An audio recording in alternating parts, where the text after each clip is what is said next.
And so it came to pass that the day was to be saved by the most unlikeliest of heroes, a small child unwillingly thrust into the workforce. One disaster after another had been diverted due to her diligent and cunning decision-making.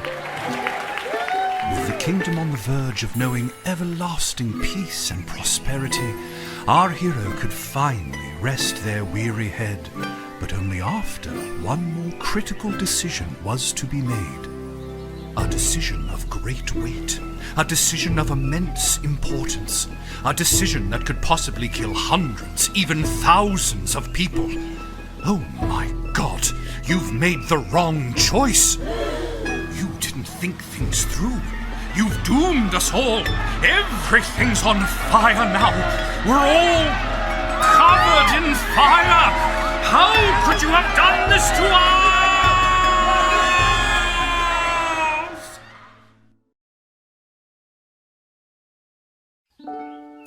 Lil! Lil! What? Oh, Dad, I must have been having a nightmare. It's over now, sweetie.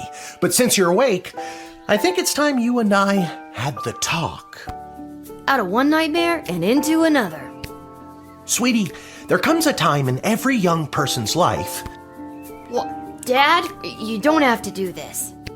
when they have to work their dad's shift at the guard shed while he places a bet on the goblin ball match down at the pub. Aw, Dad, do I have to?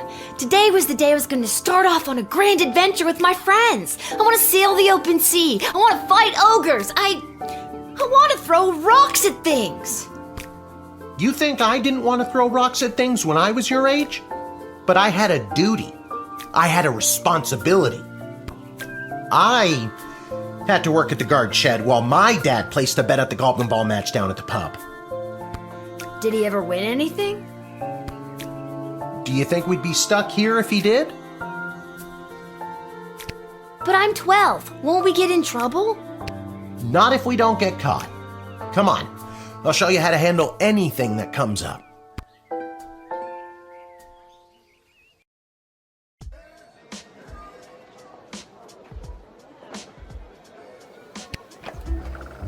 Okie dokie, ready for me to very quickly show you how everything works?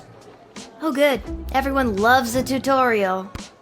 No time for a full rundown, so I'll sum it up like this. The key thing to remember when being a castle guardsman is... Dad, someone's coming. What do we do? Okay. Guess the best way to learn is by doing. Let's just hope there's someone completely plain and boring.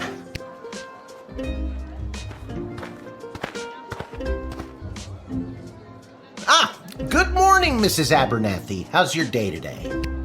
Plain and boring, as always. Bingo! Would you mind if Lil looks after you? Oh, not at all. It's always a pleasure to see your daughter, Shamish. It's Hamish. What is? Never mind. Now, Lil, when a visitor approaches the guard shed, they'll generally start by stating their business. I'd like to state my business. I bring a basket of baked goods to my son and his family once a week. Oh, would you like one?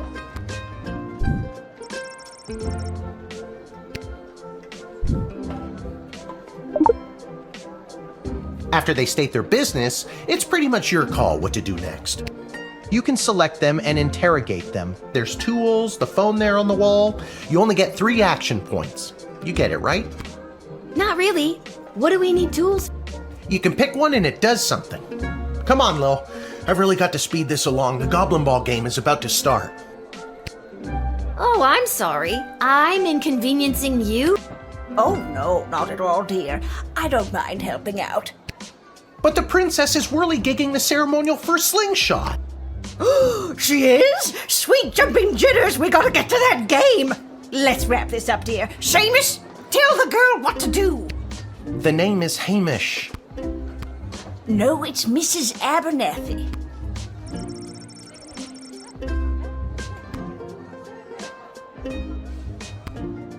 Didn't we cover this? That's your inventory bag where you keep the things people give you, or that you confiscate from them. In other words, your sweet, sweet loot. Looking in your bag for something to use doesn't cost you an action point.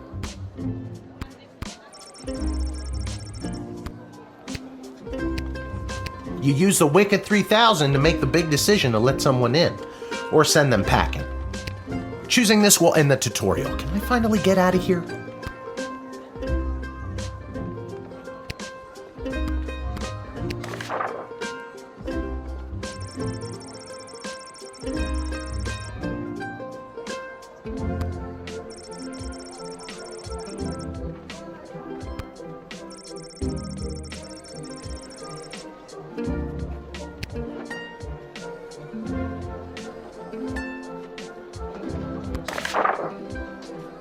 Feeling stuck? This phone is for calling the royal advisors and asking for their help, but all they'll really give you is their opinion. You can get a hold of Lieutenant Stryker, captain of the guards, and technically our boss. Hello, who's there? Or First Councilwoman Ash, the head bureaucrat of the Sprawl, with a real mind for politics. This is Councilwoman Ash. Hello? Hello, is somebody there? And finally, the royal jester Malcolm, chaos personified in human form. Hello, you've reached Malcolm. Please leave a message after the goose honk. Hey, where'd the goose go? Well, chase after it, for goodness sake! Each call costs an action point. Our tools. If you want to use a tool, you have to make sure it has a crystal to charge it. Here, I'll show you. I'll add today's crystals to the tools that don't have any. That way I have a well-rounded arsenal. Why did the other tools already have crystals in them? I carried them over from previous days. Any other questions? Why does a bullwhip need to be powered by crystals? No more questions. This X-ray scanner can see through most types of clothing, flesh, and bone. It uses low-grade radiation. Do not use on trolls. Truth spray. You spray it, and they tell the truth. Honestly, that's what it does. You can use this decoder ring to decode things. Not exactly sure how it works. The instructions were written in some kind of code. It's a metal detector. You figure it out.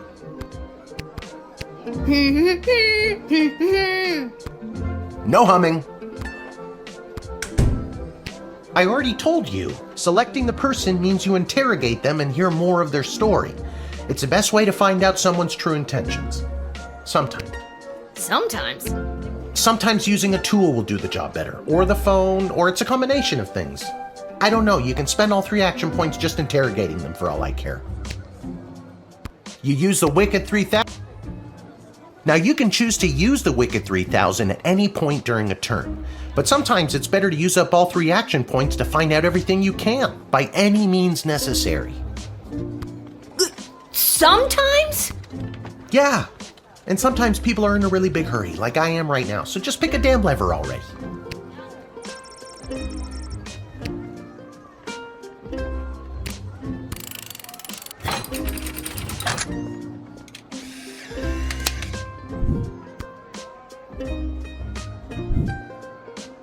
Great job, Lil. Your mother would be so proud to see you now. After my delivery, I'm off to watch the big game. Got my grandson's inheritance riding on a tip that the Stapleford Snughorns are gonna win it today.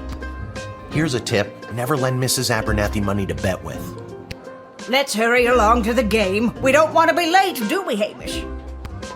My name is Shamish. No, wait, it's not. Oh, I better go. Time to put on your big kid pants. You can do this. More like I'm being forced to do this. It's only for today, I swear. Come meet me in the tavern when the shift is over. Good luck. Good luck with your illegal gambling. I don't need luck. Believe me, he does. Okay, Lil, you got this.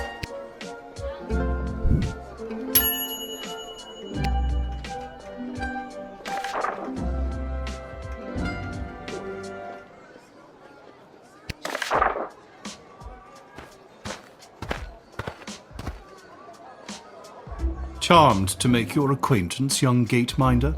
I am Tyronius Athanatos, son of Brielle and Darunia Athanatos.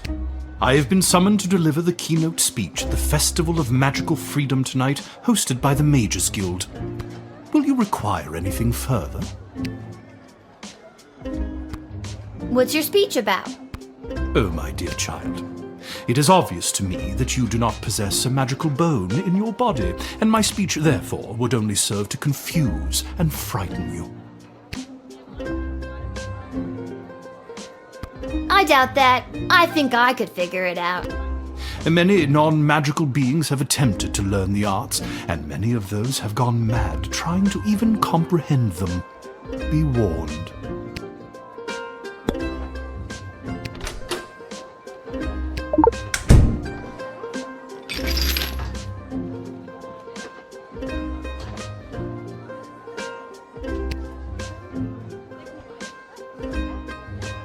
What you got there? Haha, clever girl. These are just a few select works from my family library, things to sign and give to my many adoring fans tonight. Very well spotted. Perhaps there is hope for you yet. Would you like one? Here. Yes, this one should open your eyes.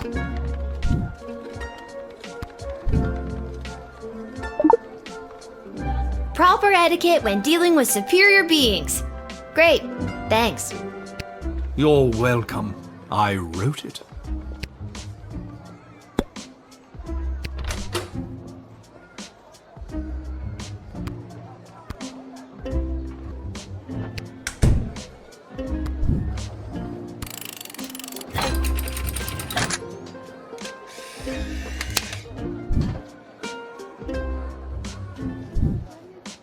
The House of Thanatos, and indeed the entire Mages Guild, thank you, young guardian. You will go far.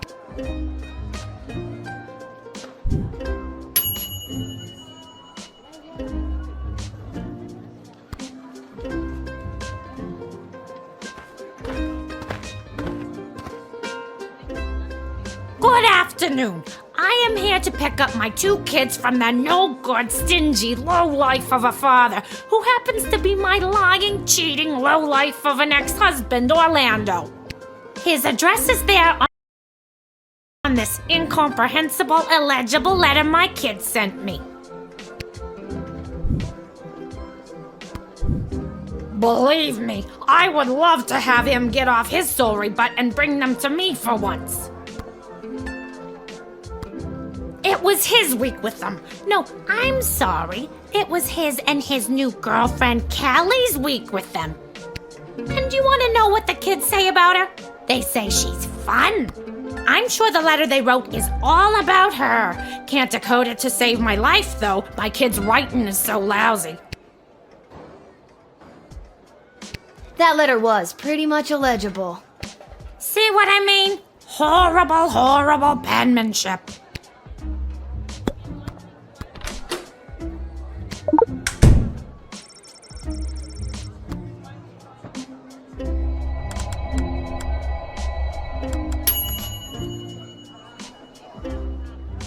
I don't know how to tell you this, but there's more to this letter than meets the eye. There's a hidden message written here. It says, "Come, son, mommy, Kelly is Nightmare." Does that make sense to you? Oh my god! My boys don't know how to spell! But also that thing about Kelly being the worst!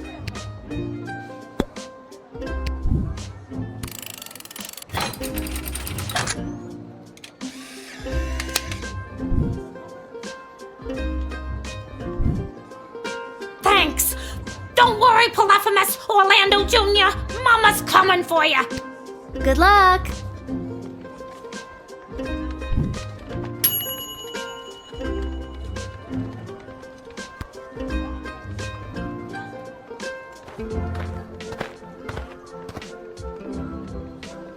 What in the bloody, blazing, blasted hell is the hold-up?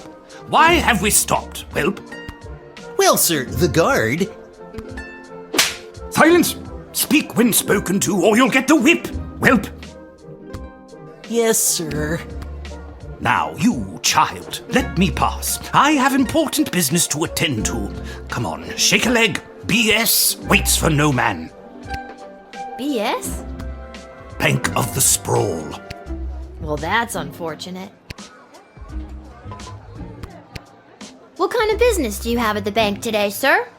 I shan't be airing the details of my BS appointment with some nosy little brat tending the gate. Mind your business or you'll get the whip, child!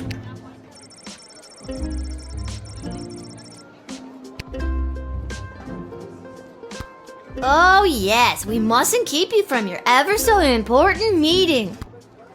BS is right.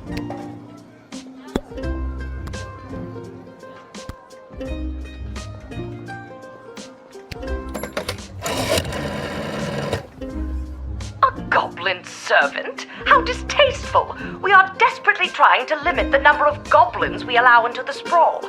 Nasty creatures. You have my full support in denying these people.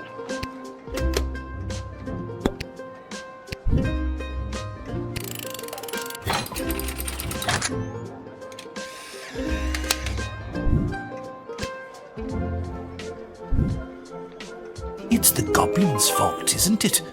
Nasty, deceptive creatures. What about this? Let me through the gate, but I shall leave the goblin tied up outside like the cur he is. But sir, the gold! Silence! All right, you rotten little girl, I'll go. But you will rue the day you crossed me.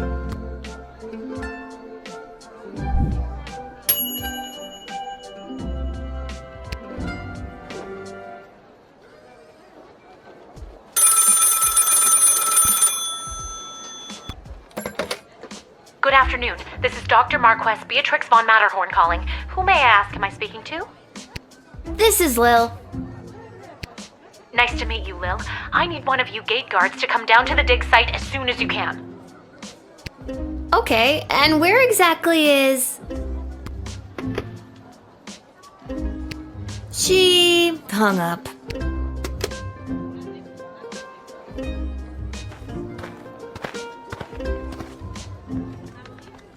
Why, hello there! I have come to the Sprawl to participate in capitalism! After years on the road as a traveling merchant, I'm finally ready to put down roots. And what better place than the sprawling metropolis of the Sprawl?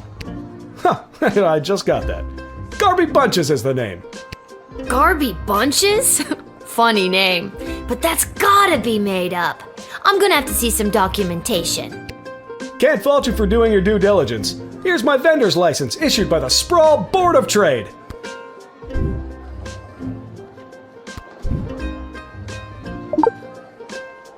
Oh, I think I might need that. I think I'm gonna need it more. Okay, if you say so. I just can't wait to get in the mix and figure out what kind of merchant this place really needs. Since I was a boy selling lemonade, when life literally gave me lemons, I've dreamed of maximizing profits and keeping overhead low. I've always said this place needs a nondescript vendor to shake things up a little. See, you get it. Once I've set up shop selling, well, whatever I decide to sell, I'll be sure to give you a discount. I look forward to buying... something.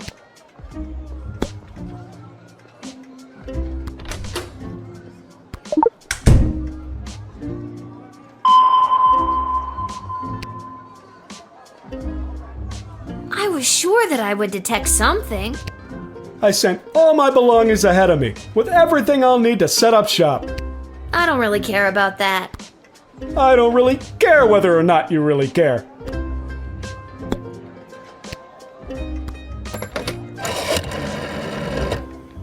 Garby Bunches. Where have I heard that name before? Wait a minute. Ask him if he's descended from Garbanzo the Terrible. Are you related to Garbanzo the Terrible? Yep, my great-great-great-great-grandpappy Garbanzo. OMG, tell him I'm a huge fan. I've got so many questions. Like, why did he use an ice cream scoop? How did he dispose of all that mess? This isn't helpful. You're not helpful.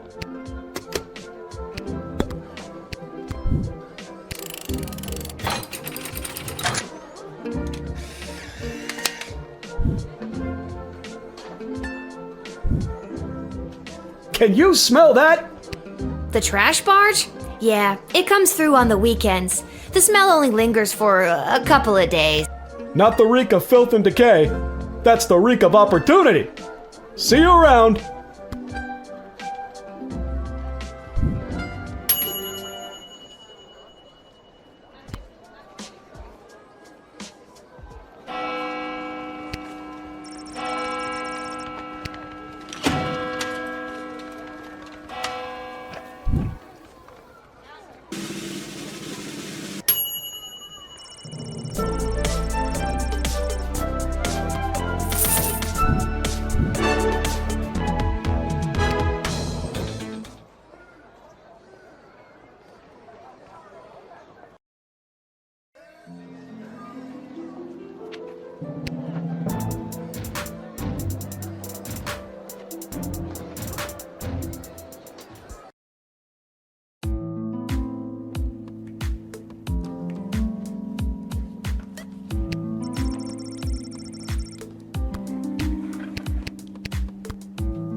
Oh my, were you left behind?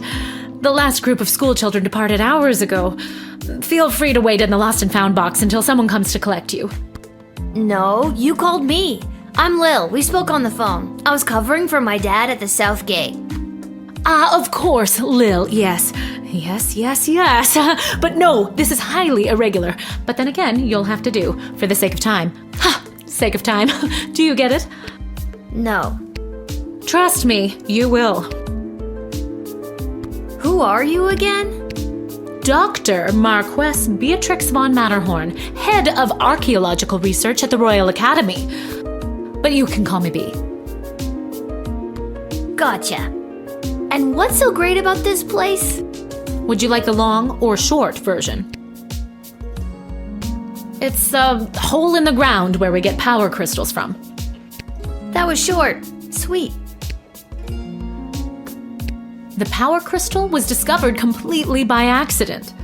80 years ago, on this site, an iconic dwarven heavy metal band performed to celebrate the coronation of Princess Desdemona's grandfather, King Artemis. At the moment of a particularly rumpus drum solo, the vibrations opened up a chasm, swallowing the entire stage and the musicians, and a few dozen enthusiastic fans. Legend says the band emerged from the chasm adorned in the glowing magical rocks, or what we know as power crystals today. That must have looked awesome! Very awesome, but there's more. Whether by fate or the actions of an inebriated mage, the bass player was struck by a lightning bolt, and the crystals in her cape and beard absorbed the electric discharge. Everything that previously relied on magic within a 5-mile radius lit up and was charged for weeks. Hardcore! Very hardcore. A massive industry sprung up and developed the multitudes of ways we use power crystals, which ushered in an unprecedented era of prosperity for the sprawl, making our city-state the world power it is today. Gotcha. But what does this have to do with me? I am the preeminent expert in the advanced properties of power crystals, and my research suggests we have barely scratched the surface of what these puppies can do. Okay, but again, what does this have to do with me? Lil, I have found how to harness the crystal's power to alter the very fabric of time. May I present the Chronometer 3000? And what I need to know from you is, do you know anyone who would be willing to go on what some might call an adventure? Oh, me! I want to go on an adventure! Wonderful. But before you go off and start pushing buttons willy-nilly, let me explain how I came across this incredible new discovery. Or more, exposition, as you might. You see, by transmuting the crystal's more raw and ethereal properties and tethering it to a gnomous astrolabe, they can produce temporal anomalies.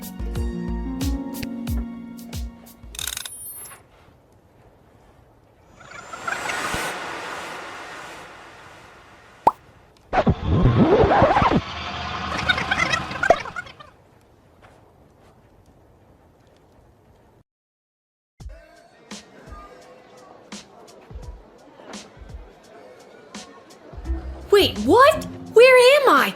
What just happened?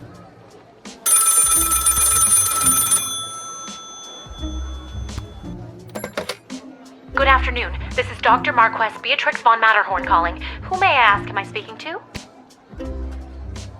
Check this out. You were about to tell me you need a gate guard to come down to the dig site, right?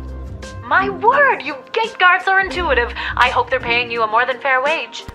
They probably aren't, the way my dad complains about it. She hung up.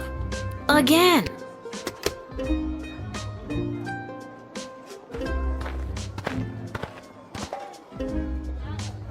Why, hello there. I've come to the Sprawl to participate in capitalism. After years on the road as a... Let me stop you there. Your name is Grabby Blanchers, right? You're a traveling merchant or something? Ah, I see my reputation precedes me. Kind of. The name is Garby Bunches. This is so weird. I swear I already dealt with this guy. I can either do the same thing as I did last time, or maybe this is a chance to try something different. I'm sorry. Are you talking to me? That's what I'm trying to decide, Garbs. Regardless, here's my vendor license issued by the Sprawl Board of... That's odd. I seem to... The board is not going to be happy about this, Garby. I need to get this guy processed and get my butt back to the dig site.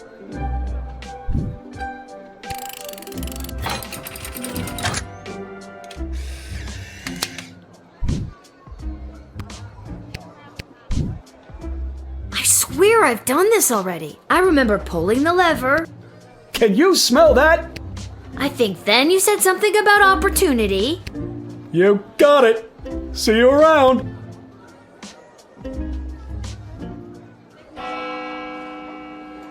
I need to get back to the dig site to figure out what just happened.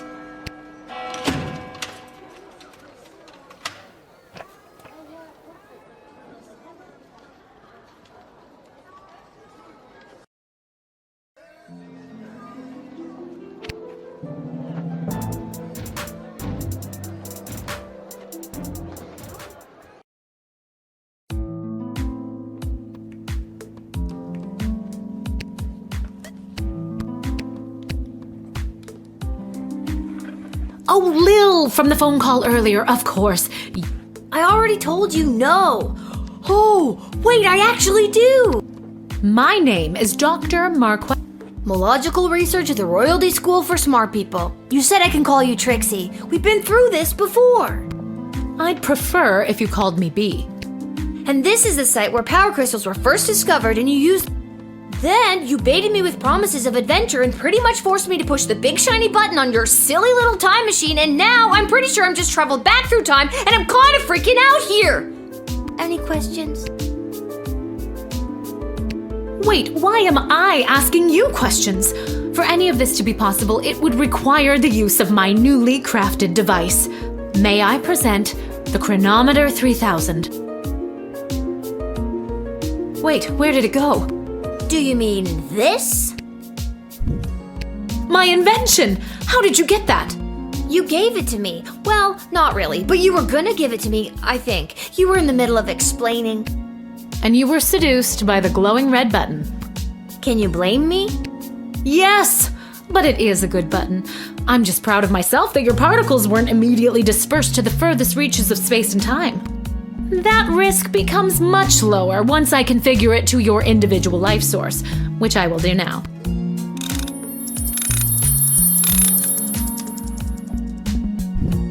At any rate, I think the castle gate is a perfect place to test my prototype, and I need a willing gate guard to use the device. And allow me to track their progress to make sure only the right people are permitted entry to the sprawl. Do you have any questions?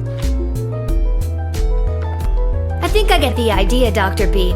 I'm ready to go out in the world and use this device properly, and definitely not to win the lottery or to repeatedly watch people trip and fall over and over again. You'd want that?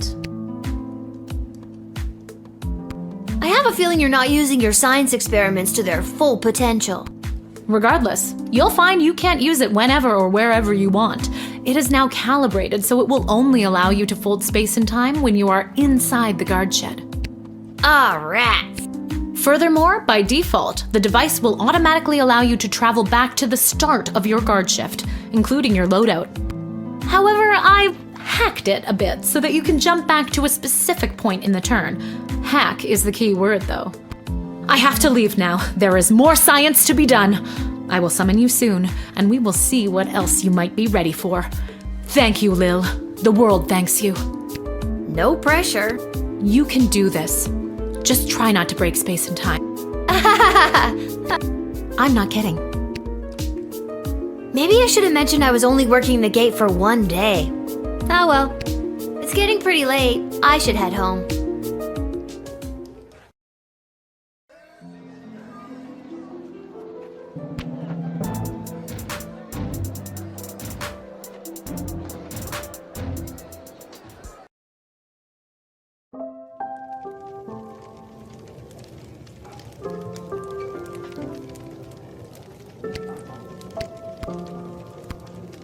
Your dad's over there.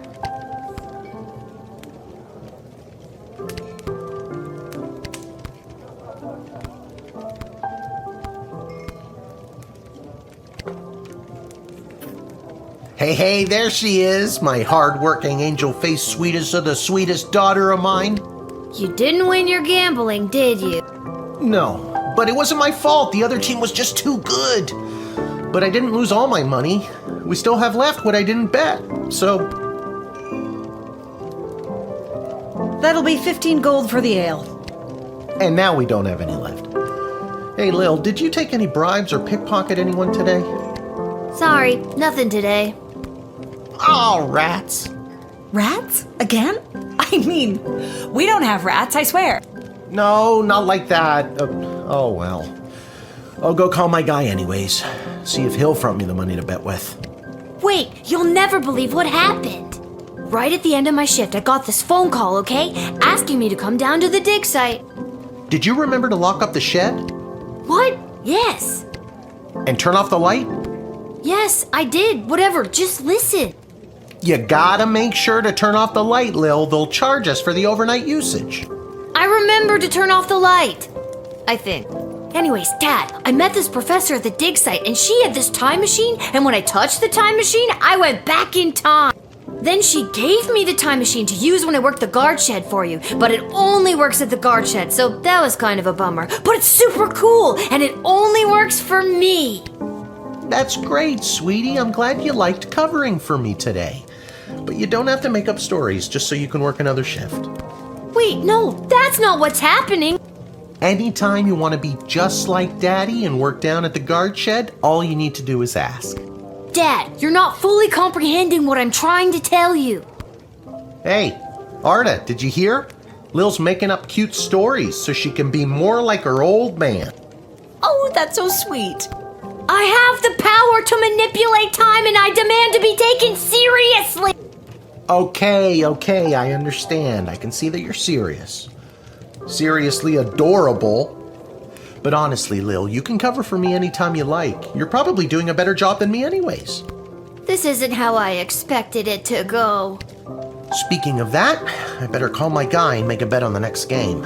It's getting late. You better get upstairs to bed, Missy. Good night, Lil. Good night, Dad. Maybe someday you'll believe me. Good luck with your gambling. I don't need luck.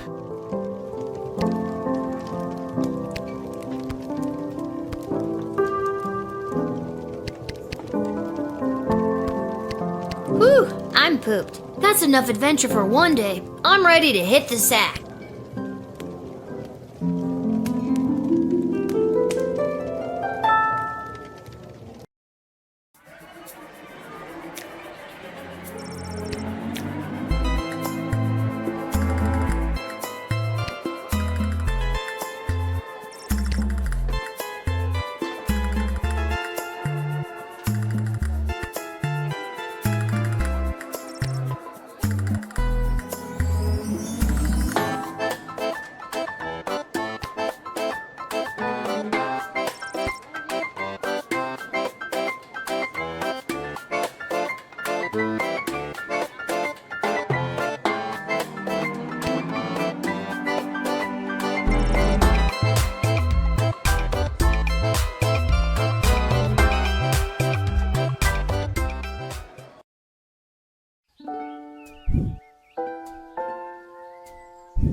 morning. You're listening to The Morning Crawl, the #1 morning show in the sprawl.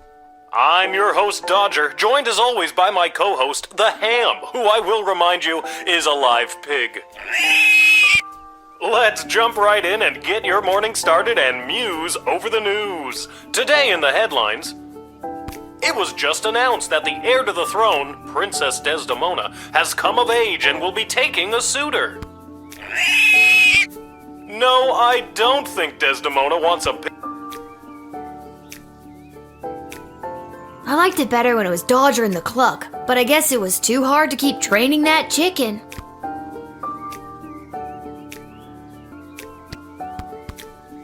A note? Maybe he wants me to work a shift for him again. Or maybe he forgot to put on underwear and needs me to bring him a... Well, there's a 50-50 chance I'll get to use the Chronometer 3000 today. Here's hoping.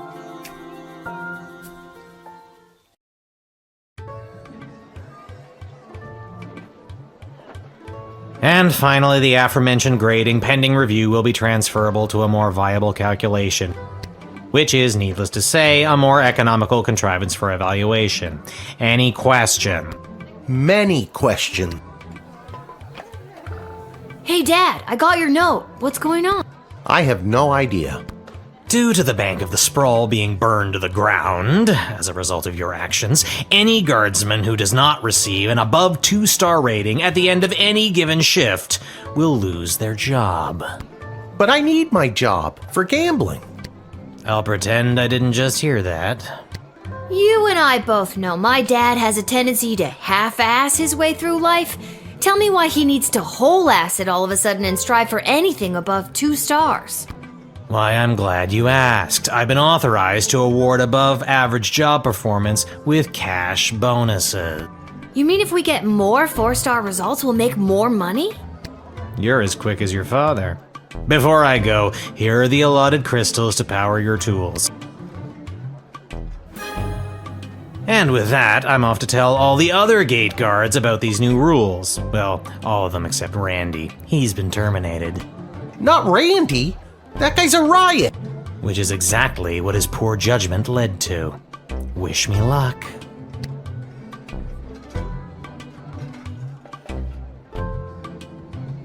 Aw, jeez. Randy was just 3 payments away from paying off his new catapult. Sounds like you need to start doing your job better. More like you need to start doing my job better. Just like you wanted to. No, that's not exactly what I meant. You don't just get to leave me here. Will you go bet on Goblin Ball games? No Goblin Ball match today. I received a cryptic letter this morning saying they need me on palace duty, and they specifically referenced that you need to cover for me again. Looks like you're not the only one who wants you to work the gate today. Again, not what I meant. It's not all bad news. I scored these off-brand discount crystals from my bookie Fredo as a gift for being his best client. But he mentioned that they might only work some of the time. But I like those odds.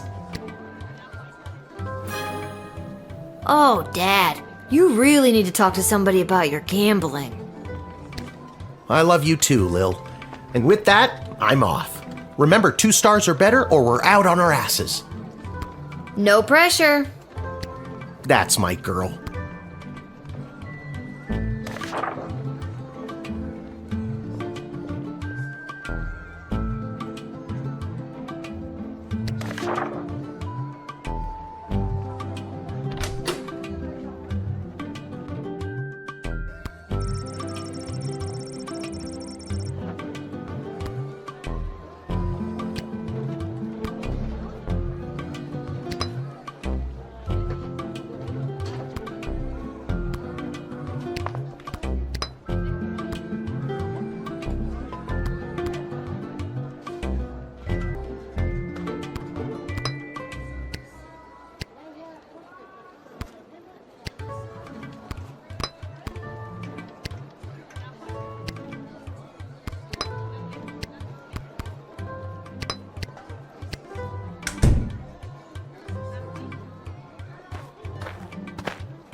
Hello, ma'am.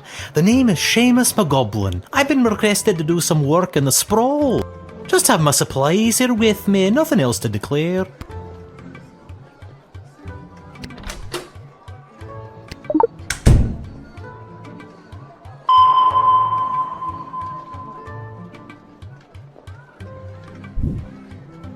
Those are my cans of paint. I wasn't sure what exactly was required of me, so I just brought my personal favourites. Oh, not my cerulean blue! Oh, the colour of my wife's eyes.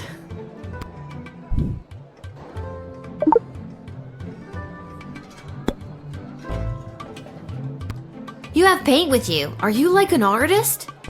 Me? An artist? No, ma'am. I have a real job. I'm a painter. I paint things like walls and doors. An artist? Oh, you're giving me a laugh. You may laugh, but I'm sure that you're an artist at heart. I'll have to tell Mrs. McGoblin that. She'll never believe she's been married to an artist all these years.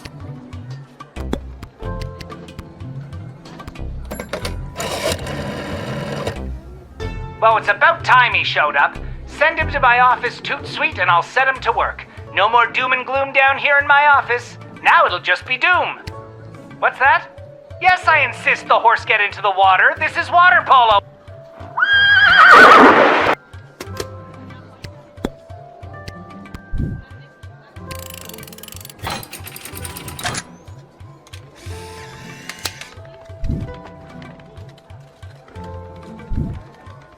Many thanks. I shall paint whatever it is I'm painting in your honor.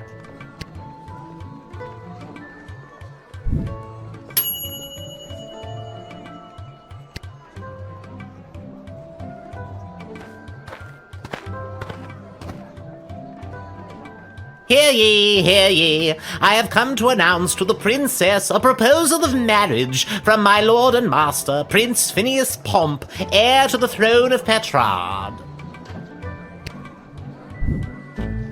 Prince Phineas, son of King Phineas and Queen Buttermilk, who was daughter of King Fangil, son of Queen Amelia, daughter of King Rupert, son of Queen Anne, daughter of King who was daughter of King Fangil, son of Queen Anne, who was daughter of King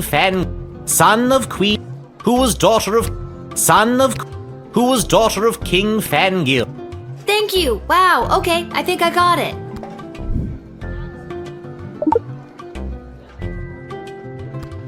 Prince Phineas himself will arrive in the sprawl after a ceremonial visit to the royal sulphur mines of Petrard. The prince will be christening the newest of our sulphuric refineries by smashing a bottle of Petrardian fizzy over the front door. That sounds like it's going to be quite a party. Oh yes, one of the grandest events of the season. I thought I might be asked to play my bugle for the occasion, but the prince assured me it was much more important that I travel all the way here to announce his eventual arrival.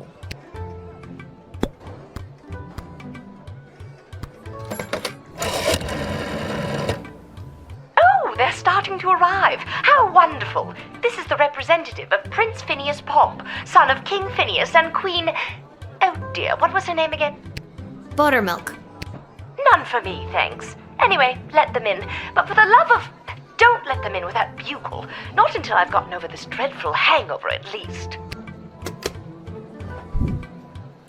Can I see that trumpet or whatever that you've got there?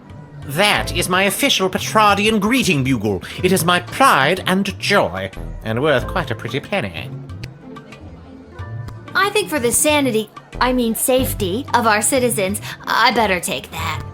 Oh, if you must, but please be very careful with my pride and...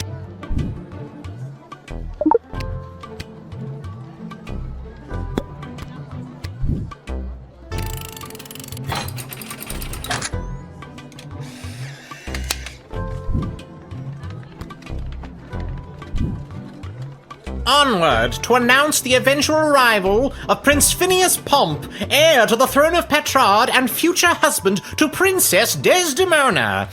Incidentally, I believe there is a representative of the Marvarg Empire behind me seeking to make a similar offer for the hand of the princess. If you refuse her entry, I will give you much gold tonight. I will meet you at the tavern after your shift. Remember, do not let in the Marvarg delegate.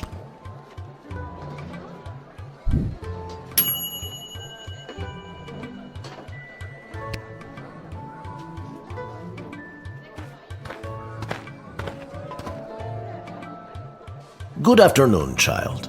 I would like to enter this bustling metropolis with the desire to purchase a hat. I have lost my previous hat and I require a replacement. Why come all this way to buy a hat? Surely they have hats where you're from. They do, yes, but they do not match the standards of my previous hat. I was known well as one who adorned a hat of the highest caliber. I cannot go back.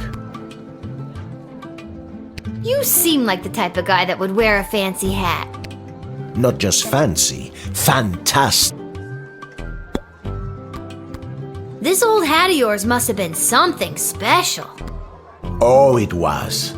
It was the most fantastic hat you had ever seen. That is how I acquired my name. Signor Capello Fantastic. What does that mean? Mr. Fantastic Hat. That's a very fitting name. Alas, it was. My good name must be restored. Your persistent inquisition has driven me to confess. The hat, she was too much. Too fantastic for one man to wear. I couldn't handle the pressure of adorning such a prestigious piece of headwear. I did not lose that fantastic hat. I threw it away. But what should have been my salvation was the greatest mistake of my life. And now, I must find a new hat of equal, if not greater worth than my previous hat. I can only imagine the weight that comes with wearing such a fantastic... Heavy is the head, as they say.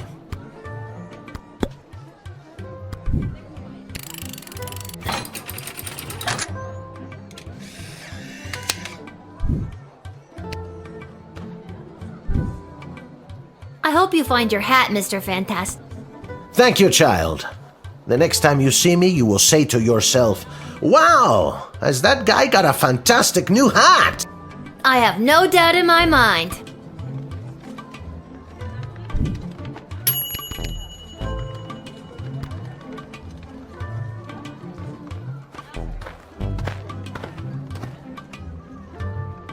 I come with a message for Princess Desdemona of the Sprawl, from Praetor Kargan of the Marvarg Empire. The Praetor bid me say directly to the princess, Egtag Maya Kora una Guahatag. Grant me access to deliver this message personally, and I shall recite the Praetor's words to the princess with honor. Hail, Praetor Kargan! Kapla!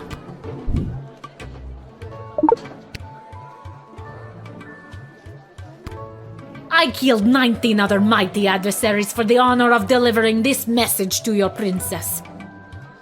I have brought you the head of the mightiest of these for you to inspect, as is our custom.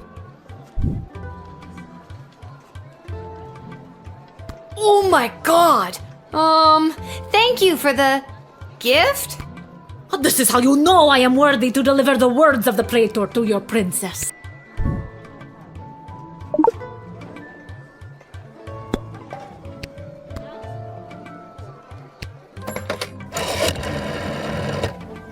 The mighty empire of Marvarg has sent an envoy from the Praetor.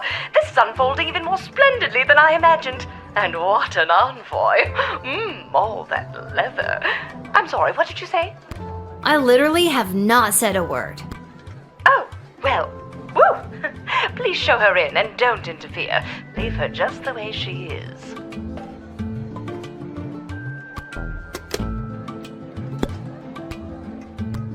The Praetor is attending the ballet tonight. Upon its completion, Praetor Kargan will make for the Sprawl.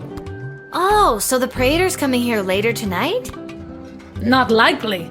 In Marvarg, the ballet can last days, weeks even. It continues until only one dancer survives.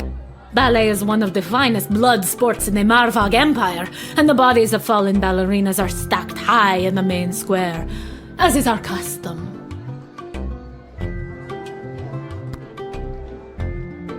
Oh dear God! Is there a prize for, winning the ballet? Indeed there is.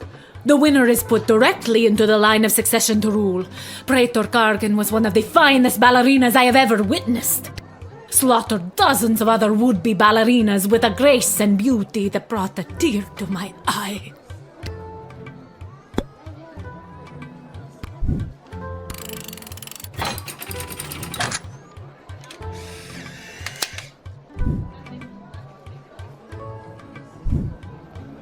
You have honor, little one, and shall always be a friend of the Marvog. And now, to fulfill my mission to speak the Praetor's words to the princess, Kapla!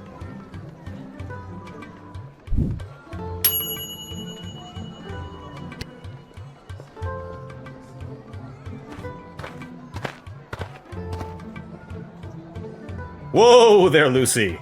Hello and salutations to you, most honorable guardian of the free peoples of the Sprawl. I am the envoy of the gallant Sir Beverly, a knight of some minor renown, which is also me. I have received a very special invitation from Her Majesty Princess Desdemona, as she turns her royal eye to finding a suitor. If there's nothing else, I will be off to my happily ever after.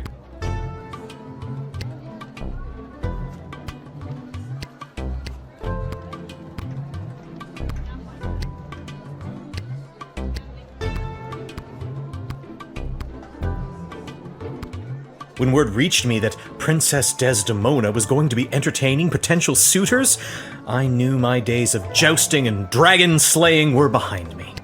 I saddled up my faithful steed Lucy and rode hard across the realm. For thrice 3 days we rode, stopping only to aid those in distress and relieve ourselves.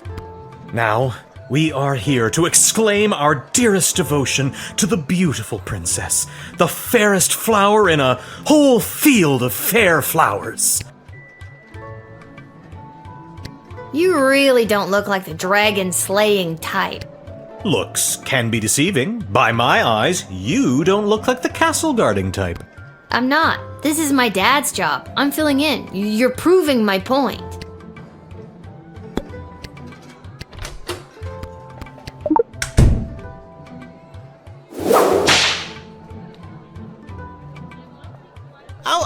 Ow!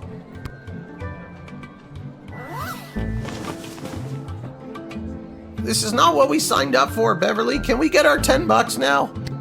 All right. I'll be honest with you. I'm not the gallant Sir Beverly, knight of some minor renown. I'm just an envoy to plain Beverly, late-night custodian of the Goblin Ball Stadium, which is actually me. I've been watching the princess launch the ceremonial first slingshot at Goblin Ball matches for years now. Our eyes locked during one such slingshotting, and she smiled. My heart has been hers ever since that day. Also, I spent all my money on this costume, and I don't have any left to pay the horse. This. We're out of here. You better go too, Beverly. I understand. You are being controlled by powerful forces and simply following orders. But know this, there is no force more powerful than love. You have not seen the last of Beverly, late-night custodian of the Goblin Ball Stadium. On, Lucy. Shut up, Beverly.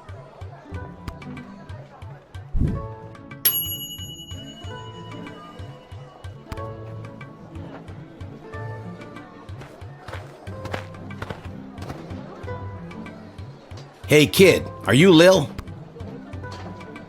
Okay, good. Got a mysterious letter here for you? Who's it from? I'm not authorized to know. That is mysterious. Does this mysterious letter have anything to do with the one my dad Hamish got this morning? Your dad is Hamish? What a good guy. Did you hear about Randy though? Only 3 payments away on that catapult. Yeah, it's a real shame. Anyways, just take the note. I gotta get back to work.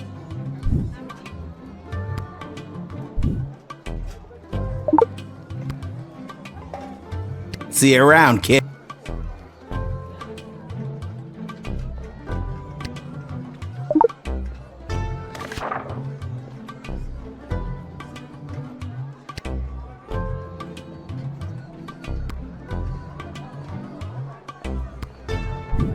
Nothing weird or creepy about that.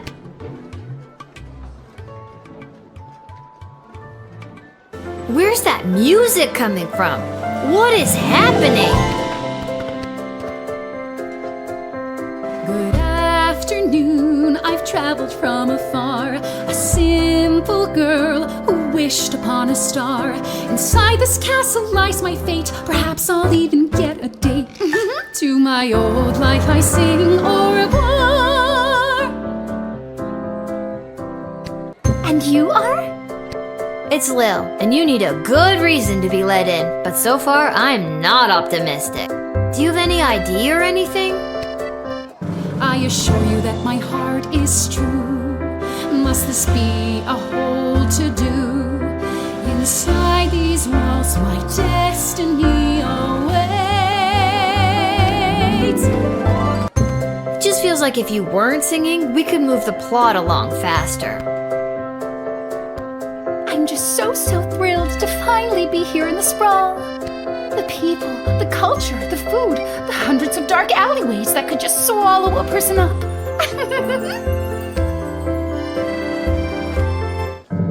I have to say, I'm losing patience, Lil. At first you seemed so innocent, but still, I have a hunger driving me. The people everywhere will see my dark destiny I will fulfill. Well, that took a dark turn.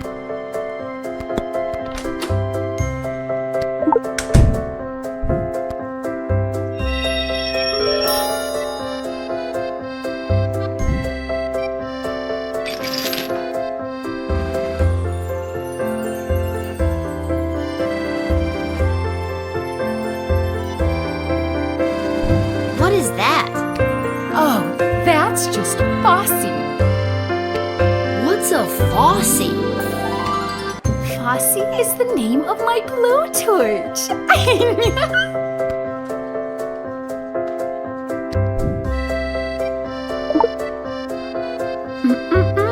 Friends shouldn't take things from one another. I guess we're not friends then. That makes me a little bit nervous for you, Lil. Okay, I've had about enough of you.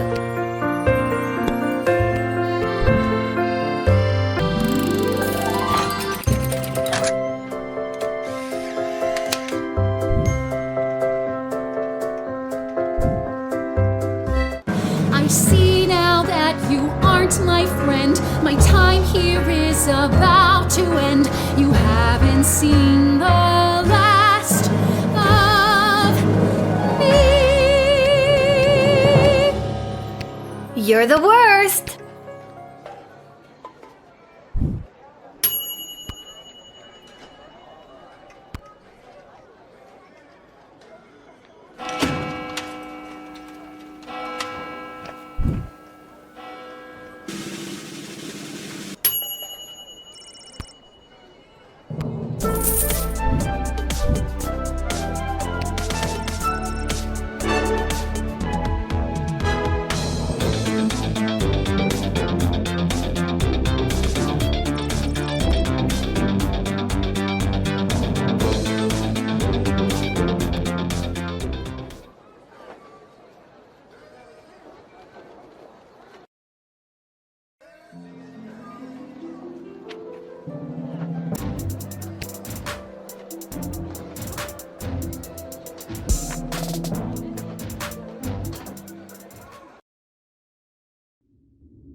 Is this the right place? It is. I mean, enter if you dare.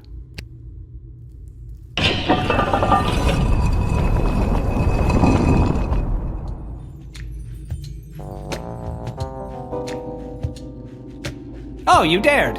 Hello. Welcome to my lair of chaos.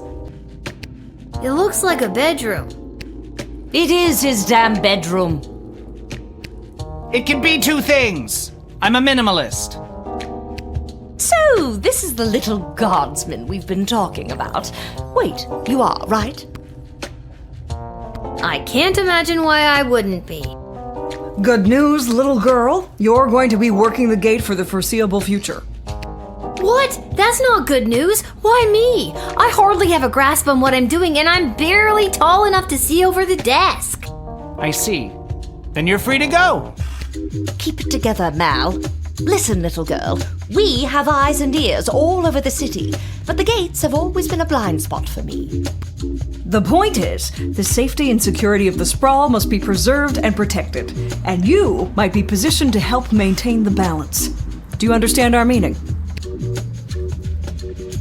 You want me to do favors for you. Use my position at the gate to let in the people that you want in, deny who you don't.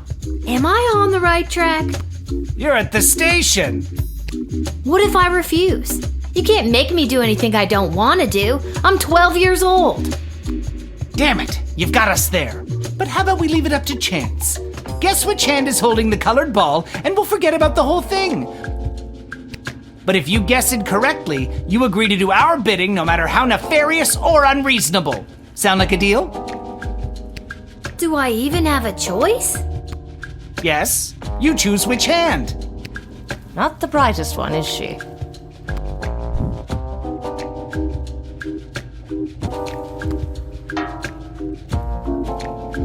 Ah, I'm sorry. That was the wrong choice. What you should have chosen was my foot. But you said it would be in your hand. And what is the foot if not the hand of the leg? You lost fair and square. But... Oh, and don't worry about your father. We're each quite capable at finding ways to keep him busy, making sure you have to cover for him. But... That concludes this briefing. We suggest you go back home, rest, and wake up tomorrow prepared to go to your new mundane job, which you will work at for the foreseeable future. It's called being an adult. Keep an eye out for our directives in your daily guardsman writ. I trust you won't disappoint us. Goodbye!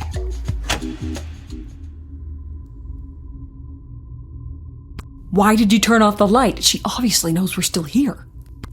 She wouldn't have known that if you didn't start talking. I should have brought another drink.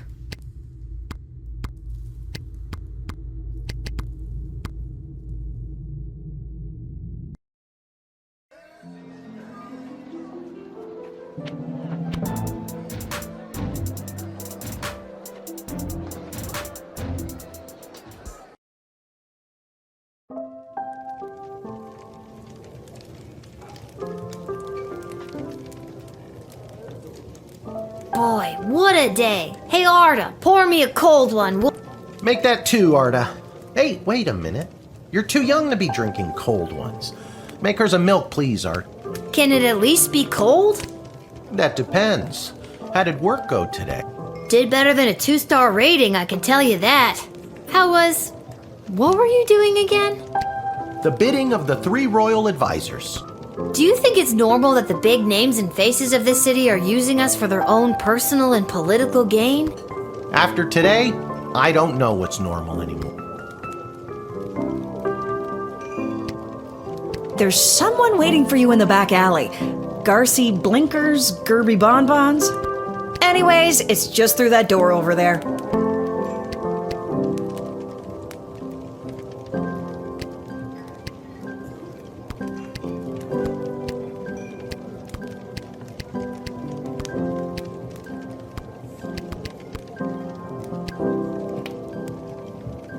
Aha! There she is, the brilliant little half-pint running the desk. I trust you refused entry to the envoy from the Marvog Empire like we talked about? If you did, I have the gold I promised you right here. No, I totally let them in. What? Why? I thought we had a deal. No, you thought you could bribe a guardian of the Free Peoples of the Sprawl, which is a very serious offense.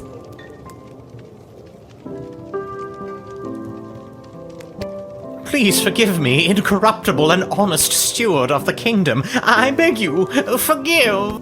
I don't know, it's a pretty hefty sentence for attempting to pay off one of the protectors of the kingdom.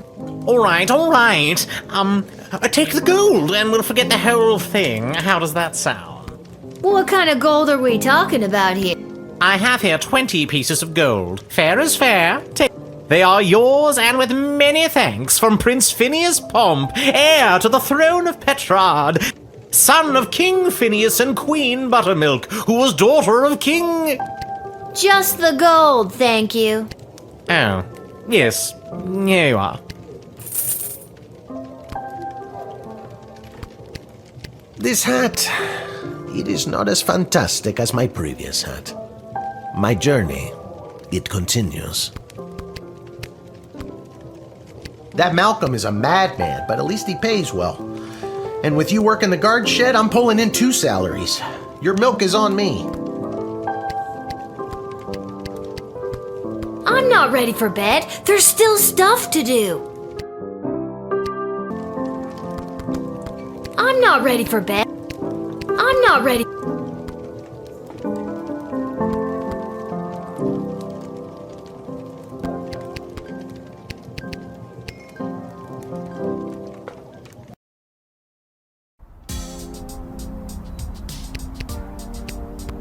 Lil, you came!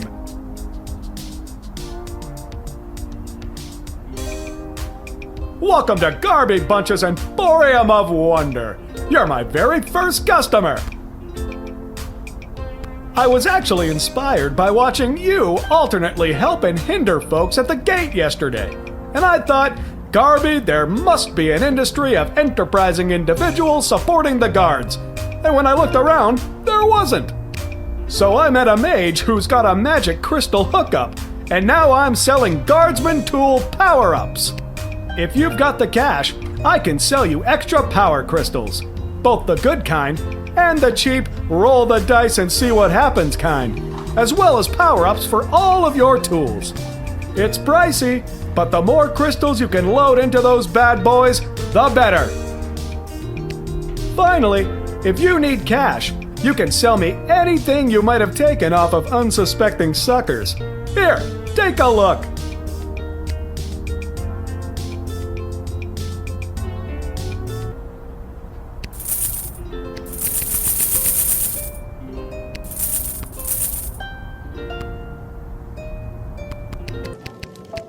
I think I've done everything. Quiet, you.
It's News in the Morning with me, your news anchor, Manuel Mentiroso. Breaking news. The chosen suitors for our beloved and newly available Princess Desdemona will be arriving today in the Sprawl.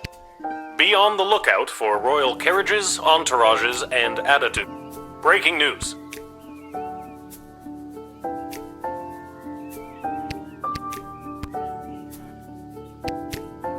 Oh look, another note.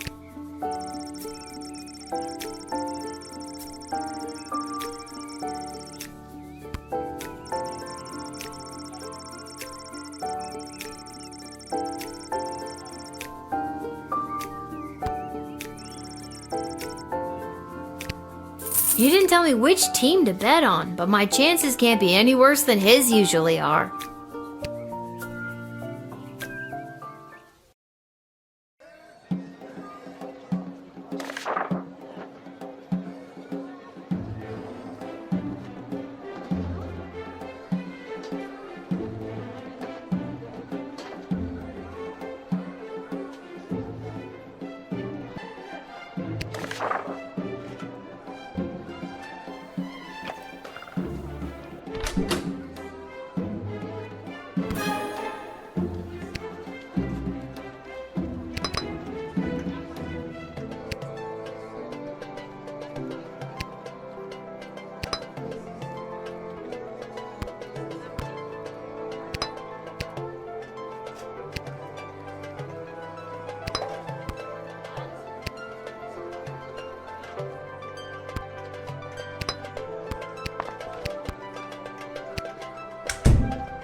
Yes, it is I, little one, heir to the throne of Petrard, here before you in the flesh. Please, no need to bow or genuflect. No need to avert your eyes, no. For though I am a crowned prince of the realm, I am a humble man, one of the people, no better even than you, tiny gatekeeper. You'll be glad to know that the opening ceremonies of our newest royal sulphur mine were a complete success. Only 4 deaths, which is far fewer than the last. No matter, we look forward in Petrard. No sense crying over spilt... well, there it is.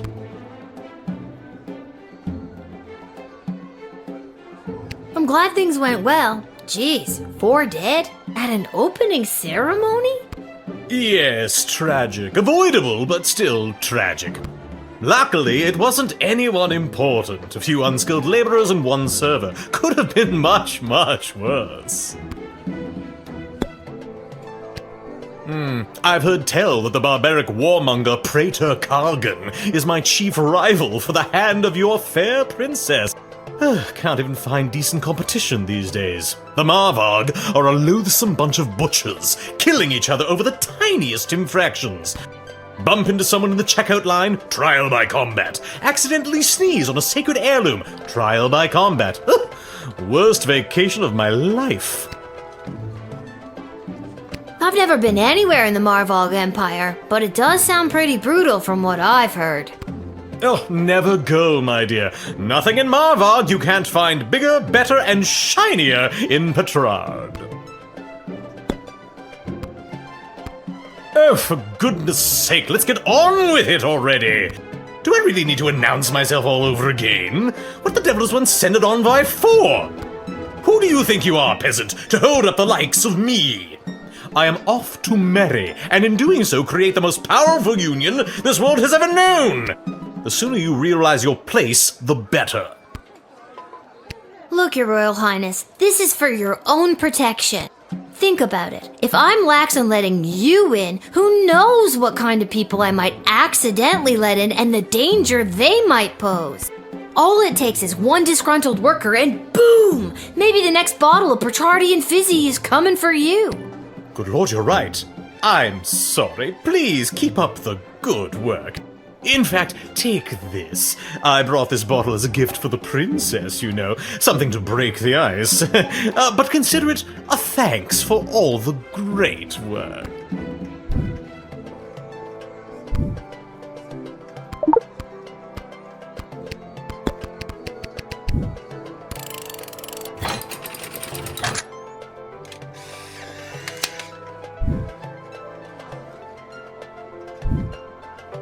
And with that, it is off to face the princess and destiny. Before I go, can you spot me a $5? I'm afraid I left my wallet in my other...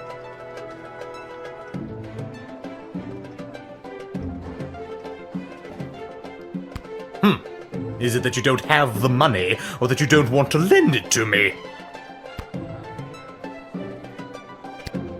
Smart-ass ticket taker! When I'm king, I'll remember this.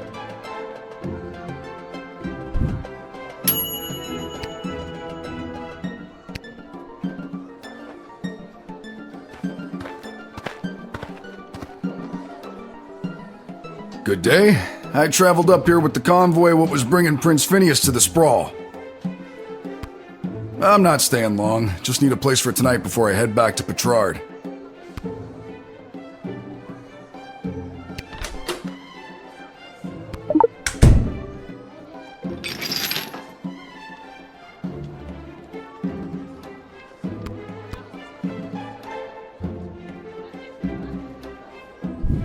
That toolkit was handed down to me by my great aunt Gildy, one of the finest restorers of beauty this world has ever known.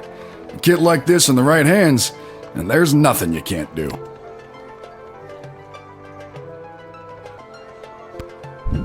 I think you'd know what to do with these better than I would. I appreciate it, especially coming from a fellow tool enthusiast. Tool enthusiast? You got your own awesome toolkit there, and I bet you love using it as much as I do. Tell you what, if there's anything you need fixing, I'd be happy to take a look for you. As a matter of fact, the jukebox at the Twisted Sisters Tavern has been on the fritz for ages now. Oddly enough, fixing fritzy jukeboxes is my specialty. I'll go there straight away and you'll be boogieing before you can sing a chorus of Hey Nani Nani. I don't understand what any of that meant, but great. I was hired to come along with the convoy in case anything broke down on the way, in case repairs were needed on any of the equipment or transport. The prince doesn't exactly travel light. 3 carriages of wardrobe changes alone. To be honest, I don't get to the Sprawl often. Too many mages around these parts for my liking. I'm sure they were glad to have you as a personal insurance policy. I don't know if I'd go that far. If they didn't absolutely need to hire someone to make sure the prince was here bright and early, they surely would not have. Wouldn't spend a penny on their dying aunt, the Pomp family.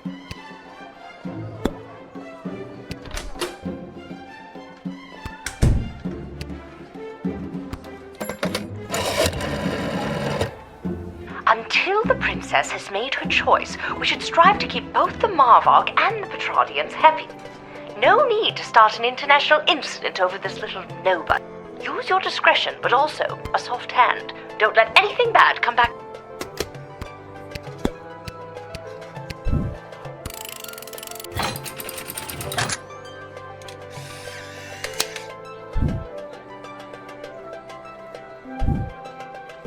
I thank you for this respite for the evening.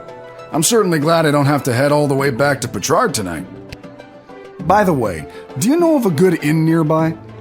No better place than the Twisted Sisters Tavern. Not a classic beauty, but she'll get you where you need to go. My kind of establishment. I'll see you there.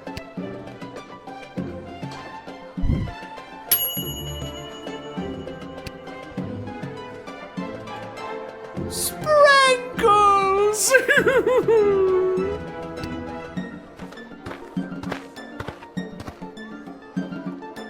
Oh, boo-hoo-hoo. Oh, Sprankles. Wait. We are returning from the funeral services for Sprankles. Oh, no! The service was held in the Duchy of Scarborough, but the, remains are being interred at St. Euphigenia's Pet Cemetery here in the Sprawl. Sprankles loved visiting her friends at St. Euphigenia's. I'm so sorry for your loss. We do not have a pet cemetery suitable for such an entry in the Duchy of Scarborough. What exactly is a duchy?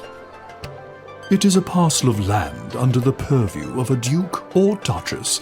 Scarborough is the duchy controlled by Her Grace, the Duchess of Scarborough. Present? And it is a far nicer duchy than some, for instance, the Duchy of Caladar. Oh, Caladar! What a dump!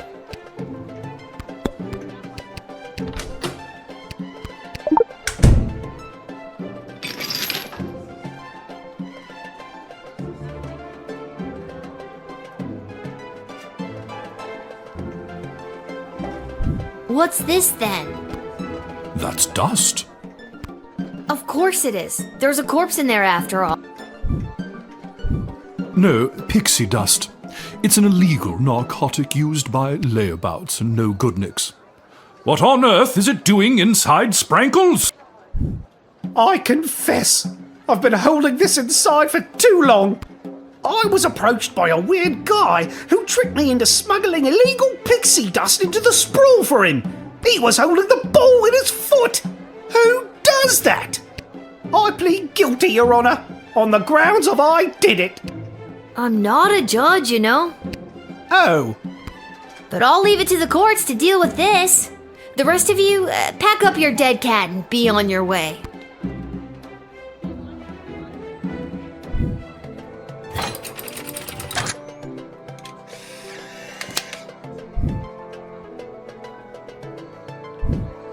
All right, have fun burying your cat. We shall.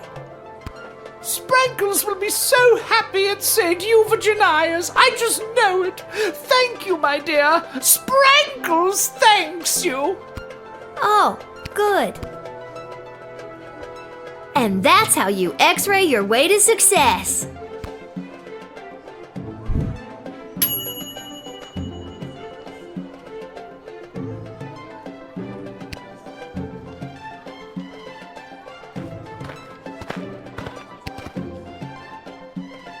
Phew, I made it. Listen, I gotta get in there. The whole team came through a while ago and the game is about to start. We all good?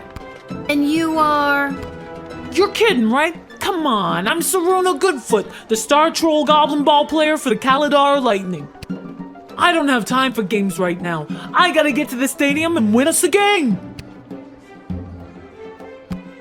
Come on, the big Goblin Ball game starts in 30 minutes. My stupid personal driver had to take a detour to get here. What more do you want me to say? I know what you mean. Personal drivers can really be an inconvenience sometimes. Oh, you have your own personal driver? No, and that's what's so inconvenient about it. Can we move this along? I'm the starting thrower and the team needs me to wipe the floor with those pathetic sprawl brawlers. They're such a horrible team. I bet we could win even without my lucky second sweatband. What lucky second sweatband? This lucky second sweatband.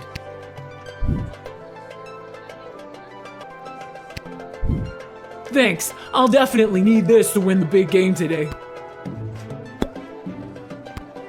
You know what? Now that I'm thinking about it, it's not because of some silly sweatband that I'm good at Goblin Ball. It's because of my spirit, my determination, us trolls' reduced sensitivity to pain.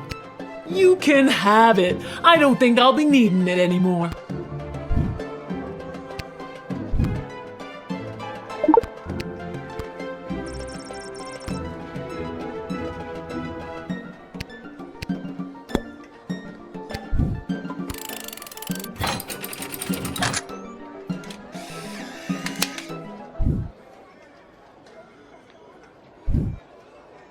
Thanks.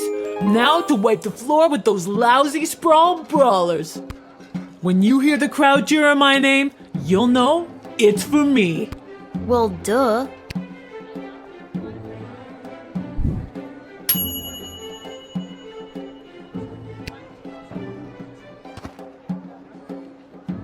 Greetings! I am Praetor Kargan of the Marvog Empire. I believe you met my envoy, the angry warrior with the head in the bag.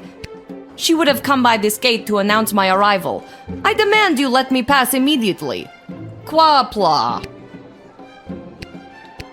Why do you pester me with questions? I am a very important royal figure and I must enter your city to meet your princess and marry her. Now let me be gone, child. Quack black. I'm sorry, Your Praetorness. It won't be much longer. Just some routine procedure. Please hurry. I do not like to be kept waiting. Your envoy said you had a message for the princess? What was that message again? My message?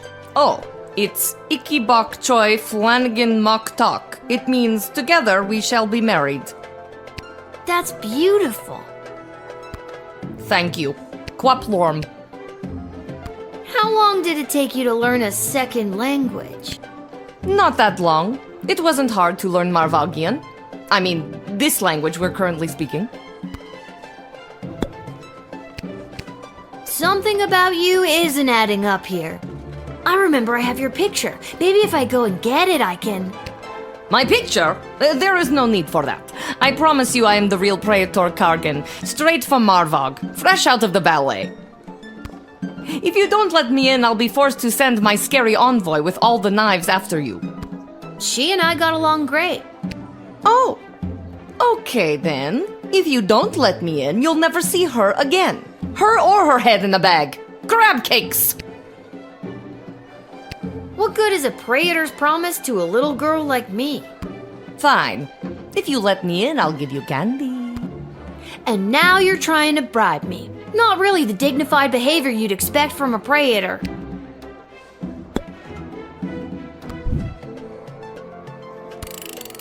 But I am the prattler!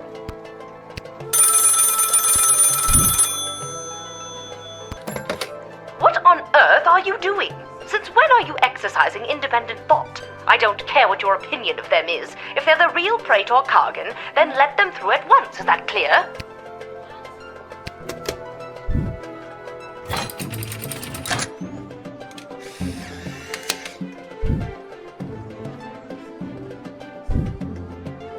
You've made a powerful enemy today, little girl. You'll soon feel the wrath of an entire empire. Quaplort and goodbye.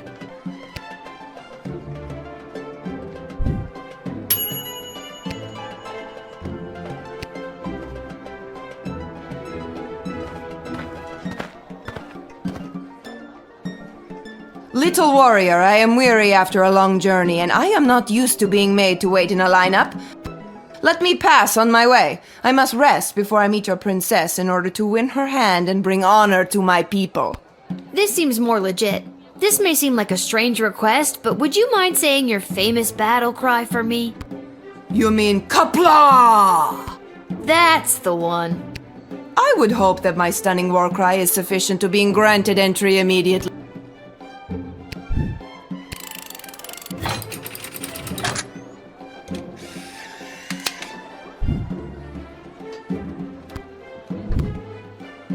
And thus I truly begin my quest to marry Princess Desdemona and bring a generation of prosperity to the Marvog Empire.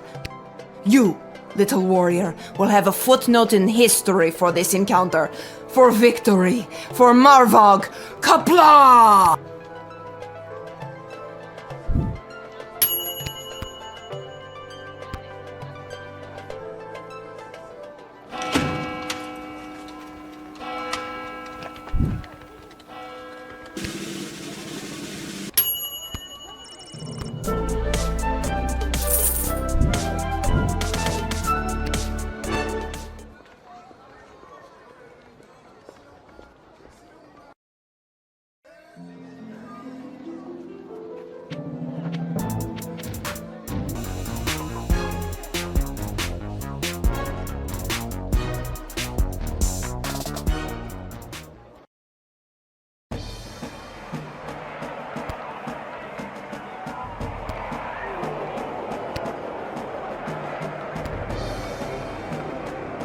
Concessions, come and get them. We got it all. T-shirts, hats, food, drink, illegal gambling, commemorative foam fingers. You there. What can I get for you today?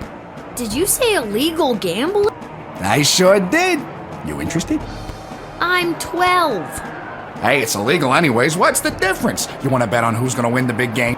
I can't be any worse at this than my dad, so sure, why not? Here are the teams at play, kiddo. Which one do you want to hear about?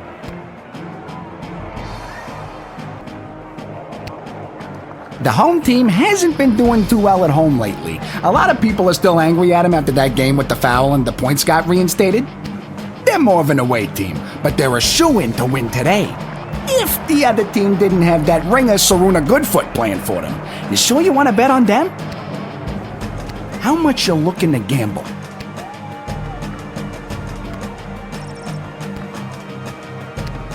All right, kid, your bet is in. Good luck. This hat, it is not as fantastic as my previous hat. My journey, it continues.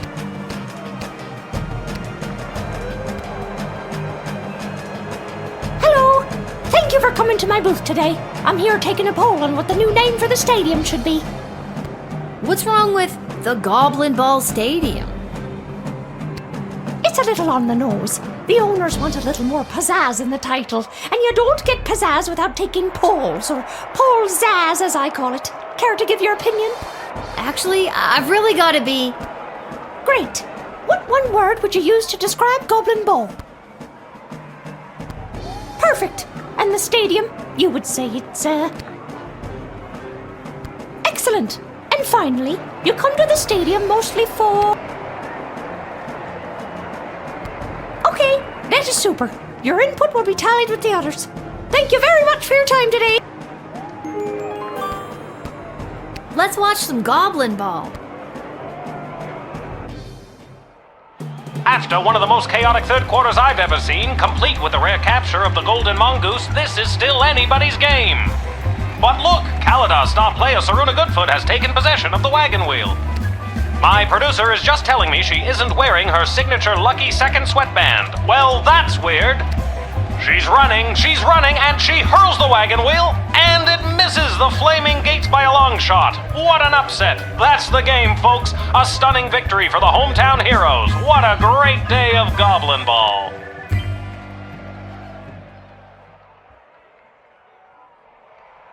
Lucky guess, kid. Come back next time for all your illegal gambling needs. Just ask for Fredo.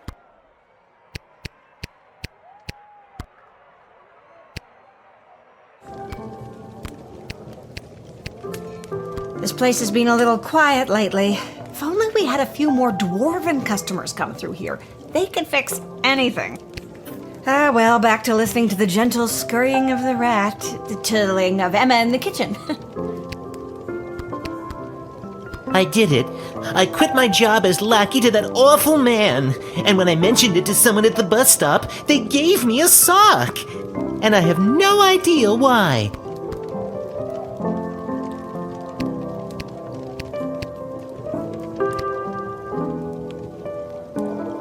If it isn't my little gate guard friend. Of all the taverns and all the towns and all the world. Yeah. Hello again, Mr. Dwarf. This jukebox doesn't work. Yeah, it's been broken for ages. Looks like the cables have been chewed right through. Must have been the rats. Yuck. Rats? I mean, natural erosion. Natural erosion my left foot. Anyway, I can fix that for you. That would be wonderful. For a price. Crap. Okay, how much are we talking about here? 15 gold should do it. All right, it's a deal. Beauty.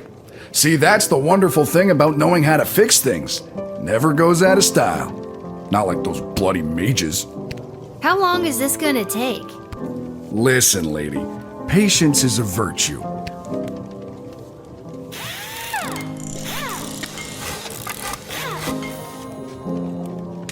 There you go. That should give the old girl a few more years. Thanks, Mr. Dwarf. Don't mention it. Now, leave me to enjoy my ale. Now that's better.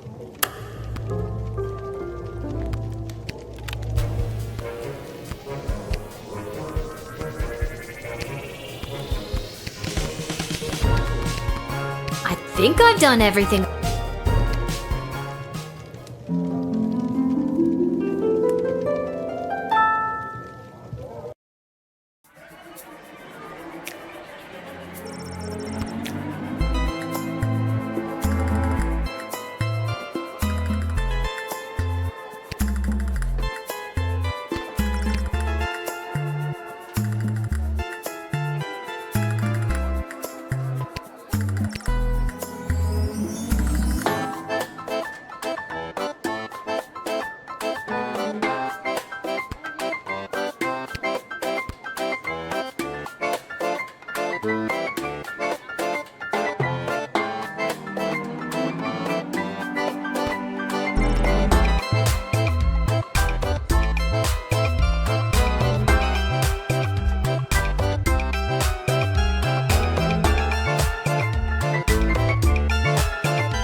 hard-hitting, high-octane extreme sports highlights and recaps. You're listening to the #1 sports station in the sprawl. Now here's Gabbin' 'Bout Goblin Ball with your hosts Rhonda and Peg. Oh, Rhonda, what about the outcome of last night's game, the Brawlers and the Lightning? Oh, Peg, you don't want to get me started on that. But I do. First, the big news. They finally decided on the new name for the Goblin Ball Stadium. After months of in-person and in-creature polling, the most popular name as voted by the Sprawl appears to be the Boring Coliseum for Overpriced Food. I hate it. We're split down the middle. Let us know what you think by calling the station at 555-21. We interrupt this broadcast to bring you an urgent announcement.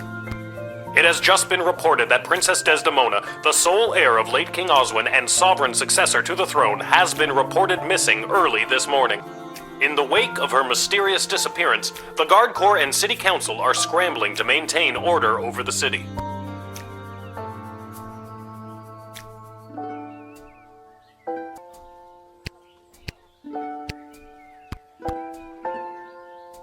Whoa, someone's in a rush. Where are you headed to, my little rocket? Sorry, sir, can't talk. Gotta go down to the guard shed to work for my... Wait a minute. Dad? What are you doing here? I thought you'd be running errands for Stryker or Malcolm or whoever. Do you have the day off? I wish. Since Princess Desdemona went missing, Councilwoman Ash is really cracking the whip. She's got me pulling double duty, doing her little odd jobs and tasks. She's acting like she runs the place.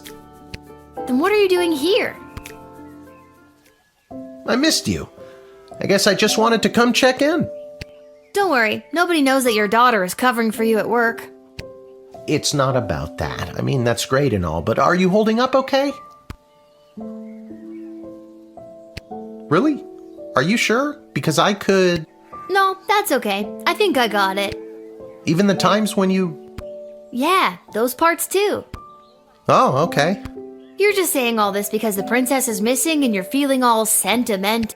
All right, I'll stop. I'm just happy to see you're here. Not for long. I'm due down at the shed. And I'm off to take down any goblin-friendly signage and pro-non-human literature across the sprawl. Not sure why, but then again, mine is not to ask, just to do as I'm told. We are so alike in so many ways. So long. See you at the tavern if I get off in time. See you, Dad.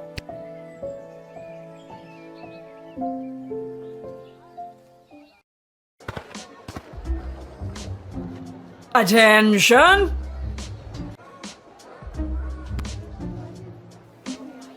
Oh God, is this it? Did I pull a real Randy and mess up so badly you had to come down here yourself and fire me? Soldier, it's nothing like that. You did not pull a Randy. Thank God. I'm here to personally approve the upgrade of the Wicked 3000. With the princess missing and between you and me, the council's increased paranoia, the jail lever has been reinstated. You can get back in your chair now. Another lever means more work for me. Does that mean I get a pay raise? That's hilarious. Seriously funny stuff. No, but now instead of determining who should enter or be denied from the sprawl, you also must correctly identify criminal threats and jail them. Any questions? Very good. You've received your briefing, now do your duty.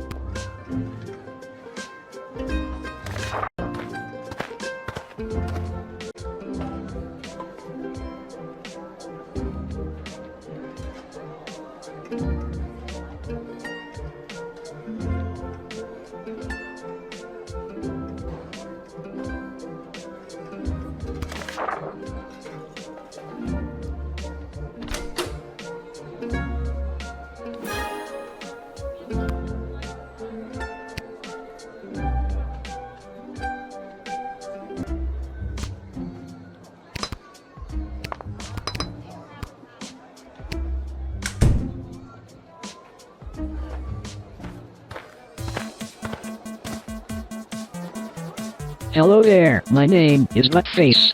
I am a farmer from Firewall Canyon, a quaint little town just on the other side of the sprawl. I am coming into town today to sell produce I have grown with my own 2 hands from land that was left to me by my great goblin uncle in his will. His dying wish was that I restore the family farm to its former glory. At least, I think that is what it says. He did not have the best handwriting. Sorry, did you say your name was Budface?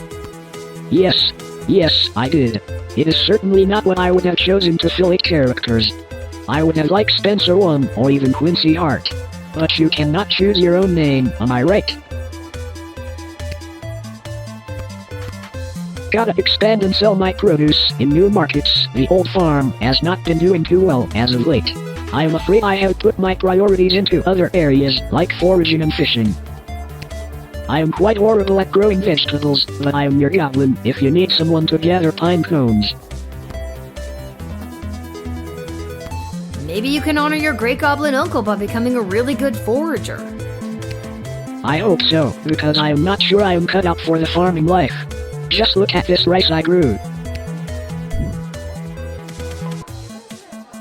Please take it. No one would buy it from me anyway.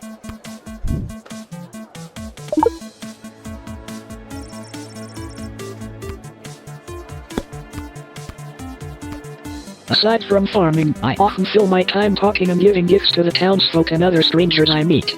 Like I did with you on the bag of rice. This helps me gain favor and friendships, with the eventual goal of falling in love and getting married. I have not been successful at it yet. I do not think anyone likes the gifts I have given them. I don't think you're gonna find a bride by giving out lame bags of rice. Would you prefer a pine cone? No. On some days, I go on adventure in the caves. The caves that are filled with monsters and ghosts and bugs and bats and all sorts of scary things. I hate going in there, but everybody says it is necessary. I do not think it is necessary. I think it is terrifying. Please do not make me go in there again. You cannot make me. Look out! There's a monster behind you right now! Where? Oh, you are only fooling me. No, I'm not! Where? You're such a noob, buttface!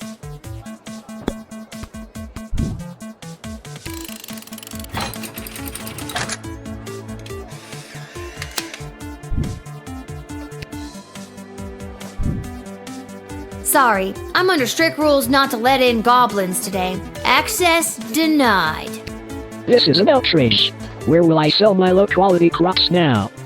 Everyone in Firewall Canyon is sick of them. I do not eat them myself, they do not look the best. And everyone at home literally gets sick from them. Any chance I could bribe you with some kale and celery? I think I'm better off without it. Sorry, Great Goblin Uncle Jerry. Looks like the family farm will have to make way for another condominium.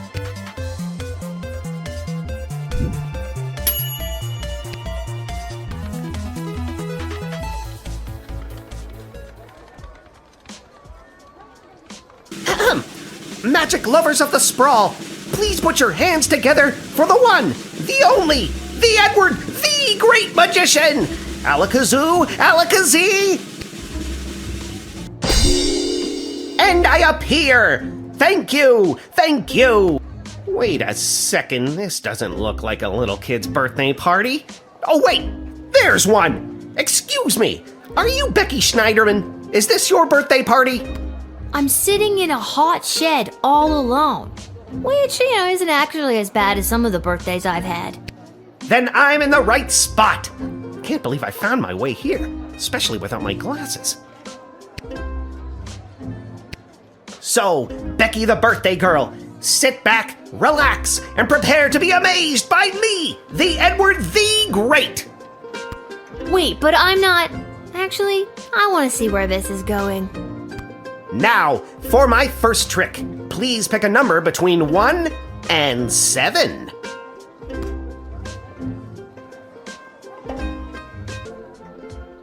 Was the number that you're thinking of the number 6? It was! That's incredible! No, Becky, it's the Great!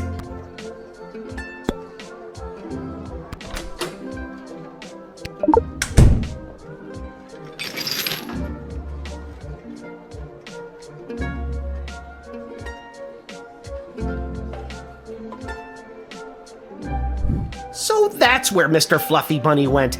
Guess I won't be getting the deposit back after all. There's a pair of glasses in your boot. My boot? My glasses! You helped me find them! Thank you, thank you, thank you, little girl! Tell you what, on your next birthday, I'll perform for free! Don't worry about it. This has been great, Eddie, but I gotta come clean. I'm not Becky Schnauzenhoder or whatever. My name is Lil, and this is a guard shed, and you haven't even made it into the city yet. What? Oh, rats! Come on, the Edward, get it together. This is all because I couldn't see where I was trying to get to. Now I'm going to be super late for this kid's party. You're not late. You're building suspense. Well, if I build too much of it, I won't get my 40 gold and slice of birthday cake.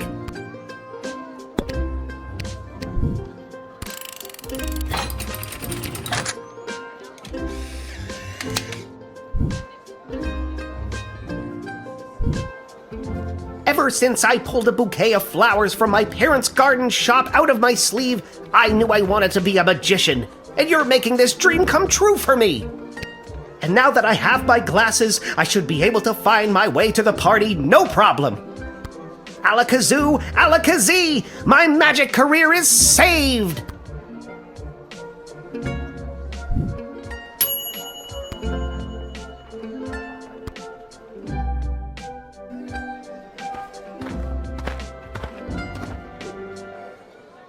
Hello! Hi. Hello! We would like to enter. I would like to enter the sprawl, please. And you are? Magnus the Magnificent, renowned member of the Mages Guild. Surely you have heard of me.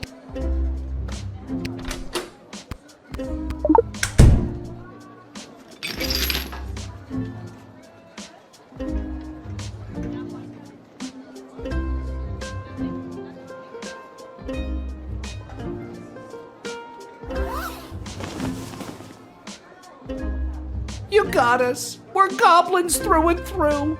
We're meeting up with a couple other gobbos to talk about what's going on in this city for folks like us. What does that mean? The princess goes missing, and all of a sudden there's a no-goblin order in the sprawl? What's that about? Maybe a goblin kidnapped the princess? I'd like to see the proof of that.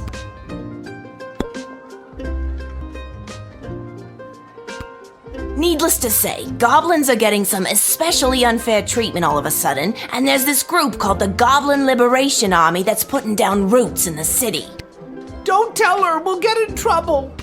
It's okay, Gary. Look, kid, if you let us in, I'll give you the address and the password so you can come see for yourself tonight. A secret password for a liberation army? What if I don't believe you?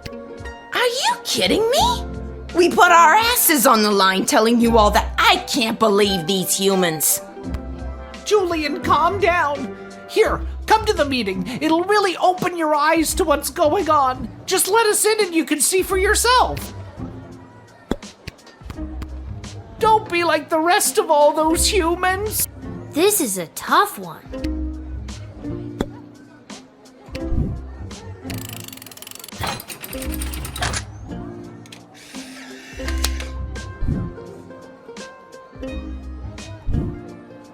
Sorry, guys. I'm not gonna get punished for letting 2 rebel goblins in on No Goblin Day. It's straight to jail for you. Oh no, please don't do this. We just wanted to see some friends. You're blowing this way out of proportion. Forget it, Gary. We're just a couple goblins in a human world. We're sorry. We're sorry. Oh, we're boned.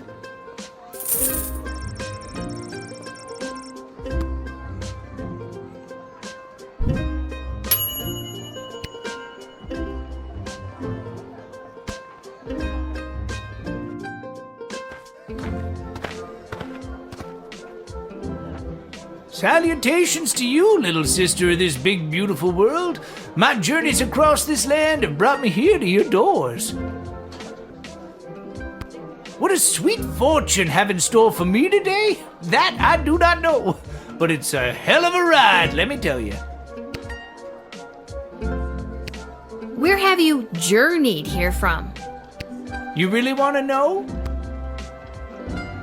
Oh, I've been around for a spell, always on the move. From the mountains north of Petrard, the great desert in the south of Marvog, along the crystal shores of Lake Inez, past the dread Castle Caladar and the quaint farmlands of Fireball Canyon.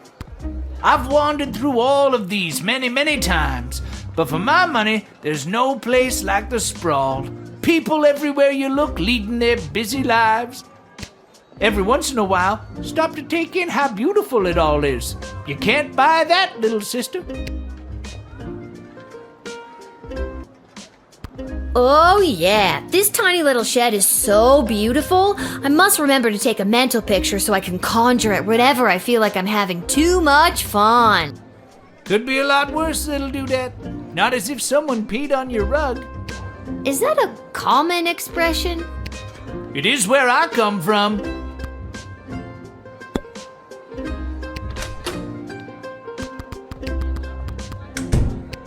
Word on the street is Princess Desdemona has disappeared. Some say kidnapped, some say run away.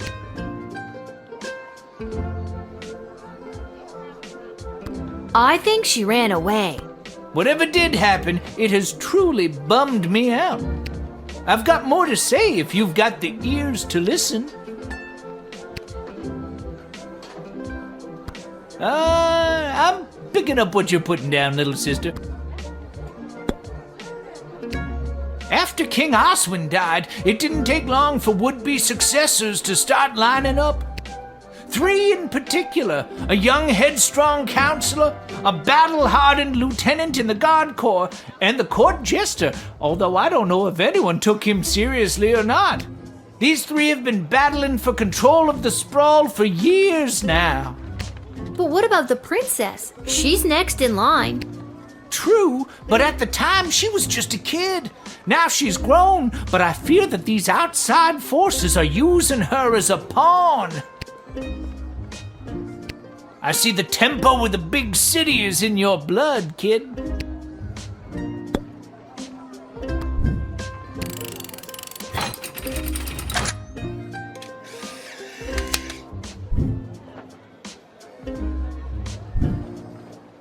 I'm a leaf in the wind, little sister, and you are a gentle breeze guiding me along my way. And there it is. I've reached my limit with you. Right you are. Hasta la vista, baby.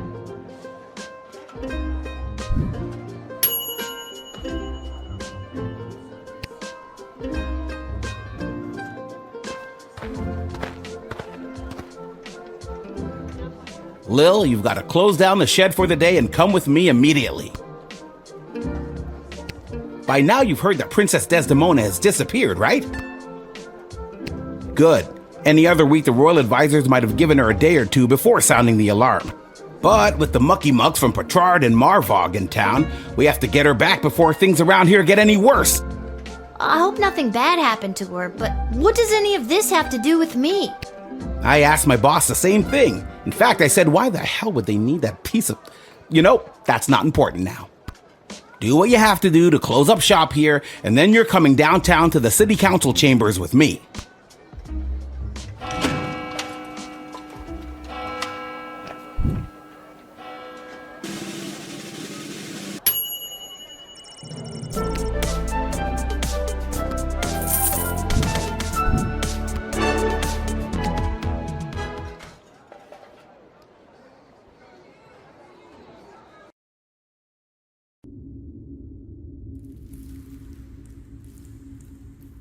Hello?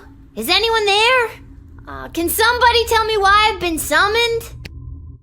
Lilith, guardian of the southern gate, step forward into the light.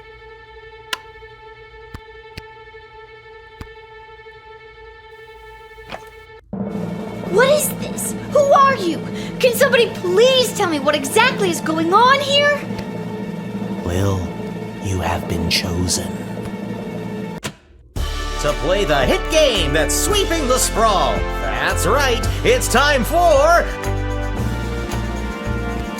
So you think you can save a princess? What the hell is going on? That's right, Lil. Today you're getting the chance to send one of these lucky adventurers on the escapade of a lifetime to search for and rescue your beloved Princess Desdemona. I didn't ask to do this. And let's find out who those lucky adventurers are. Adventurer number 1 is a hard-headed, go-getting warrior from the desert plains of the alluring Marvog Empire. Please welcome Neil Warkiller! Adventurer number 2 is a nomad by nature, mage by profession, who likes the rain and getting caught in a pina colada. It's Articulous Flamehands! And finally, adventurer number 3. You might recognize this thief from their wanted poster. Wanted dead or alive for looking so darn good, let's hear it for Perry Shoutson! I still don't fully understand what's happening. And no heroic voyager would be complete without a shadowy figure pulling the strings from the darkness. So let's welcome our sponsors, Lieutenant Stryker, Councilwoman Ash, and Court Jester Malcolm. I'm rooting for you. Might makes right. Focus and the day will be ours. Information is power. Aim for the knees and bite, bite, bite! Now, Lil, you're going to get the chance to ask these adventurers a series of questions to determine their suitability for this quest. At the end of the 3rd round, you choose the winner of the grand prize, being sent on a perilous mission to save the princess, a few guaranteed brushes with death, and a coupon for an all-you-can-eat dining experience at Monty's, home of the soup. Dad does love Monty's. Let's do this.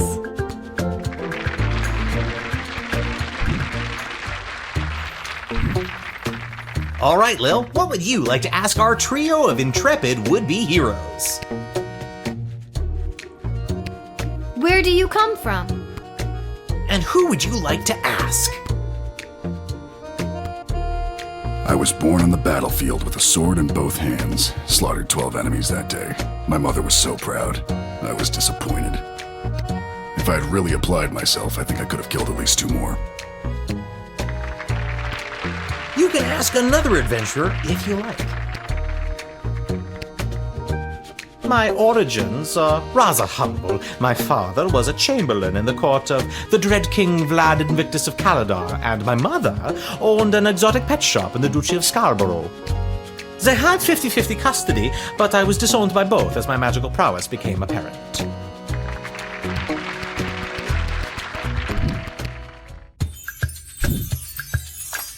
And your second question is? You encounter an enemy party of magic users. One of them casts a level 3 magic missile spell. What do you do?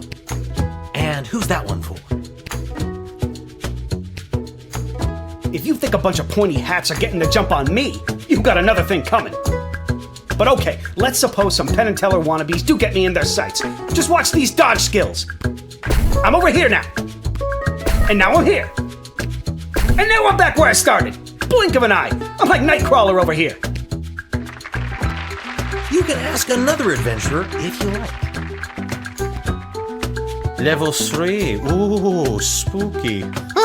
Please, I reached level 3 in the tutorial. I could conjure an army of sparrows, or moles, or whatever small creature best suited my purpose. Wouldn't it be better to conjure larger animals? Maybe something more ferocious? More ferocious than a mole? Actually, I'm not licensed to conjure anything bigger than a bread box, but they really are scary. That answer displayed a lack of honor, courage, and strength. I would have pummeled you with my response. Let's stick to the format, folks. There's a rich tradition we're preserving here. Please, wait your turn. A warrior does not wait his or her turn. He or she acts. All right, Neil, calm down now. You are gaslighting me and the berserker spirits of my ancestors, Mike Melroy. Uh-oh, looks like the warrior has entered the heightened state of berserker mode. Lil, which contestant do you think will be able to get us out of this dilly of a pickle? Neil, keep it together for just a few more seconds. Neil, what's your favorite animal? Neil, look at this little fella.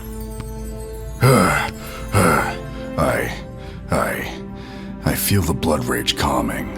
I can't murder everyone present in front of something so small and perfect. I am calm. Whew. I'm glad you didn't pick anything larger than a bread box. I'm not licensed for that. Due to that unscheduled outburst, we are a little tight for time. Lil, do we squeeze in one more round, or are you feeling ready to choose? I think I got one more round in me.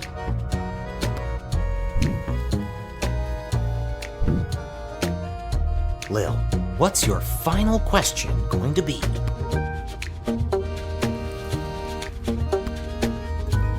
What are your plans after you rescue the princess? And you're asking?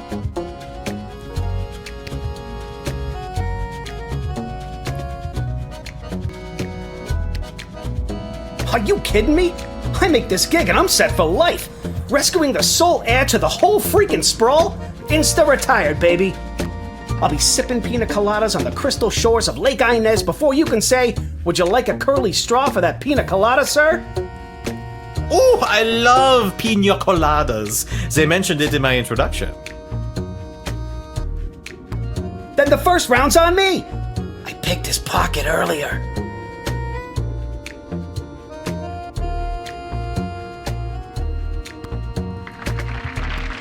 You can ask another adventurer if you like. This rescue will be incredibly high profile, and I hope to use it as a springboard to a placement on the High Council of the Mages Guild. From there, the sky's the limits.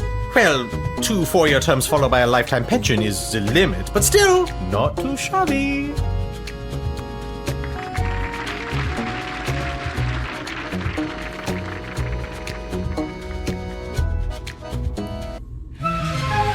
Uh-oh, you know what that means! I have no idea what that means. This is so stupid. You're stupid! That sound means it's time for the lightning round! Lil, please choose the adventure that you'd like to see play the lightning round. All right, Articulus, are you ready for the lightning round? I am.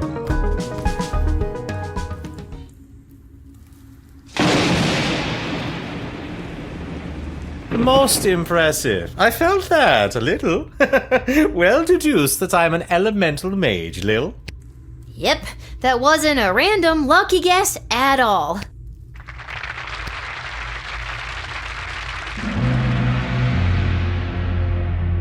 Uh-oh, you know what that sound means. Oh God, not again. That sound means we are out of time. All right, Lil, now's your moment of truth. Who do you want to choose to rescue Princess Desdemona?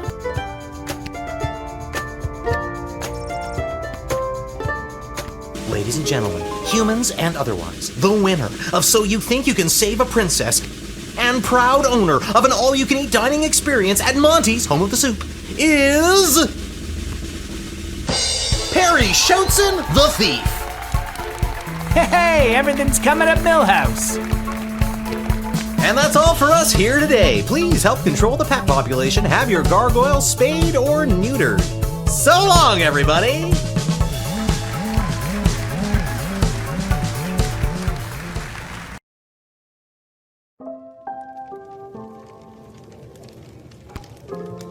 And then I had to choose who the heck was gonna rescue Princess Desdemona. It was the craziest thing. And don't even get me started on the lightning round. You have the most vivid imagination, Lil. Why doesn't anybody believe me about these things?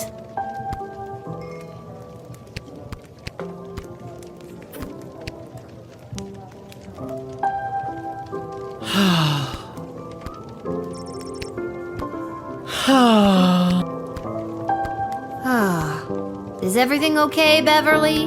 No, Lil. No, everything is not okay, Beverly. My dear true love, Princess Desdemona. Just to recap, this is the dear true love that you've never met, but one time you both happened to be at the Goblin Ball Stadium? You phrased that so beautifully. Yes, that same she. What about her, Bev?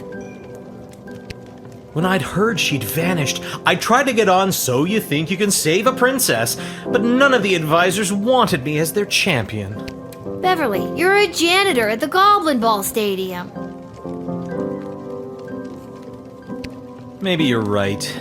Maybe a guy like me can't be the hero in my own life story. Mom always said I lacked that main character energy. Tell me what to do, Lil. Should I return to my job or go off to rescue my darling love? What the hell? I say, go for it, Beverly. Risk it for the biscuit. What biscuit? It's a metaphorical biscuit. In this case, the biscuit is the princess. And you think I should risk what exactly? Risk your life, Beverly. Without Princess Desdemona, my life has no meaning anyway. That's so sad. Aye, indeed. And thus I will be off to find my destiny. Thank you, Lil, for everything. Don't mention it.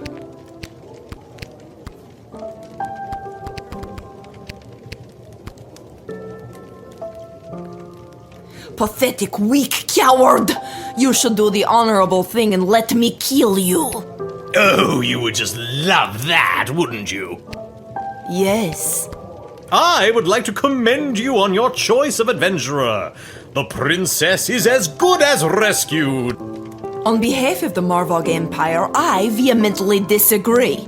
You had the chance to send a powerful warrior, but instead you chose a sneaky, deceitful thief. She made the right choice. The kingdom of Petrard supports her. The Marvog Empire would grudgingly accept an apology for your actions. Looking back, I agree with you, Praetor Kargan. If I could do it over again, I would choose the warrior. Please forgive my error, and do not take it as a slight against the Marvog Empire. The Marvog Empire accepts your most gracious apology. You truly are a friend of our people, and this will not soon be forgotten. This slight shall be remembered by the kingdom of Petrard.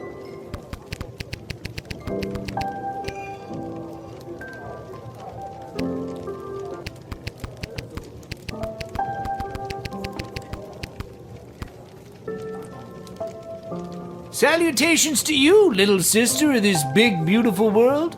My journeys across this land have brought me here. I know. We met. At the gate? Whoa, I completely forgot. Gotta go easy on the Peace Blossom. Anywho, what did you want to talk about?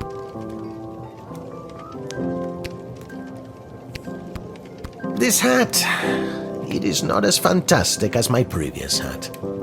My journey, it continues. I think I've done it.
Lil, rise and shine.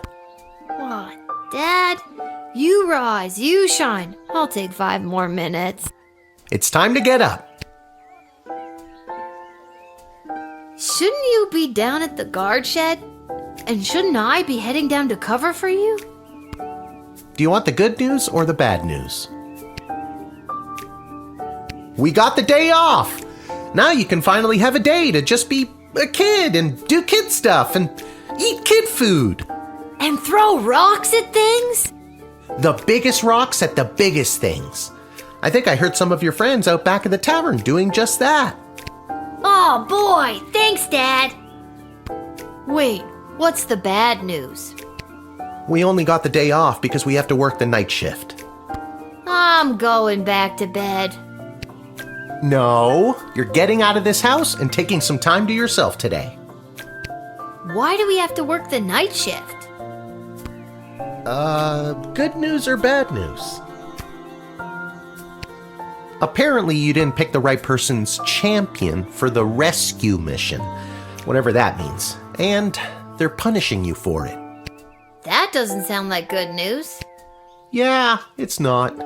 I guess it was just bad news this time. Who's punishing you? No one. I work the night shift a couple times a week to help us get by. Oh, Dad, I didn't know that. So, I guess you could say the economy is punishing me. That and inflation. If taxes keep going up, I might have to get a third job so we can keep affording things like your little doohickey here. Wait, don't touch that!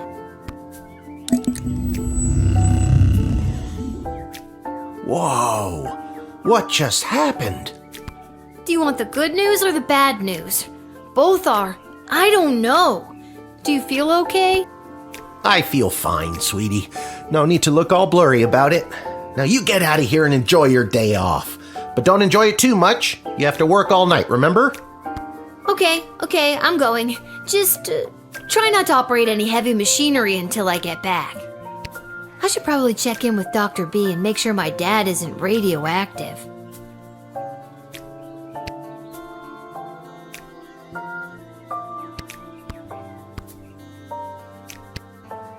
I'm not going anywhere without my chronometer 3.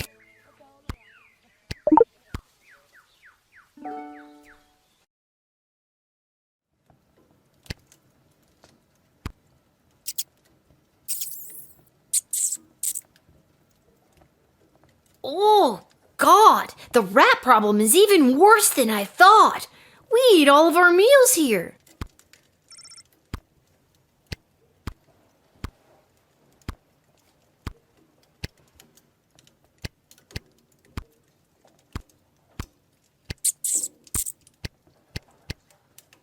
This hat, it is not as fantastic as my previous hat. My journey, it continues.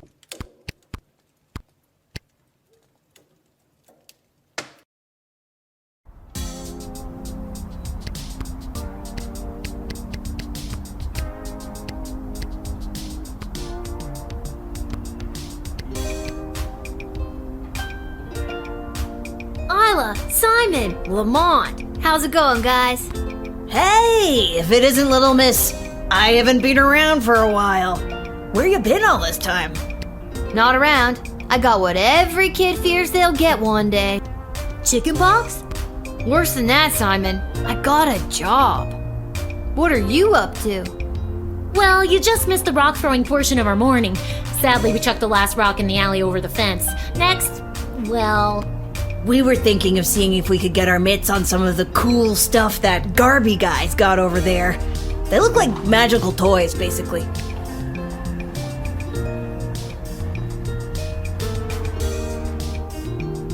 I have to use a bunch of those for my job, and even though they look like a barrel of laughs, they're serious business.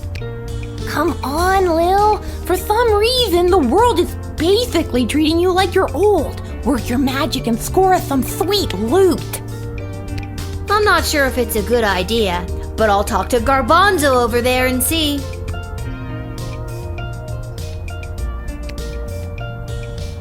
Come on, Lil. Hit up Garby for some loot for us.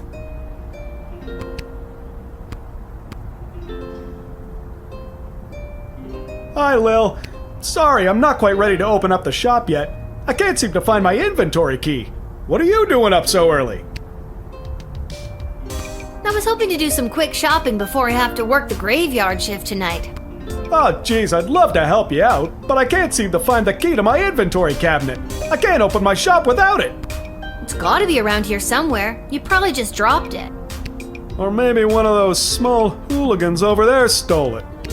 Those aren't small hooligans. They're my friends.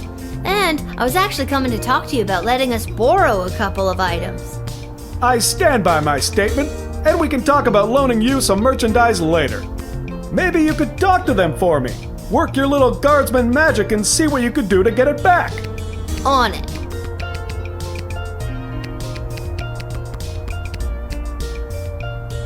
Alright guys, time to confess.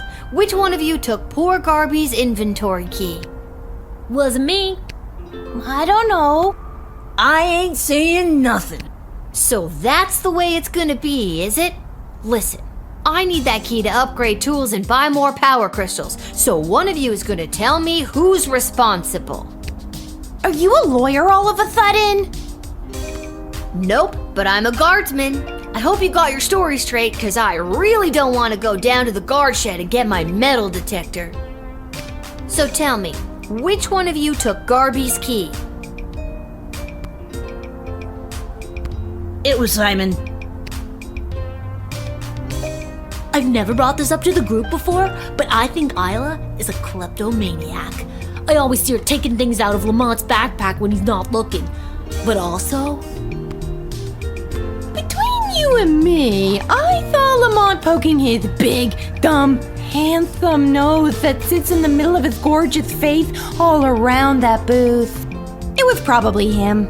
Oh, he's such a bad boy, but also... I could make up my mind now, or dig a little deeper.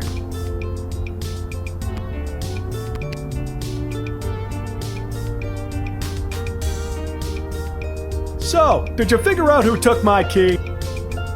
I hate to be a narc, but I think it was probably Lamont. He's the tough-looking kid with the missing tooth. Thanks, Lil. I'll be right back. Hey, you! Mullet boy! Stay right where you are!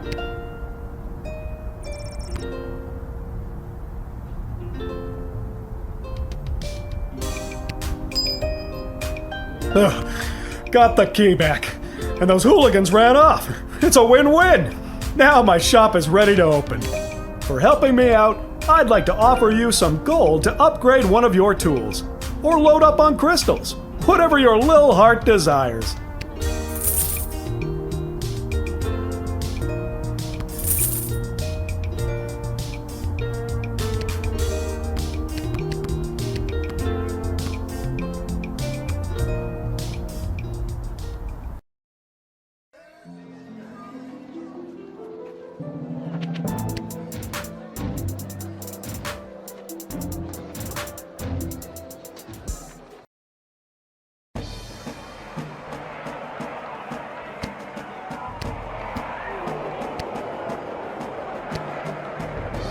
Step right up, one and all, and win some money on the Goblin Ball.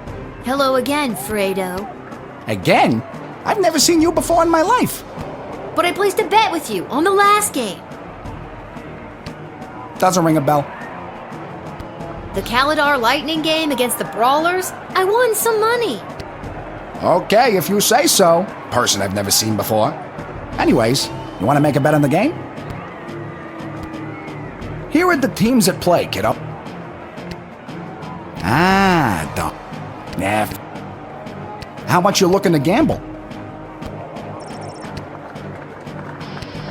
All right, kid. Your bet is in. Good luck. This hat, it is not as fantastic as my previous hat. My journey, it continues.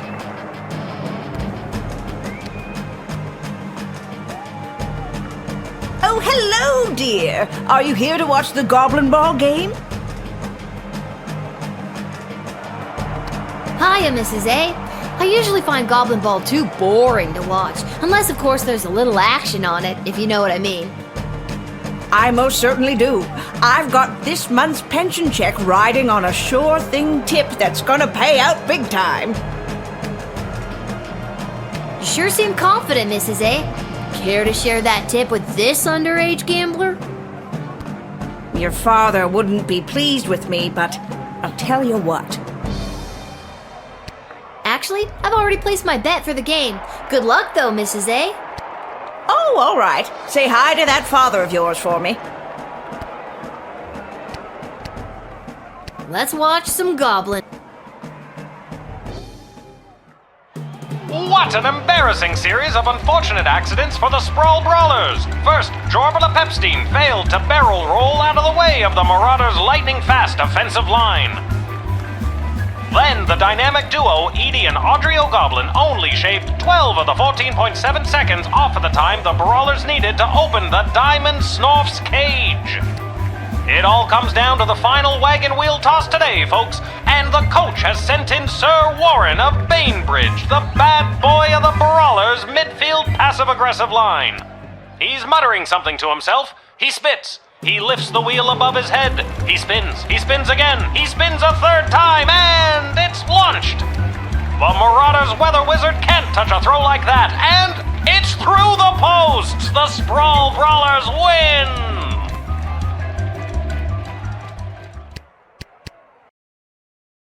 Lucky guess, kid. Come back next time for all your illegal gambling.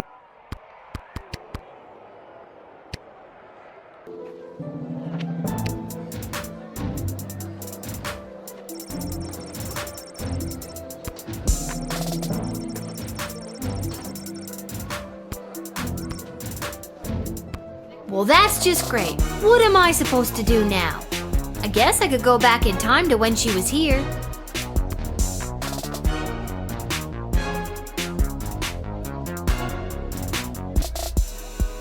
But Dr. B did say I could only use it at the guard shed.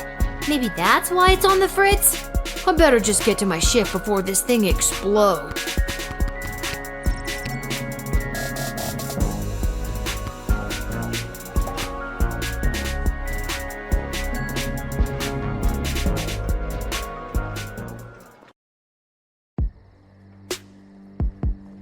What's this? A mysterious present? Perhaps a secret admirer?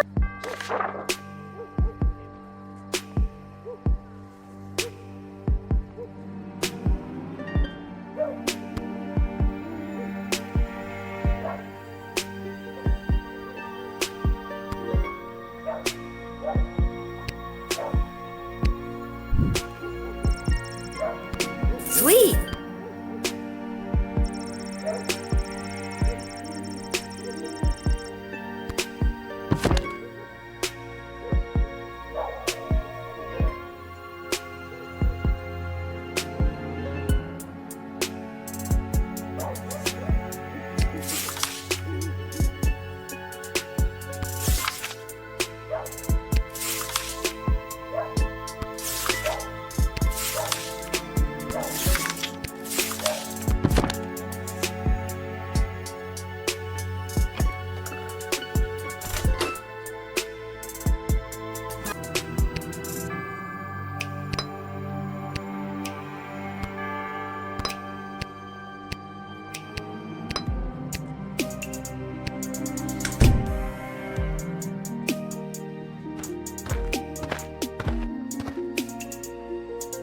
Good evening, child. I have not seen you at the post before.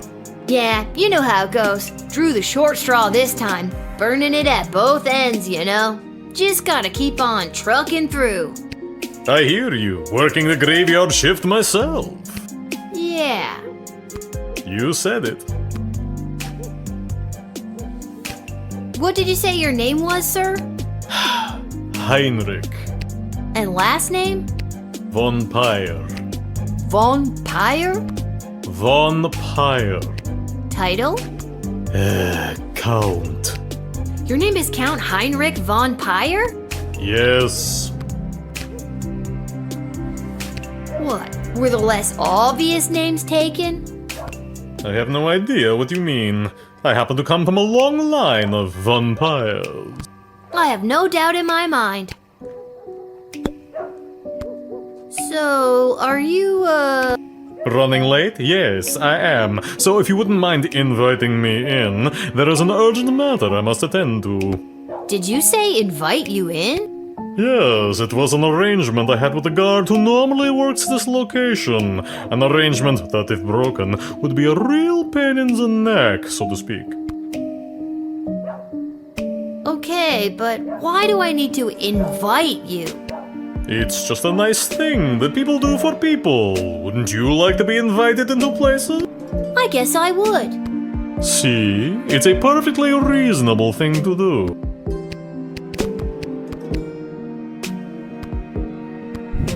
Maybe this will loosen your lips. A bag of rice? You're showing me a bag of rice? Why would you do such a thing? Would you happen to know how many grains of rice there are in that bag? I don't know. A lot? Holy crap! Okay, just give it to me. I will count them for you. A bag of rice. I never, in all my years. Okay, weirdo. Next.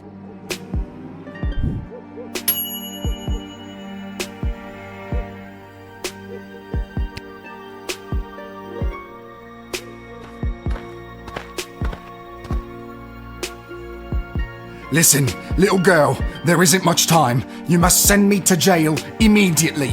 I pray you don't make me explain any further.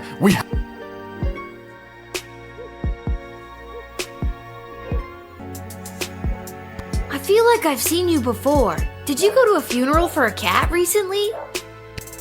Sprinkles! That vile beast of a feline.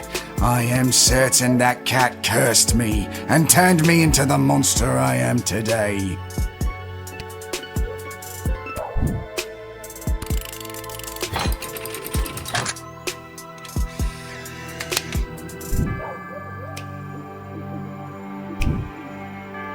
Thank you. Bless you, child. The world is a safer place now. I really hope you get the help you need.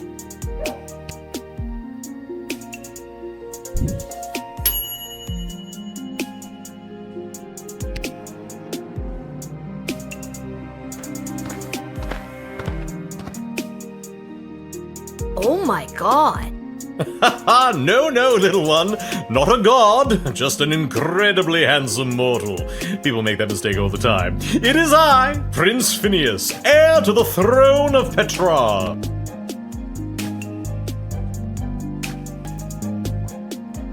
Incredibly handsome? Really? 11 out of 10, baby. Barf. Do you have anything to declare? Please say no and just go about your business. As a matter of fact, I do. Yeah, I was afraid of that. I declare that I am... Drunk? No. Well, actually, hold on. Yes, I am drunk. Sauced. 3 sheets to the wind. Nay, 4 sheets. No sheet.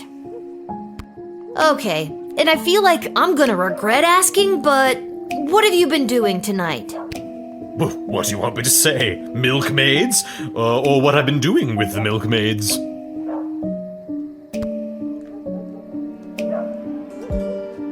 Well, we've come this far. What have you been doing with the milkmaid? I got thrown out for trying to stretch a single into a double. I just feel sorry for you, man. Don't pity me, little one. I am a crown prince of the realm. A sad one. Aren't you here trying to win the hand of Princess Desdemona? Well, sure I am, but when the Mages Guild throws a party in your honor, boy, do they know how to show you a good time. And you can't stop a fox from stealing eggs, am I right? Huh? Good night, Prince Phineas. That's me. Yeah, I know. That's why I said it. Now get out of here, you drunk fool. Oh, all right.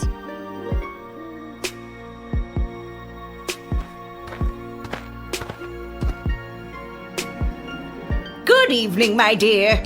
Mrs. Abernathy, you're out awful late, especially with all these comings and goings about the sprawl. Oh, my stars! Would you look at the time? How the day does get away from you. I best be turning in. My dad will sure be glad I've seen at least one familiar face tonight. Your dad? Yeah, you know my dad, Hamish. Oh, yes, Hamish. Your dad, Hamish. Best be getting home to bed. That's funny. I don't think I've ever heard you call him Hamish before. Yes, usually I call him your dad. No, usually you call him Shamish. Yes, Shamish. Best be getting home to bed. What's kept you out so late tonight? Well, with all these comings and goings about the sprawl, I've been out of sorts. My routine is all over the map these days. Best be getting home to bed. Even so, it's pretty late for you to be out. Was there something special happening tonight? Something special. Well, with all these comings and goings about the sprawl, I've been out of sorts. My routine is all over the map these days. Best be getting home to bed.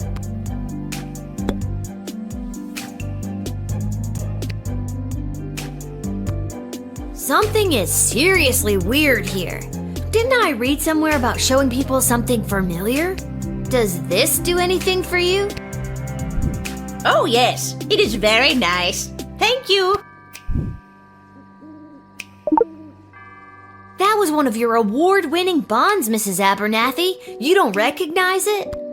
Award-winning bonds. Don't you recognize it? You're not Mrs. Abernathy at all, are Get out of here, you lousy shapeshifter monster!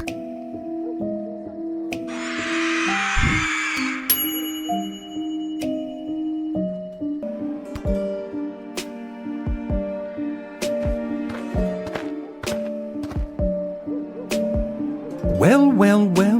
If it isn't the little girl who works the guard shed. I was hoping we'd meet again. I'd love to stay and chat, but I have a rather important meeting to attend. And what exactly is this meeting you're attending? If you must know, I was summoned by Praetor Kargan personally. It is a highly confidential matter that doesn't concern you. Late night slumber party? Watching rom-coms and doing magazine quizzes? Impudent child! I'm pretty close, aren't I? Why does Praetor Kargan want to meet with you? I'm feeling rather generous today, so I will tell you. The Marvog High Council, led by Praetor Kargan herself, are concerned. As ceremonial killings have become more and more common, their numbers continue to dwindle. With that in mind, the Empress reached out to me regarding the practice of necromancy to preserve the life force of some of these brave fallen souls. Necromancy is a dark art. Isn't that bringing dead people back to life? Oh, child, it is so much more than that. With knowledge of life and death, the future and the past both fold atop one another, connecting us to all of time and giving us the ability to foretell not only what has been, but what is to come.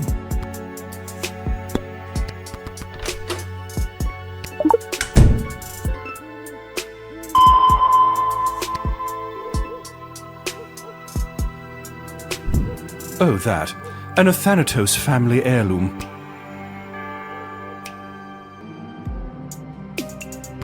Thank you. You have a keen eye, young guard. Potential? I see potential here. The Athanatos bloodline is extremely old. In fact, it dates back to before the founding of the Sprawl. And this locket has been passed down through each generation to get to me. It's far too powerful to hand over to the likes of you. What do you mean by powerful? What power does it have? This locket has been the key to unlocking great power for all of my ancestors. Oh, it's like one of those good luck charms? That's disappointing. Yes, Something like that.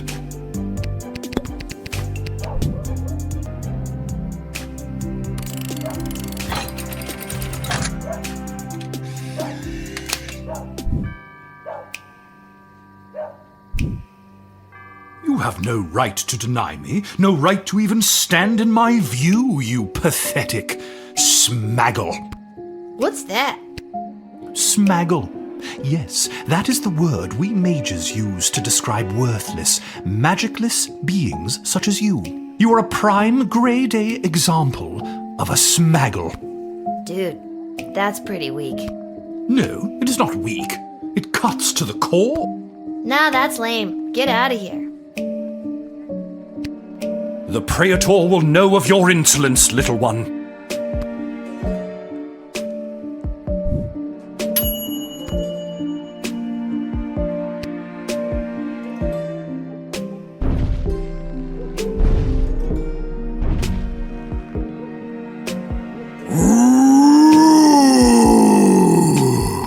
Oh my god! Are you some kind of scary tree monster? Yes! Now let me in or I'll thwomp and stomp you! And what business would you say you have in the sprawl this evening?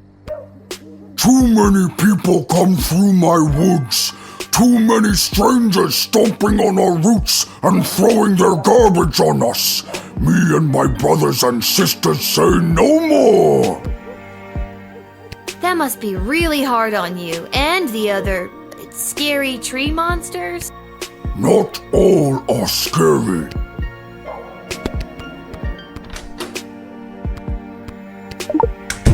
I noticed you have something carved on your bark, but I can't quite make out what it says. Somebody carved it on me when I was a sapling. It was a mistake. Mind if I try to read it? Okay.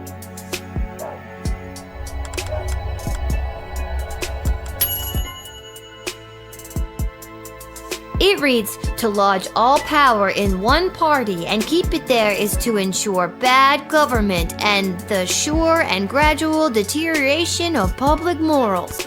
Does that mean anything to you? That was the words of person who came to woods to write. I remember him, Mark Goblin Twain. He was inspiring to Scary Tree Monster. Talked about how to make change in world. And was it through stomping and thwomping? No, it wasn't. That was Scary Tree Monster's idea. He spoke of change through something called corrupt government systems. Maybe there's a better way to get people out of your woods. Maybe a more official way. Are you saying Scary Tree Monster should run for government office to implement real systemic change? Sure, why not?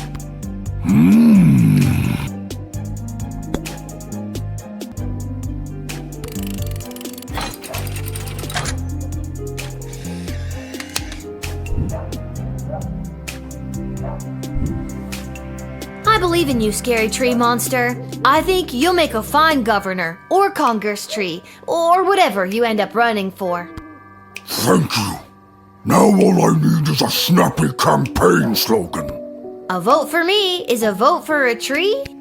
A little on the nose.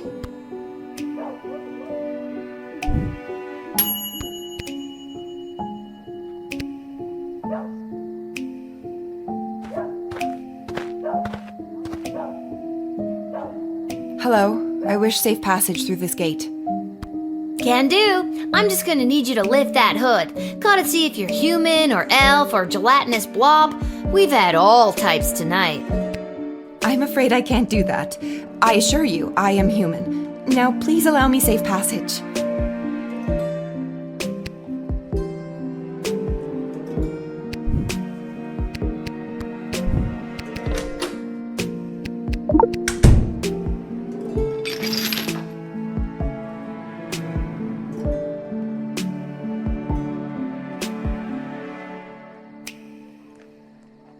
Whoa, what's with the neck candy? A little out of place for someone dressed so discreetly. My necklace is none of your concern. So you stole it? I did not steal it. Then it was a gift? Yes, from my mother. I wish I got a gift like that from my mom. Only thing I got from her was this hair. You know, I could keep this in order to get you to tell me more about yourself, but I won't. I greatly appreciate that. Greatly enough to tell me who you are? No. Aw, you're no fun. That emerald looked like the real thing. Maybe I should call one of the higher-ups about it.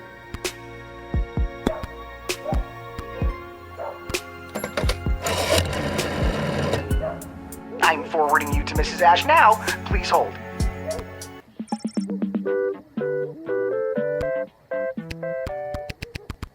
Lil, I've heard something about a necklace. Hello to you, too. Yes, the cloaked woman is rocking some serious neckwear. Silver chain, big green rock. That is the same necklace that the princess wears. Maybe the princess gave it to her as proof so that she could enter safely and relay a message to me. Let her in immediately and tell Travis he's fired. Why? Oh, I tell him that every night. It's our little game. Ta! I'm still on the call, you know.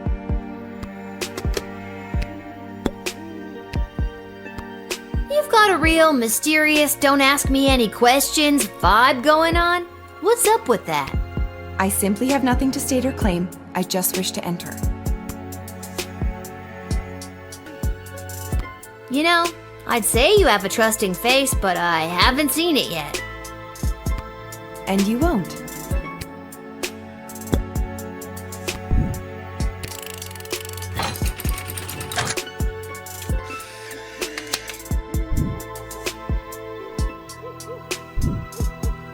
I don't know why, but something tells me I should let you enter. Maybe it's the necklace, maybe it's the nothing else you've told me about yourself, but I gotta follow my gut on this one.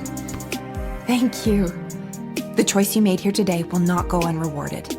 Tacos. What? Make my reward tacos. Okay, sure. Hooray!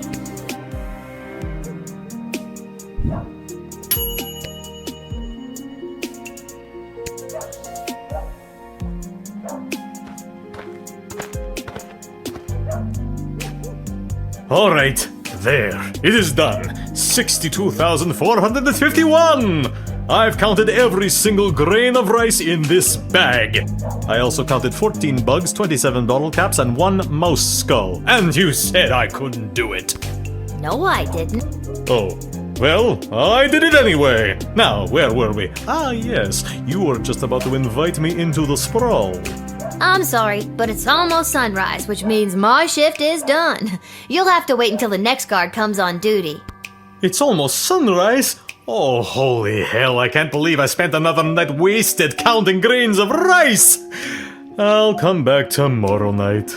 Why not just wait until the daytime guard comes? Because I can't. Why not? Because I said I can't. I blister in the sun. I bet you do. So long, child, until the next time when you are unfortunate enough to have to work the night shift. So long, obvious vampire dude.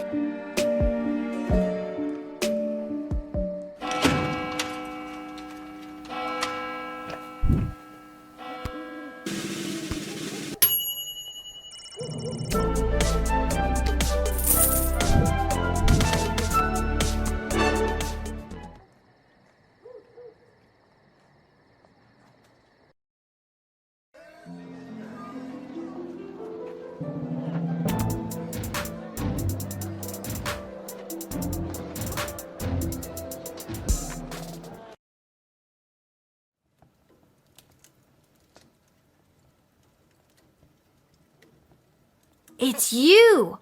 What are you doing here? Are you here to give me tacos? No, I've come to reveal my true identity to you. So, no tacos? Allow me to introduce myself. I'm Desdemona.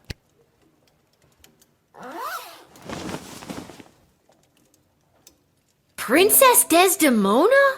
Nah, I knew it all along. No, you didn't. Why split hairs? But what about the kidnappers? There were no kidnappers. I disguised myself and ran away. I'm sorry for all the commotion I've caused. I had to get away to say goodbye to someone important to me before my wedding. I don't understand. I'm being forced to marry one of the suitors from these two rival kingdoms. Yeah, that's old news. What I don't understand is why you, a princess, are here talking to me about it. Shouldn't there be more official people that could play therapist? Like Stryker? Ash? Oh god. Oh, not Malcolm. I know my father had faith in them. When I'm gone, your advisors will help maintain the balance, blah, blah, blah. They want me out of the way so they can control my father's kingdom.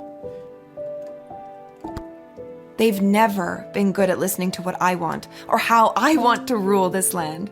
Nobody listens to me. Sing it, sister. And now I'm being forced to choose between allying the Sprawl with the Kingdom of Petrard or the Marvog Empire. You mean Phineas the Pompous Prince or Kargan the Praetor Terror? And it doesn't even matter if I love them or not. At the end of the day, it's strictly politics. Lucky me. This is the first time in the game I've been okay being 12. I just want to make the right choice. Tell me, Lil, what do you think of Prince Phineas? He's way higher maintenance than you seem to be. And he's an asshole. Nuff said. And what about Praetor Kargan? What do you think? I'd be lying if I told you I wasn't already planning my Halloween costume based on her look. She's strong, honorable. She's a babe. What's not to like? So if you were me and you had the future well-being of the Sprawl in your hands, who would you choose?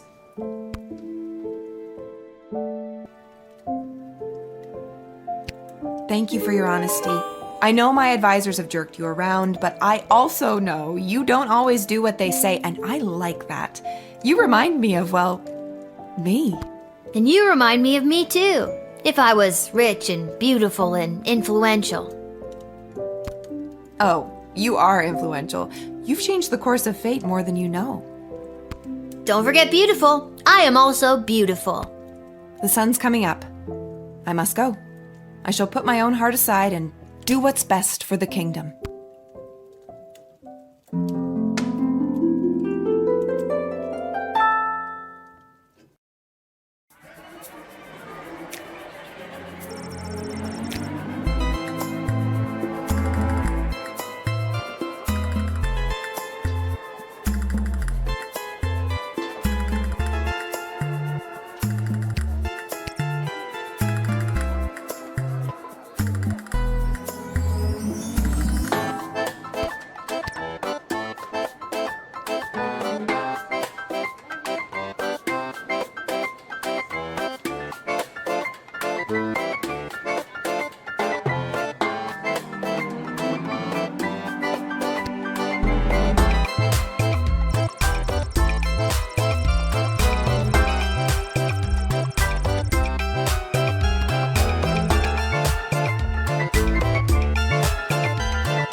And although the princess has come home, she is still remaining quiet on where she was during her missing time, but frankly, I do not care. She's got that look at me, I'm back attitude, and it reflects in her style. You know it. She was seen returning to the castle rocking those possibly was kidnapped leggings, all while sporting a I might have just run away and ran out of money hooded cloak. What do you think she's gonna be wearing at the wedding? No idea, but no doubt it will complement her chosen spouse's home kingdom. That's right. Princess Desdemona has finally made her choice, and it's Praetor Kargan of the Marvog Empire. I knew it was going to be them. It was the... So, she made her choice. Her life is filled with intrigue, and I feel like I am now somehow intertwined with her fate's path. Oh well, off to go see what the gang's up to. There's a note from Dad.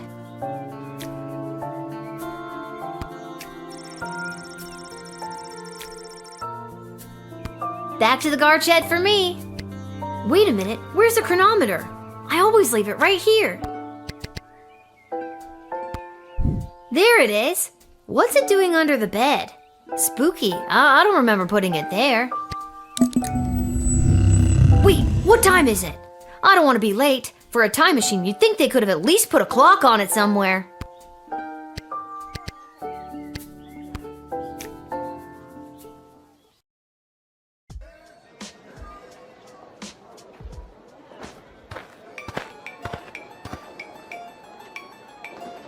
This whole wretched endeavor has been a disgrace, not only to Prince Phineas and myself, but to the entire history of Petrarch.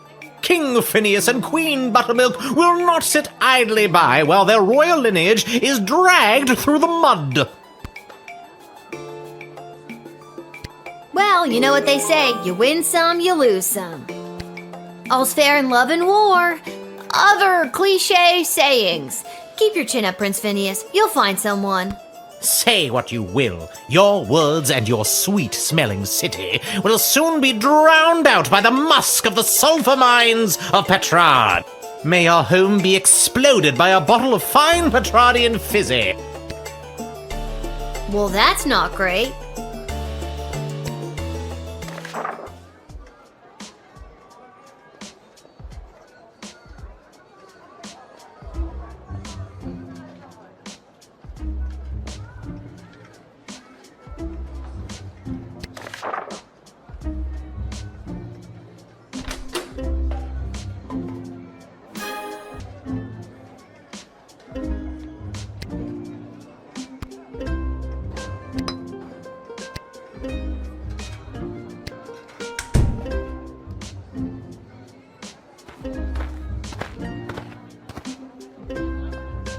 Michael!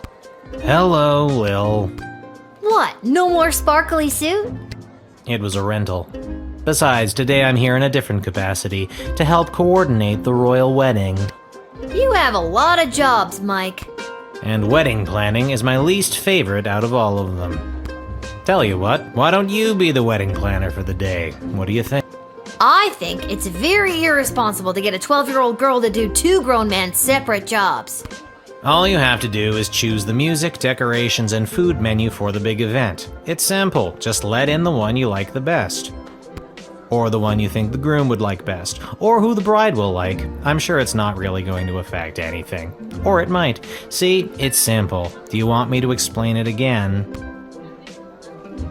Okay, good. The only thing I hate more than wedding planning is talking about wedding planning. The wedding musicians will be coming by for you to choose first. Here's the gold. See you later, Lil. Whoa, this gig pays great! The money's not for you. There's 3 choices for music, food, and decor, and each comes with its own price tag. The gold is the budget for the wedding. Do I have enough money to just pick the most expensive choices? The most expensive choices are going to be the best, right? Not necessarily, and no, you don't have enough. Anything over budget will have to come out of your own pocket. I see. But if there's any money left over, you get to keep it. I see. We're on a tight timeline, so keep an eye on your action points. You've got 4 per round, so that's talking to everybody once, or to 2 folks twice. You get the idea. Need that run by you one more time? Remember, you do the choosing. I'll be here to record your choice and keep track of the budget. Okay, Lil, it's no biggie. Just choose the 3 most important elements of any wedding and try not to stress that it's a royal one. You got this.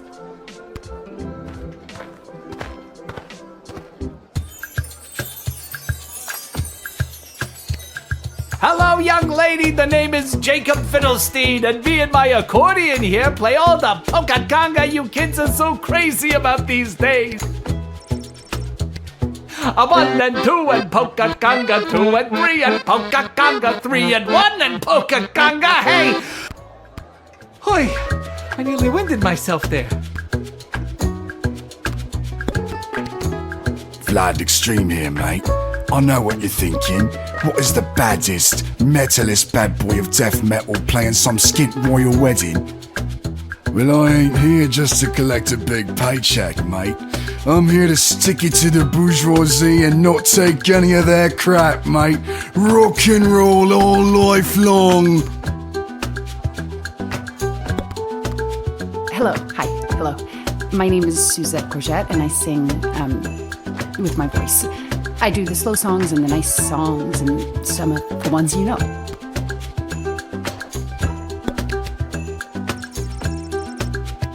I love you, I love you, I love you, I love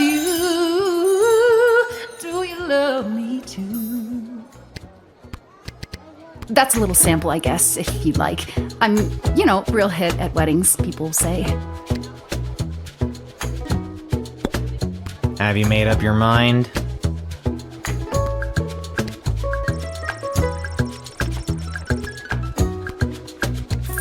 Oh, that is, so lovely of you. I'll start warming up right now. Good choice, maybe. I'll write this down and be back when the next group turns up. See ya, kid.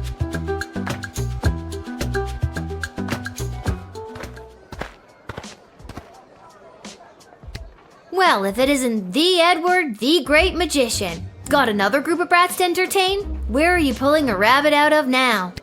I'm afraid I've put my days of magic and illusions behind me. You got kicked out of the Magicians Union, didn't you? Yes, I did. Seems people preferred the actual dark arts to my light entertainment. No matter though, I've got a new career now. Working at your parents' garden shop? They wish. I'm a wedding officiant. I'm here to officiate the royal wedding. Really? You? You are? I am. So it's the Edward, the wedding officiant now, is it? Of course it isn't. Do you know how ridiculous it was for me to have the Edward, the magician as my name? It was so redundant. I can't believe nobody ever told me. 2 these? I must have looked like an idiot. Well, when you put it that way. So now it's just Edward the official officiant, with only 1 thee, thank you very much. Yeah, but don't you think... It's the best name ever? I sure do.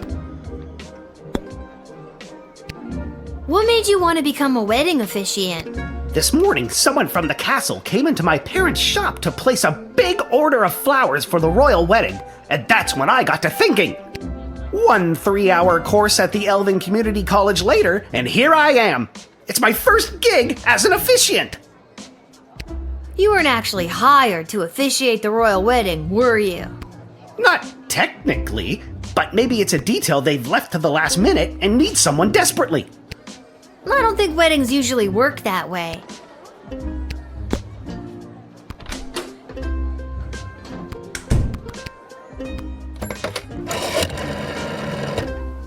Hello, Councilwoman Ash? I'm sorry to bug you on such a busy day, but... Lil! Thank goodness you called. Seems in all the chaos of organizing this wedding so fast, we forgot to hire someone to officiate the ceremony. Do you know anyone who could do the job last minute? This has got to be a joke, right? I never joke, Lil. Well, that's not true. I often share a laugh with my fellow political and high society types. But this is beside the point. Find someone now, and quickly, and don't dally. Well, Eddie, it seems dreams do come true. They forgot to hire an officiant and are looking for someone to work the gig. Think you got what it takes? Yes! Yes! 1,000 times yes! See, Mom and Dad? I knew hard work and persistence would pay off in the end. Let's chalk this one up to dumb luck. Good luck, Edward. Thanks again, friend! We're...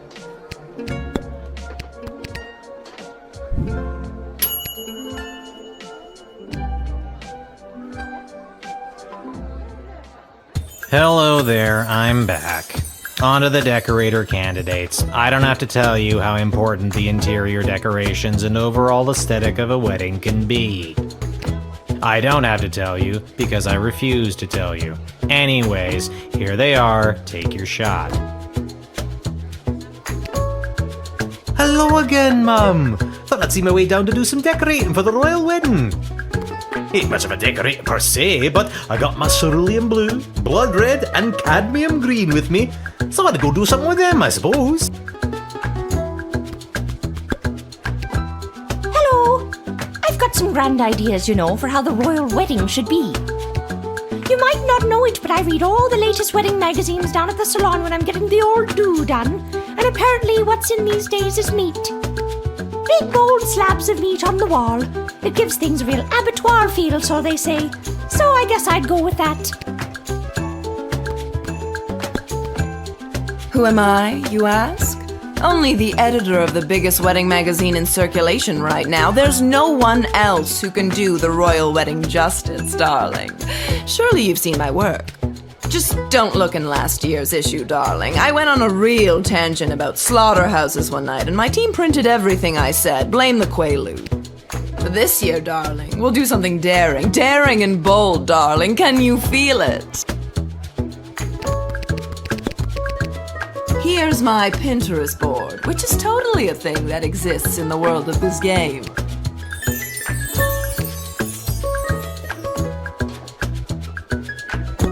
Have you made up your mind?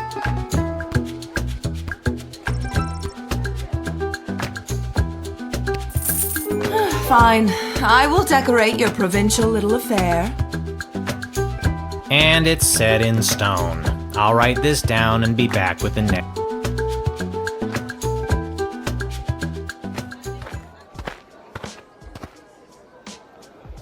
It is I, Articulous Flamehands, a contestant you did not find worthy on the hit show So You Think You Can Save a Princess. Not going to lie, that really stung. In any case, I have a message to deliver to the High Council of the Mages Guild. So if there's nothing else, I will be on my way. Oh, it is getting harder and harder for mages to communicate openly, so everyone is resorting to this secret message, cloak and dagger nonsense. Between us, there's talk of mages dabbling in the magic that dares not speak its name. A lot of times, finger pointing can be a sign that there's more to the story than one side has to offer. Keep your wits about you. How old are you again? Old enough. This is the message I have been charged to deliver to the High Council of the Mages Guild. No use in trying to read it, though. It is concealed by a web of secretive spells and codes that would be incredibly difficult to untangle. I'm sure it's not that hard to decode if you really tried. The codes used by the High Council are too strong for me, a mere level 9, to interpret. Wards held by powerful crystals were used to create them. It would take powerful crystal magic to decode this.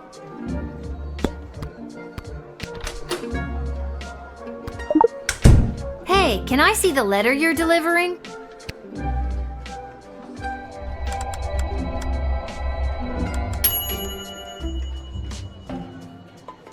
Incredible! Let me see. Wait. What? No. This cannot be true. These renegade mages are more deeply embedded than I thought. I was sent to deliver this? Dear child, thank you for saving me from myself. I must flee and work to weed out the bad actors within the guild. Dark days lie ahead. Be careful. Your name was also mentioned in the letter.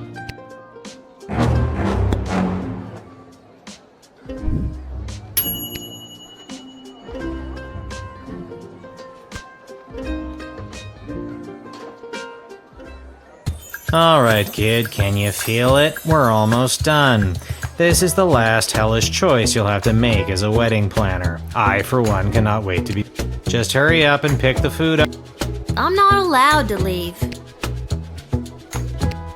Monty's has the soup. That's all I'm allowed to say. Good afternoon. I am here today representing Catering Corp regarding a contract to provide the sustenance for the large gathering known as the Royal Wedding. Catering Corp is willing to provide the base amount of calories needed to sustain such a high-capacity event in return for appropriate remuneration. I am accompanied by samples of our food and a detailed list of ingredients available upon request. Bonjour, mademoiselle. Je m'appelle François Saint-Français, head waiter à la Chez de la Maison. We provide the finest and the fanciest of delicacies for the newly married royal couple and their guests. Only the smallest portions for the highest prices, of course. Very chichi pompon for the snootiest of people. A place someone like you or anyone you know would never get into, no matter how hard you tried. Here is the tasting menu, printed on the skin of the rarest hippogriff. Endangered mythical creature. Fancy.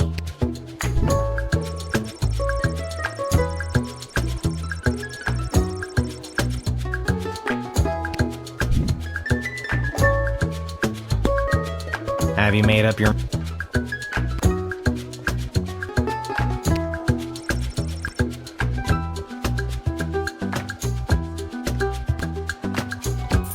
Ah, c'est magnifique!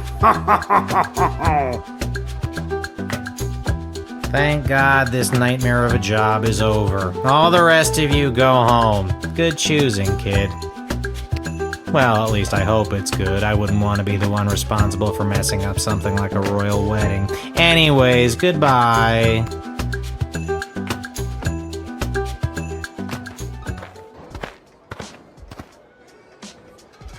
I am a citizen of the Sprawl. I have nothing to declare on my person, and I demand to be allowed entry. I have no further statement to make beyond the following. I am a citizen of the Sprawl. I have nothing to declare on my person, and I demand to be allowed entry. How do I know you have nothing on your person? How do I know you're even a citizen of the Sprawl, for that matter? If you want to search me, go ahead. I have nothing to declare on my person, and I am a citizen of the Sprawl. I solemnly declare that the information I have provided is true, that it is of the same force and effect as if made under oath, and that it was freely given. The treatment of my people, and indeed most all non-humans in the Sprawl, is a disgrace, a national embarrassment. If I do not have the freedom to come and go from my home as I please, what do I have? So once again I say to you, I am a citizen of the Sprawl. I have nothing to declare on my person, and I demand to be allowed entry. I really do feel for you, but why should I have to pay a fine to support your protest?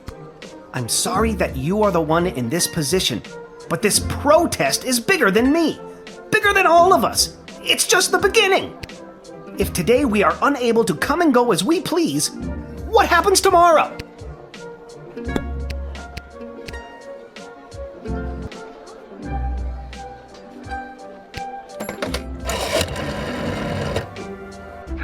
Intriguing. You seem to be caught between a rock and another equally hard rock. Tell you what, I'll take care of the fine if you let him in. I just gotta see what the GLA has planned. You know about the GLA? Of course I do. Founding member. Well, not really, but of course I know of them. I don't just sit down here reading and writing Yelp reviews for Monty's, although I do that a lot too. You'll pay if I let him in? Bingo! Let me just find my wallet.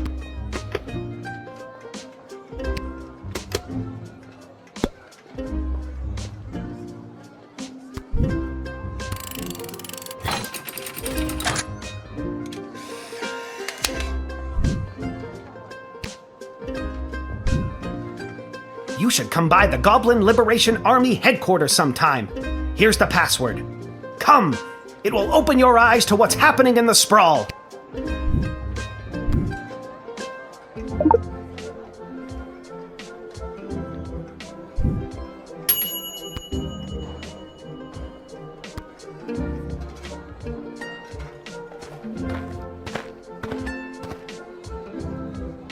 Where's Hamish? I really don't have time for... say, you there, little girl? I need to get to the other side of the sprawl without delay.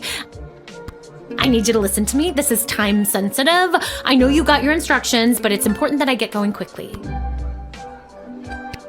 I swear someone was supposed to give you guys a heads up that I was coming. Let me spell it out for you. I went to school to become an ice sculptor. My parents said, you'll never make a living at it. And they were right. Until the royal wedding, that is. This is my big break. I got the ice. I sculpted it. Now I have to deliver it. It's hot out. Just let me through so I can prove my parents wrong. Sounds like you're under a lot of pressure. I'll try to get you on your way. Thank you. You have been an immeasurable help in the battle for my parents' approval.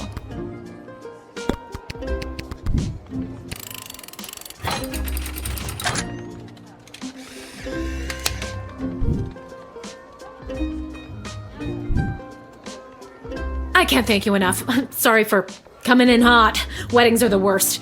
If you can get close enough, take a look at my sculpture. I'll throw something in there just for you. Gotta go.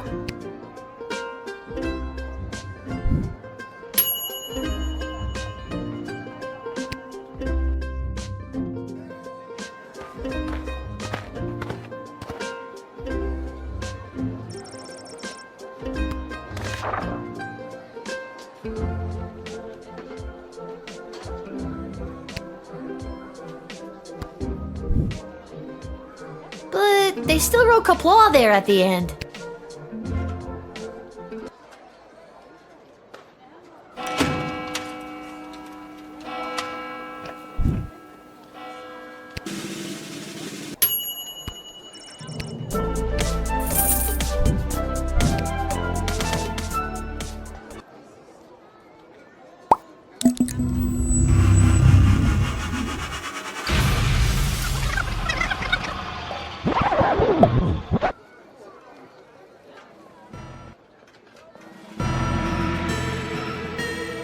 I have a very bad feeling about this. Salve Ilechpuela, regno meo grata. I need to get out of here, and fast. Quido Ruiz, culparum mudimus. Think, Lil, think. Hospices in hoc regno, actualistina donna solita, hic requiritur immolatio, ircis immortem vitare velis. Quia pueresa, non custoditus abira, pauca tantum momenta avis antequam tu consuma, non iocari, nunc facerem maliquida.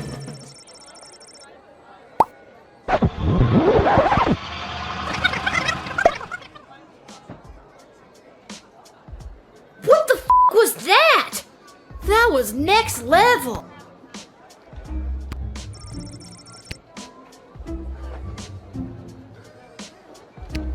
I'm gonna go down to the dig site to throw this stupid time machine down a deep hole. Okay, Lil, get it together. You can still do this.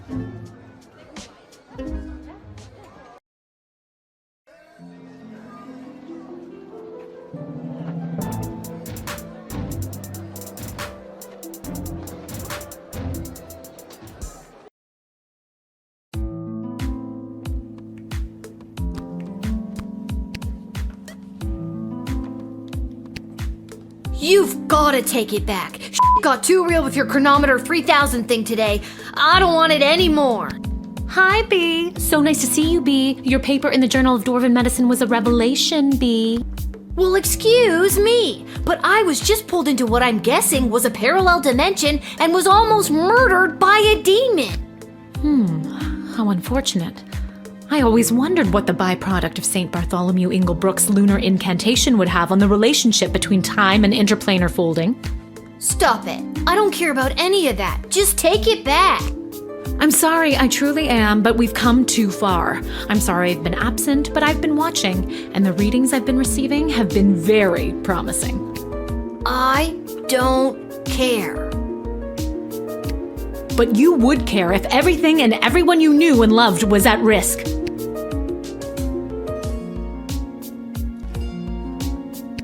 Everything might seem like we're in a storybook, but open your eyes. We're on the verge of a civil war from inside the walls, and if you hadn't heard, the princess just pissed off some very powerful people. It is in your best interest to continue to help me with the device, because who knows when we will need to rewind time and something more important than which nobody you chose to send to the dungeon today. And you're here, after allegedly going toe-to-toe with an interplanar demon. I trust you. I'm not gonna keep doing this forever. You and everyone else are gonna owe me a childhood, you know? Keep helping me with the chronometer 3000, and we can see about making that happen for you.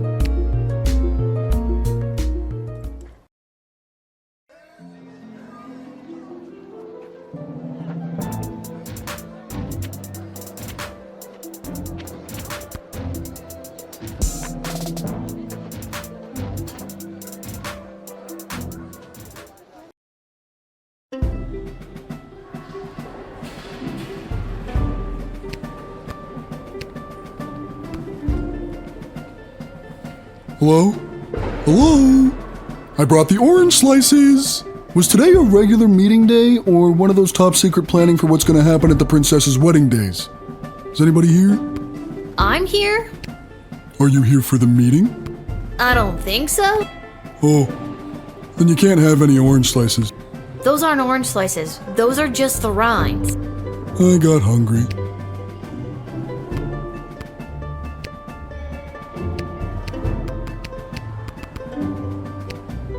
What's this?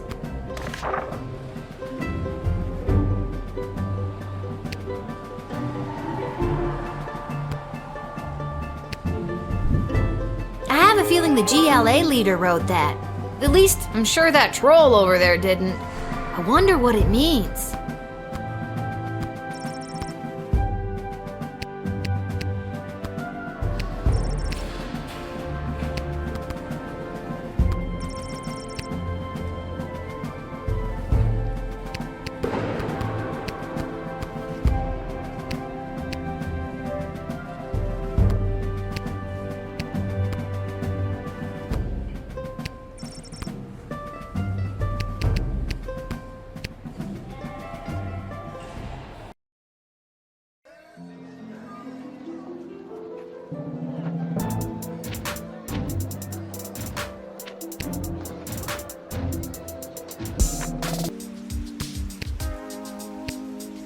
This hat, it is not as fantastic as my previous hat.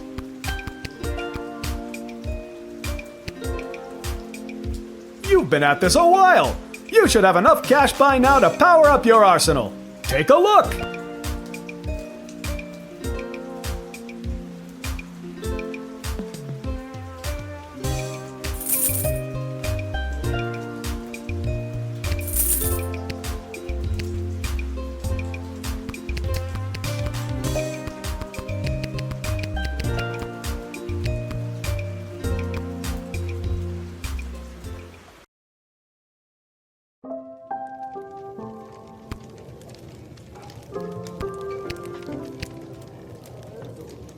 Ah, here she is, the little guardsman who spoke to the princess and secured the union between the Sprawl and the great Marvog Empire.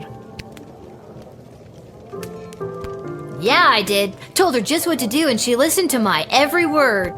I admire your complete lack of modesty. Modesty is such an ugly thing. Let us celebrate with a tankard of blood wine. Kapla! I'm 12. I can't drink alcohol.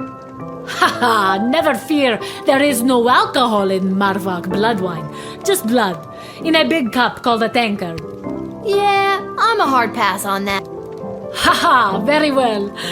There will be much blood wine at the royal wedding where the Sprawl and Marvag tie their fortunes together forever. Let us raise a glass to the gatekeeper who brought us all together this day. Kapla! Did a mouse sneeze somewhere? Come, child, louder and with fury! Kapla! Too furious, far too furious. We are not at war. Be careful shrieking like that. But as we say in Marvag, better to be too furious than not to be furious at all. I'm exhausted. I shall now recite the Marvag pledge of unwavering loyalty, as is our custom. And that's my cue to leave.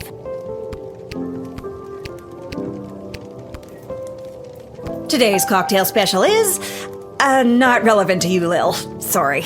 And we just ran out of milk. Sorry again. Lil, can you be on the lookout for a health inspector? They can look like anybody. How about you whistle if you think you've identified one? I can't whistle. Well, then scream health inspector at the top of your lungs. I'll see what I can do. I think I've done it.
Good morning! You're listening to The Morning Crawl, the #1 morning show in the sprawl. I'm Dodger, joined by my new co-host, The Quack. For those of you wondering where the ham is, well, it turns out he got an invitation to the royal wedding happening today.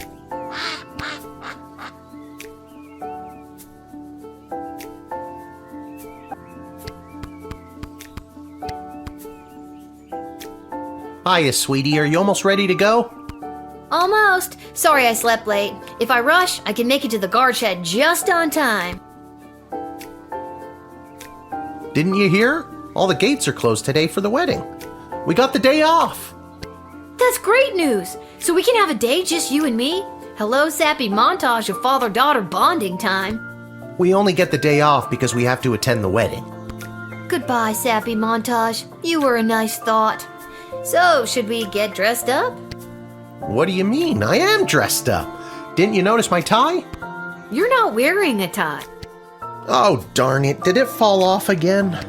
Did you tie it properly? Lil, you know I don't know how to tie a tie. Did you clip it on properly? Lil, you know I don't know how to clip on a tie. Did you tape it on proper? I thought I did. It doesn't matter. No one will see us. Our seats are so far from the altar, we're technically closer being at home.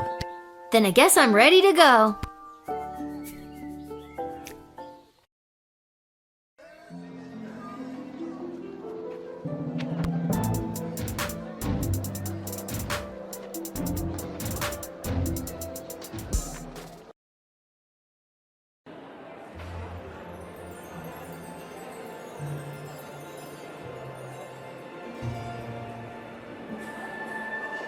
Okay, remember, grab as many appetizers as you can, then meet me by the door.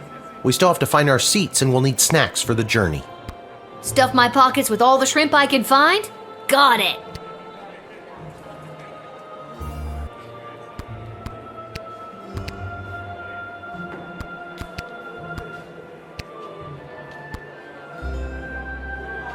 Lil, you absolute wonder. Well done on the wedding file. It's gone off without a hitch, and with that, the sprawl has acquired a powerful new ally. Brava, Lil.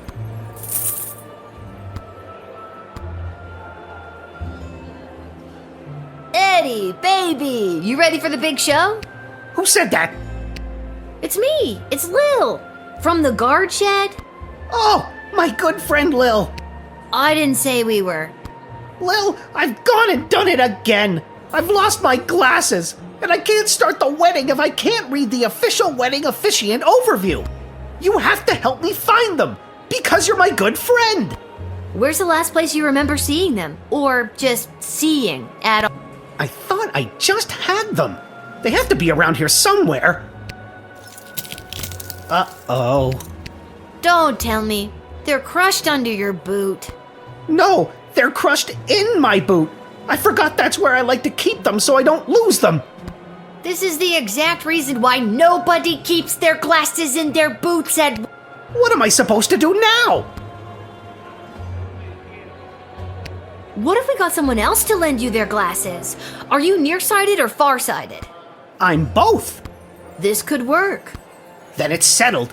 You go and find someone to lend me their glasses, and I'll stay here. Why can't you do it? The pieces of my broken glasses are cutting my foot, and my boot is filling up with blood. Okay, you stay here. I should probably talk to my dad about this. Tell him I say hello.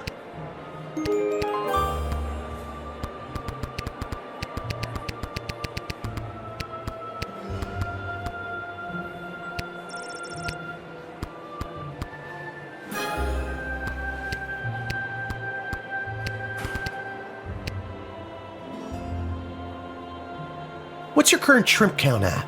We need at least 30 to get 4 stars. Dad, the wedding officiant needs a pair of glasses or else the wedding won't start. Also, Edward says hello. Who? Dad, focus.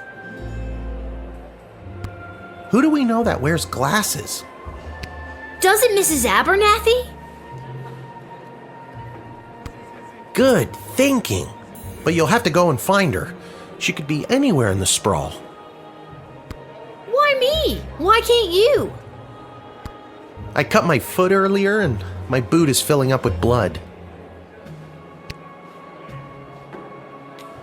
Do you know where she is? She could be at any of the locations in the sprawl that you've already visited. And chances are, Mrs. Abernathy might want something in return for her glasses. You may need to find a different person who may have another certain item or piece of information. If there's someone you met at the gate, try to remember if you admitted them, denied them, or sent them to jail. It'll help you narrow down where to find them. Are you giving me a tutorial this late in the game? You may also find someone who wants an item that you already have in your inventory. That counts, so feel free to use it. Where's the skip button? Would you like to hear this information? Okay. Sheesh, just trying to help. Now, if I was Mrs. Abernathy, where would I be?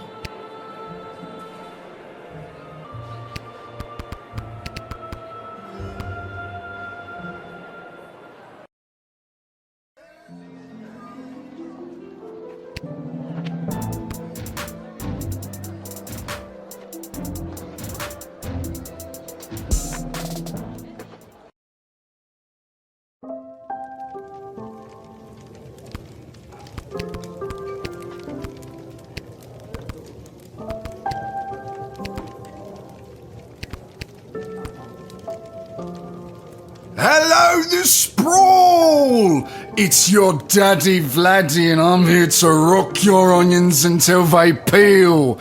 That's my opening line. Always a huge hit. Too bad nobody at the wedding got to hear. Don't worry, I put Vlad Extreme on your jukebox, so if you ever need your onions peeled, you know what to do.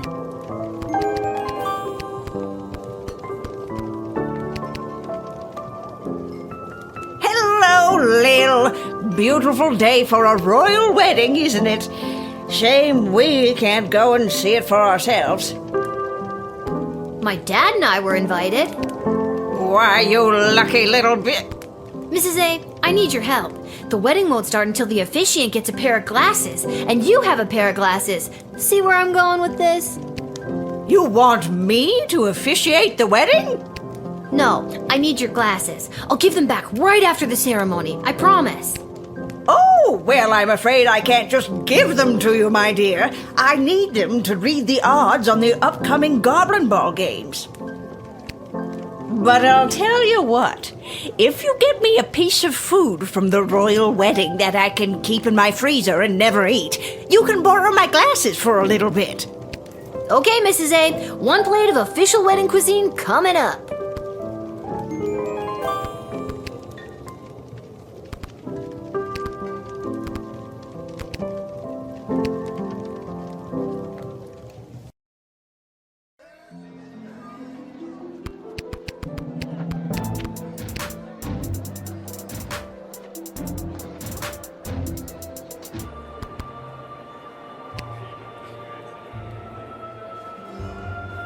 Excuse me, sir, Go away.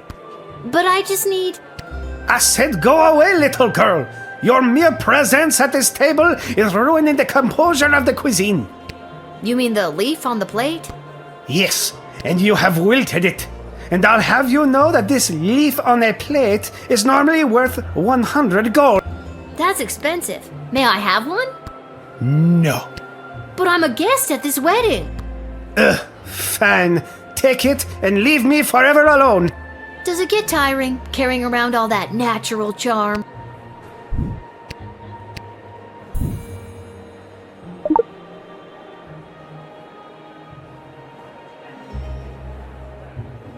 Mrs. A, here, I got you your keepsake appetizer.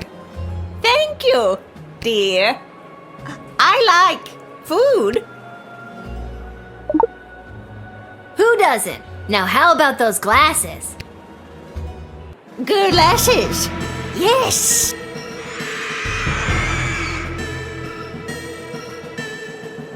Holy crap! That was the shapeshifter again! And it's run off with my food for the real Mrs. Abernathy! Guess I gotta go get another plate, or see if Mrs. A wants something else for her glasses.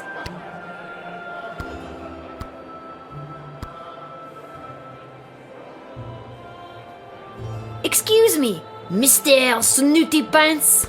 Yes, what is it? Can I have another expensive leaf on a plate? No! But you have so many left. I guess people didn't like them, huh? They are not made for people to like. They are made for people to take pictures with. Now go away. You cannot have another. I guess I'll go see if Mrs. A wants something else for her glasses.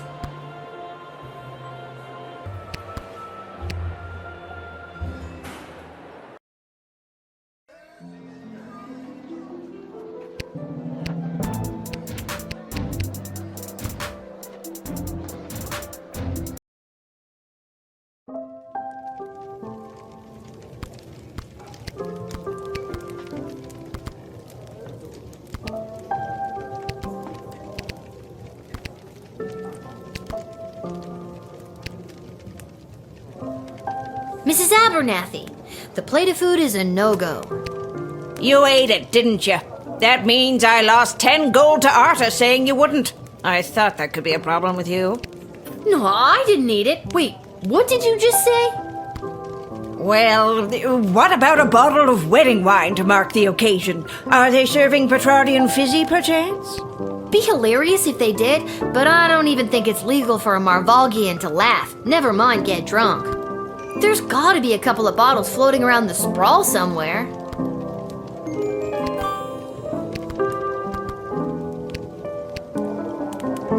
1 bottle of Petrardian Fizzy, please, Arda. No need to check my ID. I am absolutely underage. You know I can't do that, Lil. We'd lose our liquor license. If we had one. Or a food handling license. We shouldn't be allowed to operate. It's too much pressure.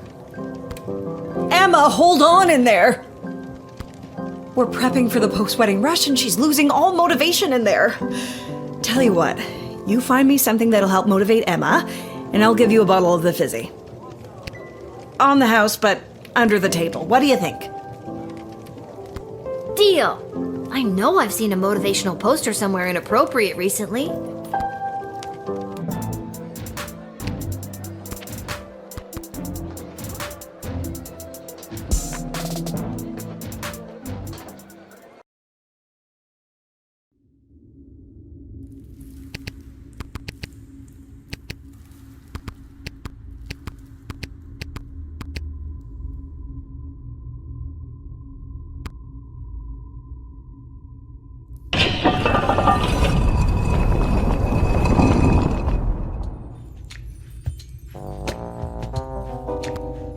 Lil, there you are. I've been searching everywhere for you. You wouldn't happen to have a purple left-handed screwdriver on you, do ya? Or a pair of shoes made out of a watermelon? Fresh out of both. Rats! No reason. What can I help you with? I need to find something to motivate someone stuck in a service industry job. How about that Hang In There Kitty motivational poster? It's always helped me when I've needed a boost. That would work perfectly. Go ahead and take it, but only because it's your birthday. It's not my birthday.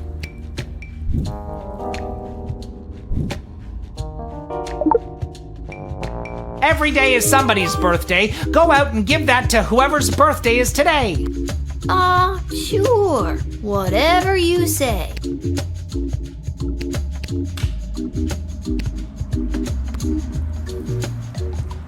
Whelp has a new master now, and he lives a very comfortable life. And he got to be a jockey in a polo match? Best day of Whelp's life! And he's rich now, too! And likes to flash his money around! Here's thanks to you, Lil!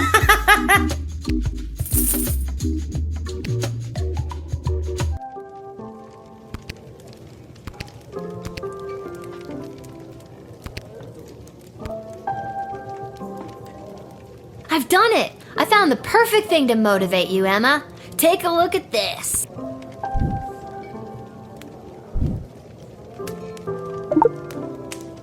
A Hang In There Kitty poster. I hate cats. Oh, I guess it's not perfect then. No, it is. I can hang in longer than that stupid cat can. Hey, Arda, let's get things going, huh? Thanks, kid. Here's your bottle of Petrardian Fizzy. If you get caught with it, don't say you got it here.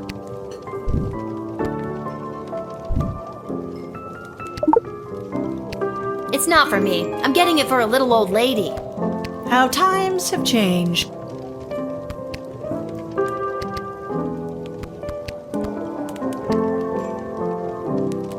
Mrs. A, I found you a bottle of the fizzy stuff. Can I have your glasses now?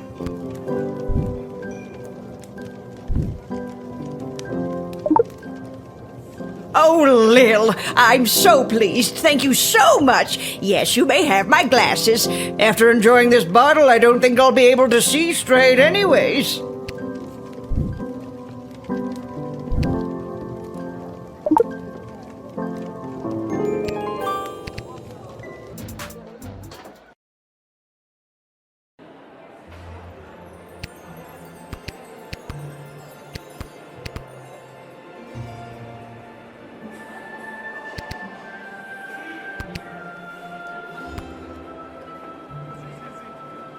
Edward, I got you a pair of glasses. The wedding is saved.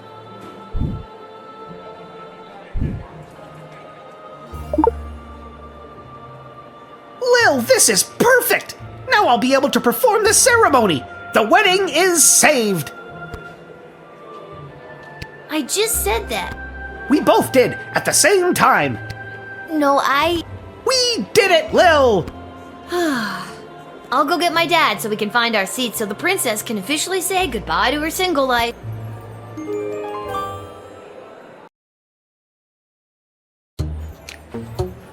Welcome, ladies and gentlemen, humans, elves, dwarves, and other non-humans alike.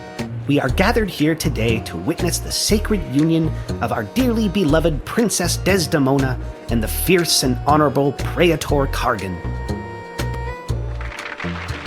We stand here to celebrate the, love shared between these two people, as their union will forge a strong bond that will bring renewed strength and vigor to our fair city-state. The, happy couple have elected to write their own vows. Praetor Kargan, the floor is yours. Princess, together our two nations will enter a state of cooperation. Your surplus population will help fuel future glorious ballets of the Marvog Empire and provide ample breeding opportunities for more proud Marvog warriors. Kapla! Charming. Princess Desdemona, you may proceed. That's so, romantic. Even though our people have differences of opinion on a variety of subjects, going forward we will solve our nation's disagreements with words and mutual respect. But what fun would it be? Nothing can compare to the feeling of conflict resolution through the hunt. There's no chance you're talking about hunting rabbits or pheasant, is there? Ha ha, no. And now, the presentation of the ceremonial rings. Once you place the sacred rings upon each other's fingers, you may seal this alliance and your marriage with a kiss. And from that moment forward, your lives and indeed your two kingdoms will be forever bound. But first, if there is anyone here who knows of any reason that this couple should not be wed, speak now or forever hold your peace. I object! Oh no! Chuck is here to enact his plan. What do I do?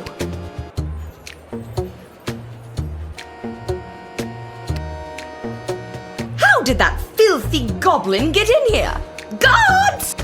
Wait! What a disgusting little creature! What did the councilwoman just say? Guards! I said wait, and I'm done being ignored. Guards, stand down. Chuck, what are you doing here? I told you to stay away. Ooh, the plot thickens. What I do today, I do for all citizens of the Sprawl who have felt unwelcome for too long. For those of us who look a little different, who can't walk down the street at noon with their heads held high. I'm looking at you, mole people.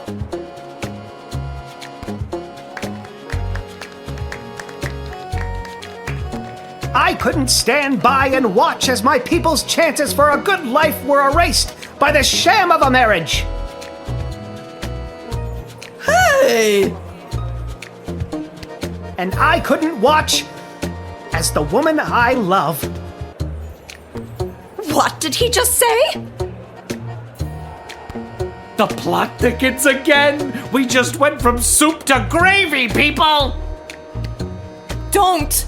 You can't. The Sprawl doesn't need you to sacrifice yourself to make it stronger. It already has an untapped power inside itself, waiting to rise up. Princess Desdemona, I love you. Will you marry me instead and join in allegiance with your own home? This will not stand. Princess, you can't seriously be thinking of leaving me for this. I'm on the edge of my f***ing seat here! I will, Chuck. I will marry you. What? This isn't going to work out. People of the Sprawl, this may shock and horrify the worst among you, but this is Chuck, my secret goblin lover. And I choose him as my groom. And together we will empower our own people and usher in a better, brighter future for everyone in the Sprawl. Watch out, Lil! What is that?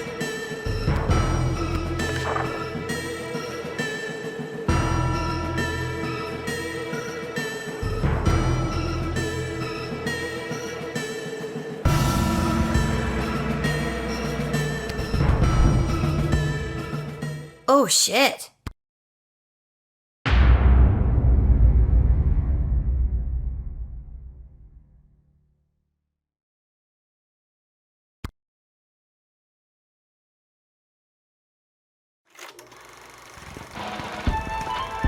The Sprawl, news about the war. On the front lines, our homegrown heroes are holding toe-to-toe against the pungent Petradians. But back in the barracks, folks from home and away are signing up to do their part. You might even find the odd Petradian joining our ranks to fight against their own. Go get 'em, soldier. And get 'em once for me. Talk to your local godshed operator about how you can join the Sprawl Army today. Join the Sprawl Army today!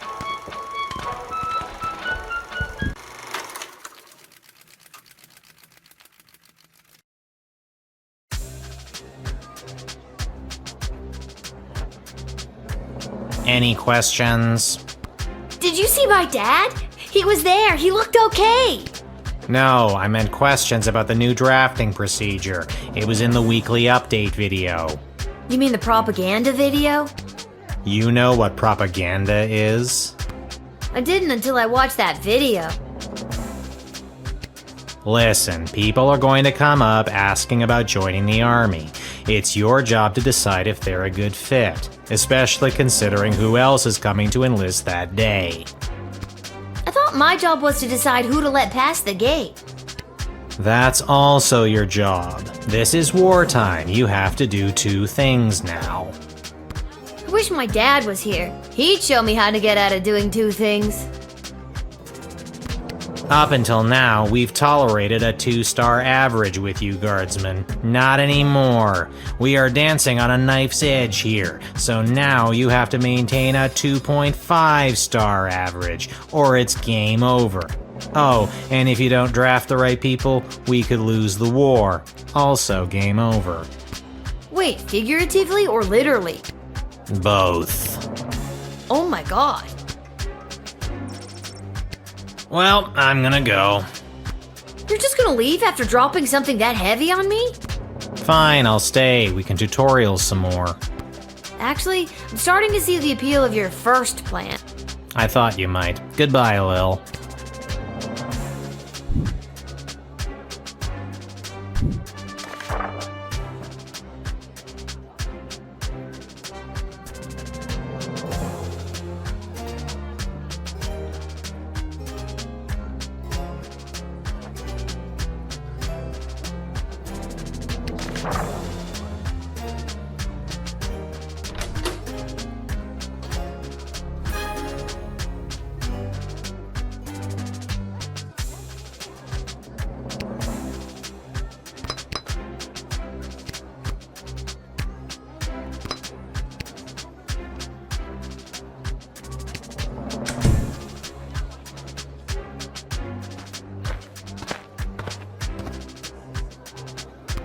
Excuse me, ma'am. Is this the place where a fella could sign up to join that war that's going on? It is. Why? Do you know someone who's looking to sign up? Sure do, ma'am. His name is Elmer John, and you're looking at him. I'm talking about me, ma'am. Yeah, I got that. Now, what's a guy like you doing wanting to fight in a war like this? I fight for one thing and one thing only. My one and only love, Glory Ann. That's very heroic, I guess. This Glory Ann, is she your sweetheart? She sure is. And does Glory Ann feel the same way about you? She sure does. At least, I thought she did. Dish the details, Elmer. What happened? Well, you see, ma'am, how it is like... It's like this, you see. It all happened this way it was. Elmer, faster with the dishing. I'm sorry, ma'am. It's just all too painful to talk about. We were engaged to be married, and I caught her in the arms of another man, my neighbor Bosco. How dare she? I know! So you're heartbroken and running away to war?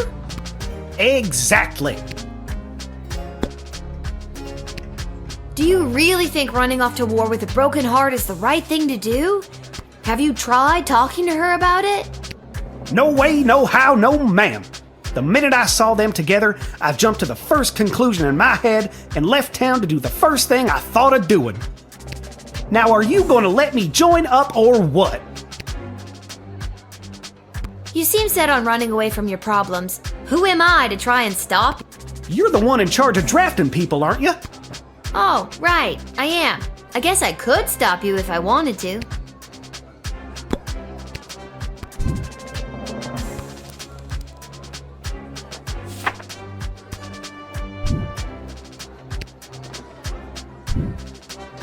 You're being sent to the front lines, soldier. There's no turning back now, Elmer. Oh, Glory Ann, who I caught in the arms of another man. Maybe joining up will make you love me enough so we can spend our lives together. Then I won't have to run off and join the army. There's a shred of logic in that.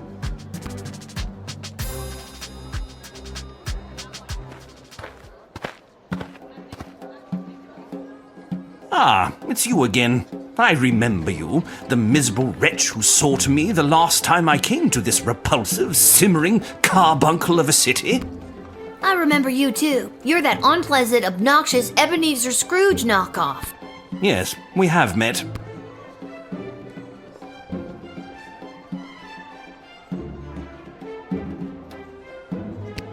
It is my intention to go straight to the bank of the Sprawl and have my substantial moneys removed from this sinking barge of a city before the banks are overrun, or worse, sacked.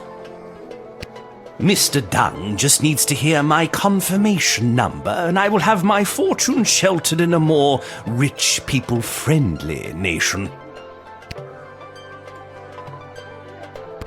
What will happen to the BS without you? Most likely, BS will fall in one great lump. Perhaps enough people will continue to buy into BS, but as far as I'm concerned, the people here were up to their necks in BS anyway. We're still talking about the bank, right? You can't let the bank fail. We need that BS money to make sure the city doesn't fall. Well, you should have thought of that before convincing the princess to turn down that delightful Prince Phineas. Is there anything I can say to change your mind? You'll totally save the day if you help the city. They might even throw a parade in your honor. Parades? Yuck.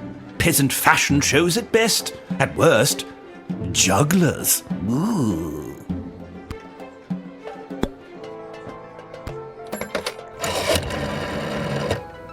This is the dungeon of Malcolm the Great? Just read the cards! Oh, okay. This is the dungeon of Malcolm the Great! May I take a message?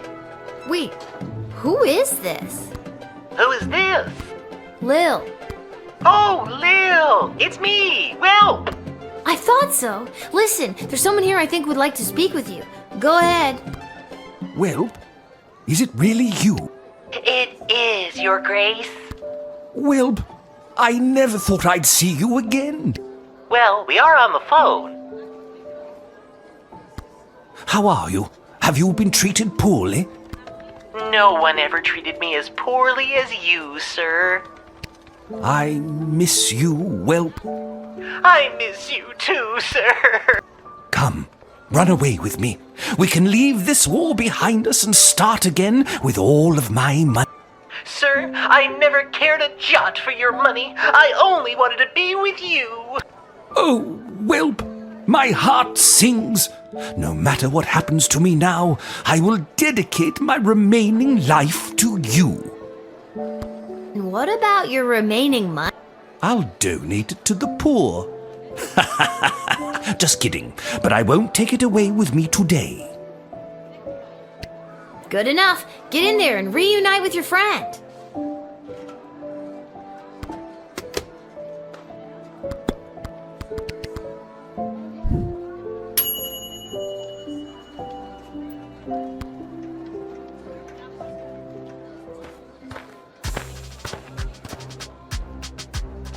Where is he?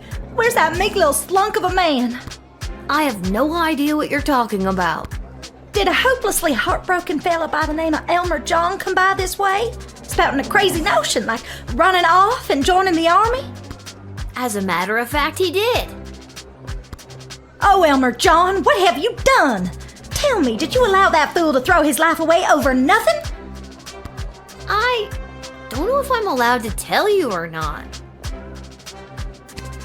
I have to know if you sent him off to war, because if you didn't send him, then I'd like you to send me, to get as far away from that fool as possible. I take it you're Glory Ann.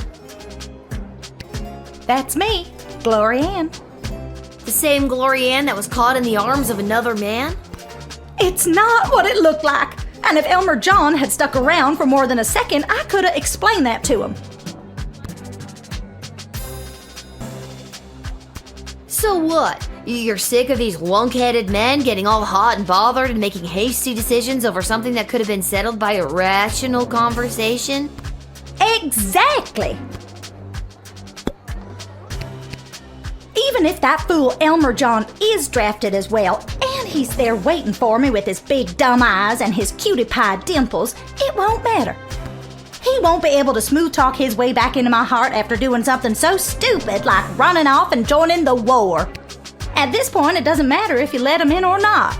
Either way, I've made up my mind. Come on, Glory Ann. We both know you're gonna change your mind and go back home to find Elmer with a big old apology banner that says, "I'm a fool, take me back." He's run out of apology banners this time. Him and his suspicious mind. Not to mention the wartime measures prohibiting the sale of fabric for such frivolities. Glory Ann, I gotta know, did Elmer John really find you in the arms of another man? That's only what Elmer thought he saw. It all started when that big loud Bosco from 2 houses over came round like he always does to try to court me again. I explained to him that Elmer John had asked for my hand and that I had said yes. And then Bosco explodes and says he's gonna smash Elmer's head like a jug. So I lunged at Bosco to hold him back. The big brute!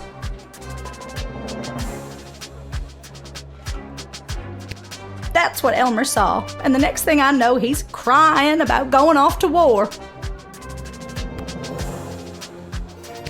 Now, don't you think you're going to do the same thing Elmer's gonna done? Running off with a hurt heart before you're slowing your ride and talking it through?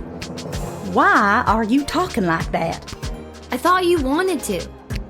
I sure don't. Can you just do me a favor and do the opposite of what you did for him, for me? That's confusing, but okay.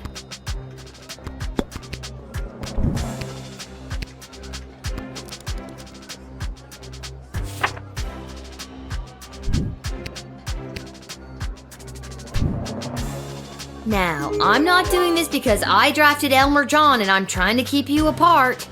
I understand. And I'm not doing this because I didn't draft him and I want you two to be together. Understood. I'm doing this because I don't think you fully thought this through. I'm denying your recruitment into the army. I guess I was acting a little hot under the collar there for a minute. I should go home and talk things over with Elmer and... Wait, now will you tell me? What happened to him? Did he get drafted into the war? Yes, he's on his way to the front. He won't be waiting for you when you get home. I just hope there's someone big and strong to back him up out there.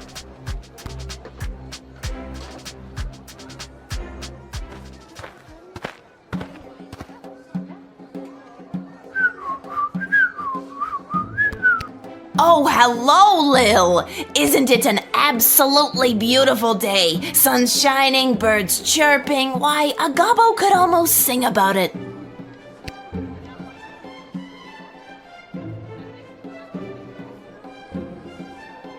Who are you? That cuts me deep, Lil. It's me, Julian, aka Magnus the Magnificent's magnificent lower half. We ate orange slices together? Oh, yeah. Hey. I'm just coming from a conference of GLA members from different nations looking to help each other out. The GLA sounds like it's thriving. It sure is. We made some major inroads with a sympathetic group of Petrardian miners. They've offered to dig tunnels that will bring food to the sprawl without anyone knowing. I hope we can get these plans to Queen Desdemona for her stamp of approval. Then we can get things underway.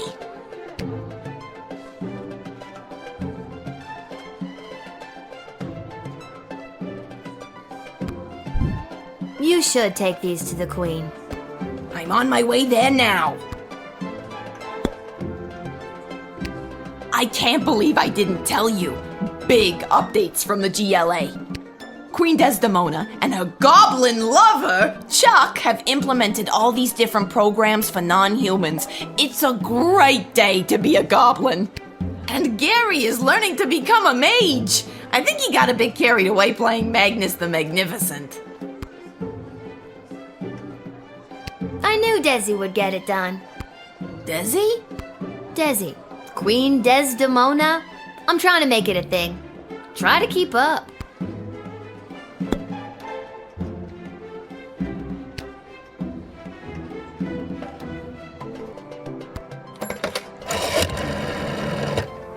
Tunnel plans to increase our dwindling food supplies? Let him in post-haste. Let him in. The city's best and brightest will go over the map and construction will begin in no time. We have food! We have food!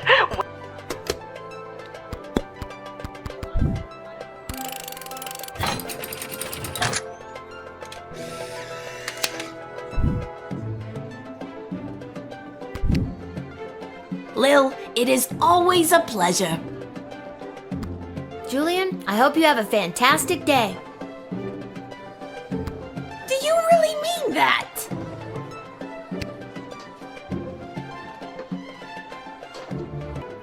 I sincerely do. Keep up the great work, friend. Thanks, Lil. You're one of the good ones.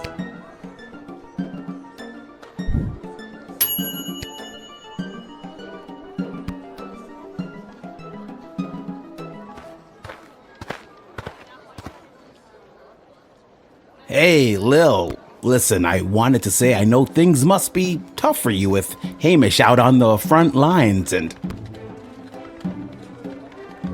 Thanks for checking in. I appreciate it, Cecil. I'm doing all right. That's good to hear. If you ever need someone to talk to, you know where to find me. I'm actually not sure I do know where to find you. Oh, well, normally it would be at the barracks, but for the foreseeable future, I'll be running security for Her Majesty Queen Desdemona. After you finish your shift, Her Majesty and the Royal Consort have asked to see you. Well, that figures. Me and Desi are pretty tight. Who? Desi, Queen Desdemona. It's gonna be a thing. Try to keep up, Cece. Who? Cecil, Cece, you. God, it's like you're not even trying. Kids these days. She's meeting with some high-ranking member of the Mages Guild to discuss battle strategy. To be honest, the guild hasn't been very supportive of how Her Majesty has handled things. She was looking for a bit of backup and wanted you specifically. Well, she can count on me. I hope. I hope so too. The fate of the sprawl may rest in your hands. It always does, Cecil. I'll see you after my shift. Great. Thanks, Lil. And if you write your dad, tell him we all wish him well. I will. I know he'd love to hear it. See you later, Cecil.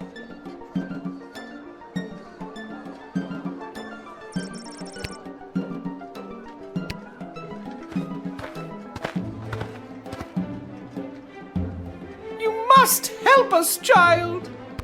We have been left without shelter. It's awful. Scarborough has fallen.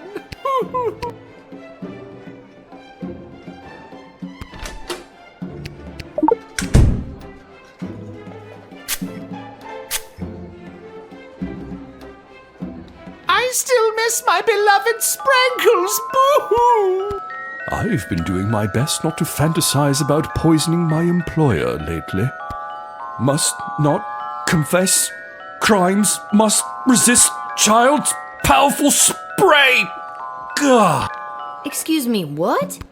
All right, I did it. I lowered the bridge and let those... Bastards? Right, those bastards. I let them in. It was me. Oh, you sneak. You are hereby banished from the court of Scarborough. Prince Phineas was right. Soon the entire sprawl will fall to the might of the kingdom of Petrarch. Oh, go away. Well spotted, Guardian. Listen, I'm just doing my job. And that's how you truth spray your way to success. Excellent line, milady. But that was... Oh, never mind. Even with that settled, I'm still not sure what to do with these people. Well done uncovering that horrible spy. Can we come in and eat now?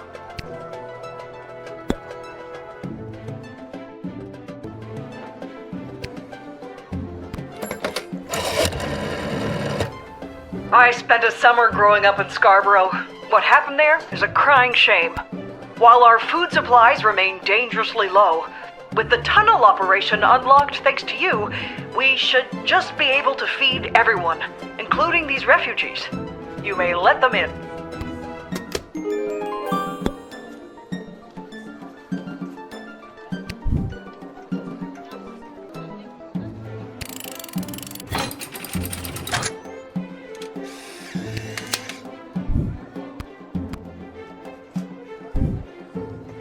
Bless you, dear child. Yes, thanks awfully. As I said, we are incredibly hungry. There should be enough food for your people. We have a new plan to bring more into the sprawl. Regardless, you are a hero in the history of Scarborough. If our lands are ever restored to us...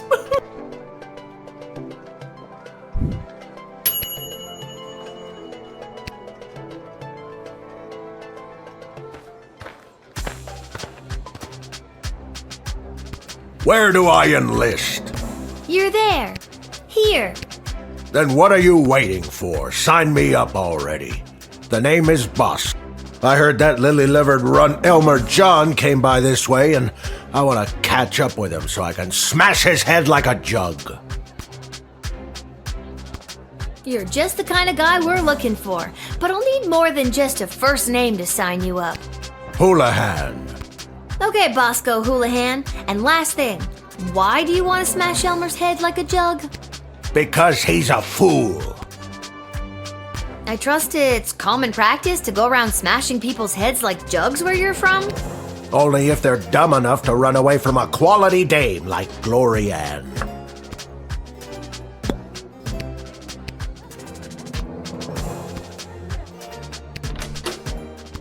There's nothing here to decode. There's nothing here to...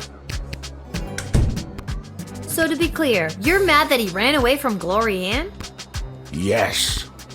Because you wouldn't run away from Glory Ann if she wanted you. Yes, but she's made it clear that she doesn't. This little drama is wrapping up quite nicely. It will once I smash Elmer John's head like a jug. You must have smashed a lot of jugs in your day. Yes, my father was a jugsmith, and I hated him. Jugsmith? It's a real thing. Why are you stalling? Let me through. I want to go join the army so I can... Smash Elmer's head like a jug. Yeah, I got it. No. Well, yes, but I want to join the army so I can find my place. My purpose. Glory Ann doesn't want me. I have come to terms with that. Maybe in the army I can find some brotherhood. Some kinship with other people who maybe have signed up for the same reasons as me. A broken heart and a desire to break heads like jugs. That was surprisingly deep, Bosco Houlihan. Thank you. Now let me at that rascal Elmer John and I'll tear him apart like an old hat. First it was jugs, now it's old hats.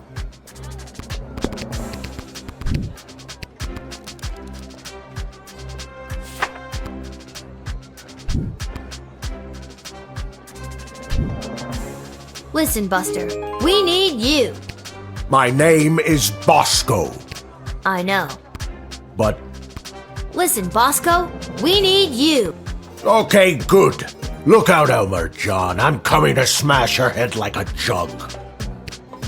Yeah, go get him, if he's there. Honestly, I forget what I did with him.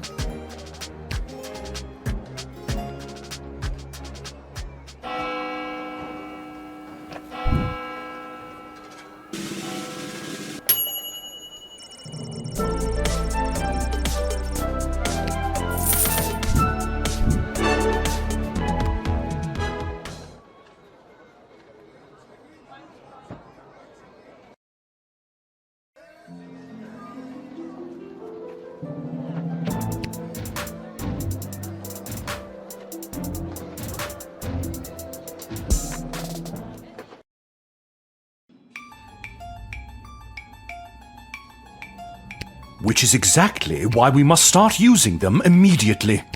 The risk is too great. We need more time to study the long-term repercussions. A luxury we can ill afford. Your Majesty, Lil has arrived. Thank you, Cecil. Lil, thank goodness you're here. I've got a problem. You have an opportunity, Your Highness. You know Tyronius Athanatos, I believe. I've had the pleasure, I guess. Yes, I remember this little guardsman. And Dr. B. Have you met Dr. Beatrix von Matterhorn, Lil? I have. She works at the hole in the ground by the edge of town. Yes, I mean, it's an archaeological dig site, but yeah, that sounds about right. Yeah, she's the one who gave me the chronometer 3000 on my first day. Ah, so she does have access to power crystal technology. I might have known. Wait, Lil has had access to power crystal technology this whole time? Maybe it's not as dangerous as we imagined. She seems fine. We don't know that. It's still too early. How long can we wait? How many brave soldiers of the Sprawl must give their lives before we use the tools we have available? Let me fill you in on what's going on here. The Mages Guild feels that if they had access to power crystals, they could hold back the enemy and maybe even win the war out. Okay, so why don't they go buy some? I know a guy in an alley. You know what? I'm gonna stop there. It's starting to sound weird. They want all the crystals. Access to every dig site and existing stockpile in order to amplify their power. The good doctor could simply give us the blueprints. Or better yet, the working model the child has in her possession. This would allow our research to flourish in no time. Dr. Beatrix feels that there are too many unknown variables to use it safely on a larger scale. The Mages Guild is and always has been reckless. There's no way I'm handing my research over to you, not until I see the full effects on my human test guinea pig here. Yeah! Wait, what? We both knew what this was. Well, Lil, you've been using power crystals at the guard shed. What do you think?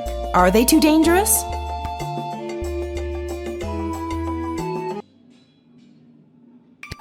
I don't know. How many times do I have to tell you people? I'm 12. Thank you for your counsel. I always appreciate having multiple opinions when it comes to big decisions. I have made up my mind. Dr. B will continue to oversee Lil's progress with the chronometer 3000, and it will stay out of the hands of the Mages Guild until we can be certain that it is safe to use in this war. Then at least allow the guild access to the crystal reserve for the sake of the Sprawl's future. For the time being, the reserve shall remain under my control. For the time being. My decision is final, Tyronius. You will find that I am not as easily swayed by you as my father was.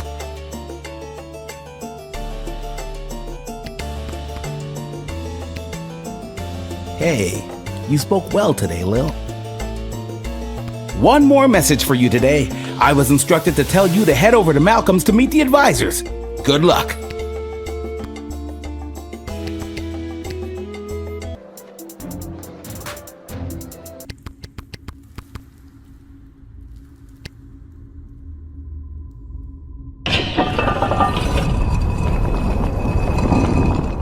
What I don't understand is why would they have summoned her to a meeting without us there? Where's the fun in that? Without at least one of us there. And we all know it should have been me. You really believe that, don't you? When it comes down to the serious, important things that affect this kingdom, I think they'd rather take advice from the strategic mind of a ranking military, rather than the 2 cents of a goofy, hopped-up lunatic with questionable taste in fashion. Or a lousy court jester. Ouch! We were both in the firing line on that one. Well, all that being said, you still weren't asked to join said quorum, but she was. And she is here. What? She is here. She's... Ah, Lil, you're here. We heard you got summoned to talk to the Queen and her new choice of partner for some kind of special quorum.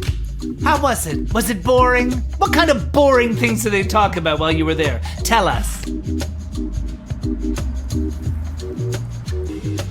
I think if they wanted you to know what they talked about at the meeting, they would have invited you. She won't tell us anything. She's as useless as you two are. I take offense to that. Offense to what? Sorry, I got distracted. Can I go now? You're dismissed.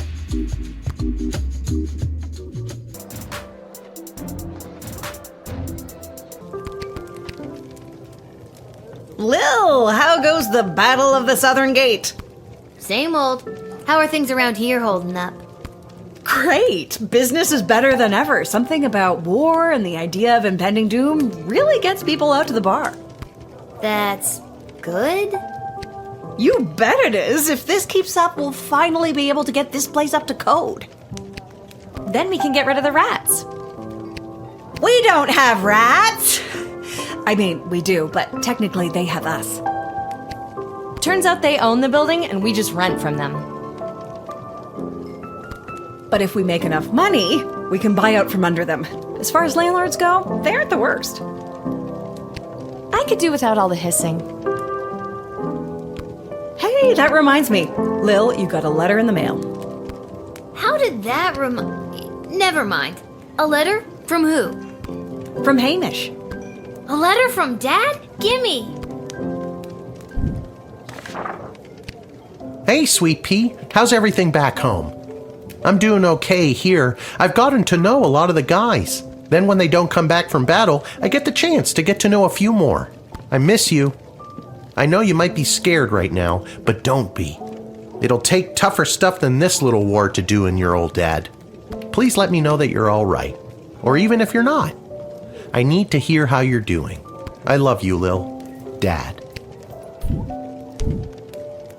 Love you too, Dad. But what should I write back to him?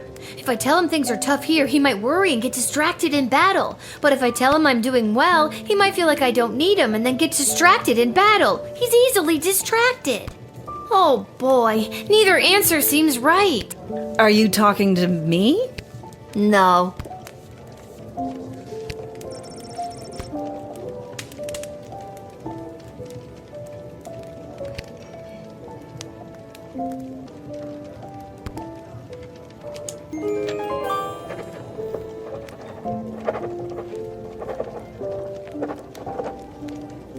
There, that should do it.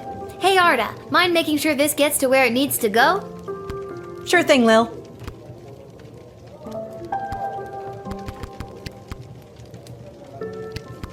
I think I've done everything.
to the highest levels of brutality ever recorded, with the pointless bloodshed sure to scar the psyche of all those involved for years to come. Haunting words from one of the survivors of last night's charity bake sale at the Garden District's Haven for the Elderly. And now, news from the war. The battle for the Western Food Reserve Grotto was successful. That is the only detail I have to report. And now, more exclusive audio from what has been dubbed the Goodies for Geezers Bake Sale Massacre.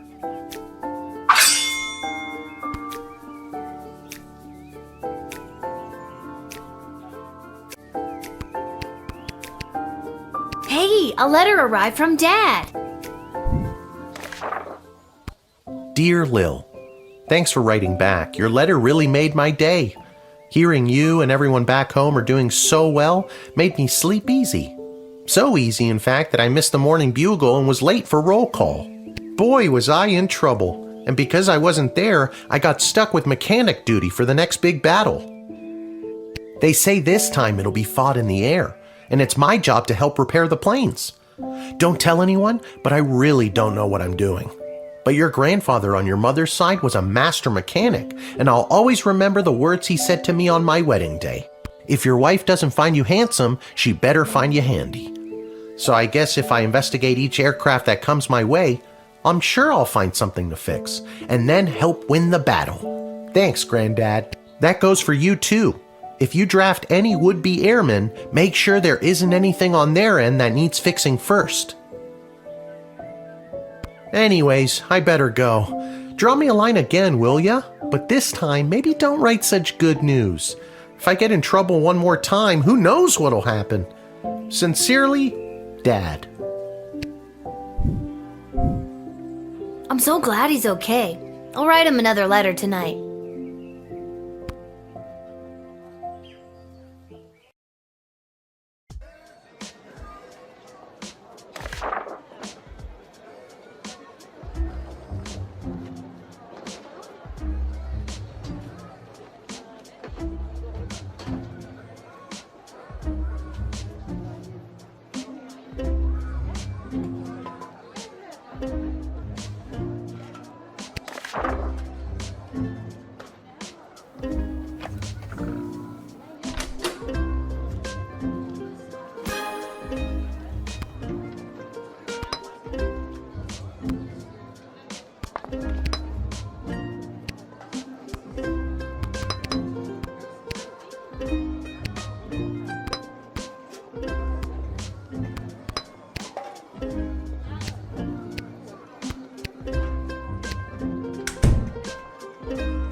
Oh, unhand me, you fools! I must be granted entry immediately!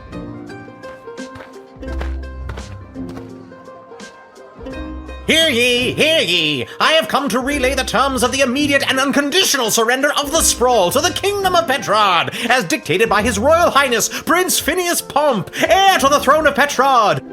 Prince Phineas, son of King Phineas and Queen Buttermilk, who was daughter of King Fangil, son of Queen Amelia, daughter of King Rupert, son of Queen Talia, daughter of King Salvatore, son of Queen Fedabel, daughter of King Algernon, who was daughter... Yes, I know who he is. Remember? I told the princess not to marry him, and I'm feeling better about that choice by the second. Let me in, peasant, Princess Desdemona. Peasant? Wow, I didn't realize you were royalty. Well, I'm not. So that means you are also a peasant, right? And it's Queen Desdemona now, so put some respect on her name.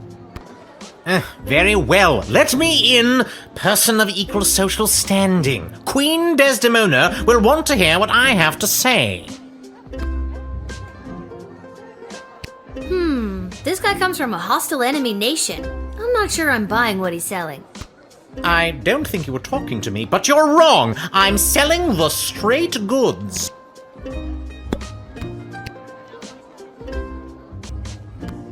I don't mind wasting time here with you, to be honest.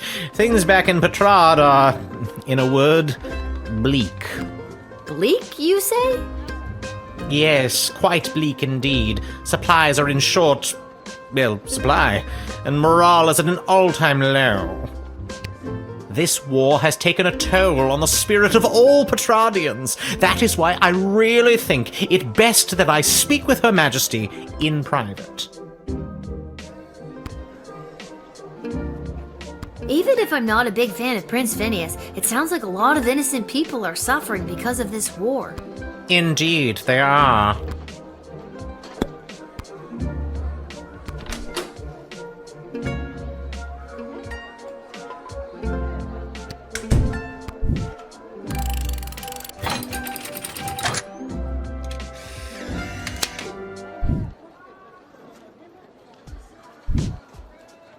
Thank you. I'm sure your queen will be very excited to hear these terms of surrender for herself, and perhaps we can figure out some way to put an end to this bloody war.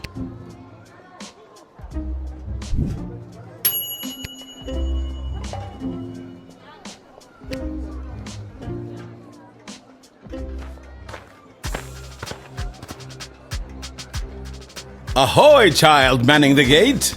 Ahoy! Adult in a basket? Ha ha! I like your spirit! I am here to enlist in Her Majesty's Air Force!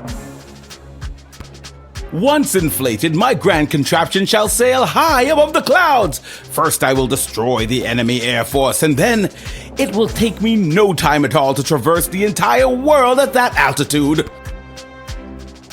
So how does this grand contraption of yours work anyway?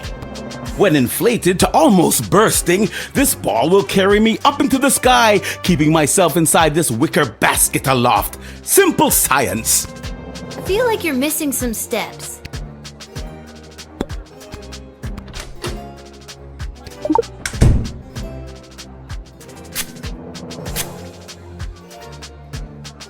I made a wager with some chums down at the Royal Academy Club that I could traverse the entire world in only 79 days.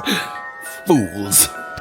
My real plan is to hide away with my balloon in the countryside, gather stamps from across the globe, and return well-rested, well-fed, never having pissed out of a balloon, and triumphant. That'll teach him for putting a worm in my beer.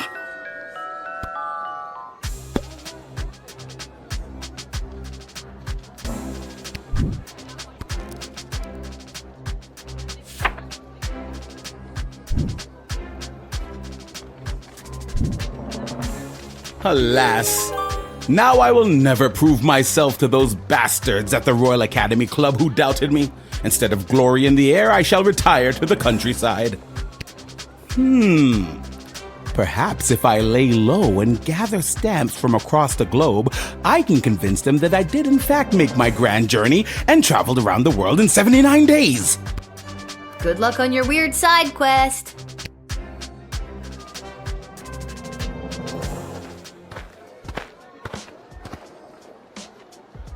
Hey, I remember you. Really? Most people don't. Regardless, I am here today on behalf of Catering Corp regarding our services and food management. We are prepared to oversee the appropriate distribution of the Sprawl's food rations up until the time when this war is resolved in favor of either side. Very heroic of you to volunteer aid. The proposed services rendered come with a detailed budget and a projected ROI. Less heroic. It has come to our attention that the food rations are being severely mismanaged. If this trend is allowed to continue, the Sprawl will be completely out of food in a week. Are you sure your numbers are correct? Of course our numbers are correct. All we do is numbers. We eat, sleep, and breathe numbers. Honestly, lately, I've never eaten so well in my life. That's exactly what the problem is. Children should not be eating well, or at all if we can help it. So what's the big plan to save our city? Soylent Beige nutrient bars. I don't know what that means. As per these documents, Soylent Beige is a high-protein foodstuff. Can I get a look at those documents? No, you've already used your action point.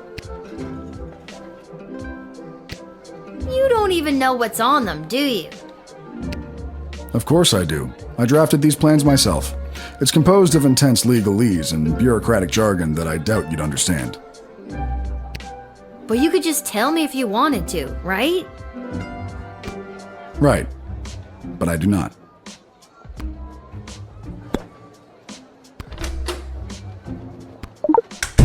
Can I look over those plans of yours? Must you? I must. And legally must I comply? Indeed.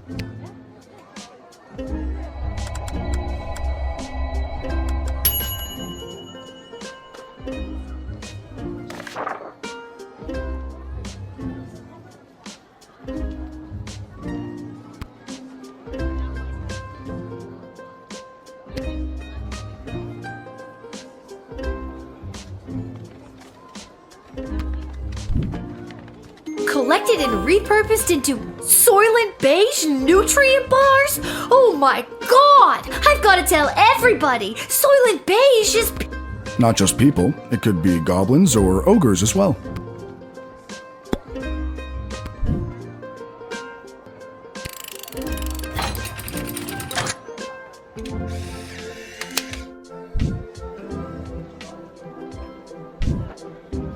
So I definitely have to send you to jail, knowing what I now know. No, you don't. Listen, when Soylent Beige hits the streets, it's going to be in short supply, initiating riots. We can make sure you and your family are well stocked for the future. No, I don't want to eat nutrient bars made out of people. Again, not exclusively people. We're open to all creatures. Just no.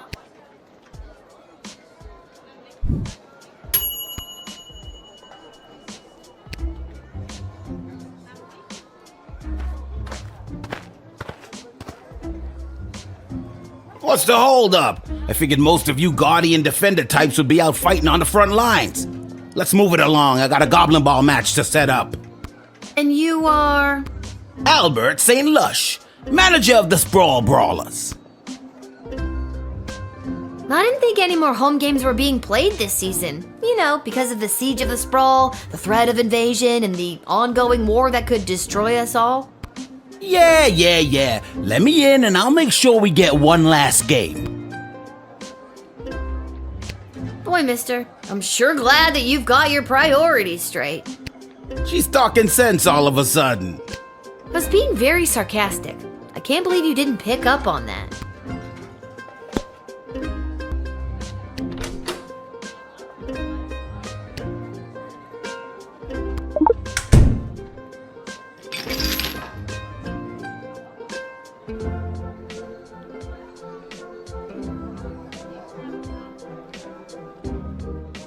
What are these? Don't worry about it, kid. Tools of the trade. So long as the players don't ask any questions about what they're getting, it's totally legit. The secret ingredient is pure basilisk venom. What? You think those on the Milton Marauders ain't doping? You're crazy.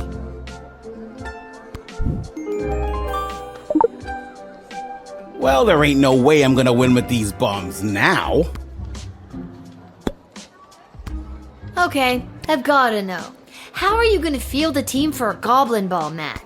Most of the choice players from the Sprawl Brawlers are out fighting on the front, protecting the innocent, blah, blah, blah. My plan is grab the best looking prospects from whoever we've got defending the walls, load them up with, confidence and put the team together. Easy peasy. You think that the best of the rest from the Sprawl could really go toe-to-toe with a proper Goblin Ball team? Absolutely. And just between you and me, I think there's a chance we may have the better team. Wink. You didn't actually wink, you know. You just yelled the word wink. Or did I? Wink. Yeah, you did. Twice.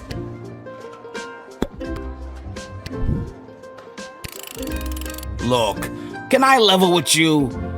I know this will weaken our defenses, but the Sprawl really needs this right now. I really need this right. And you could probably use this envelope full of gold I've conveniently left for you right there out in the open.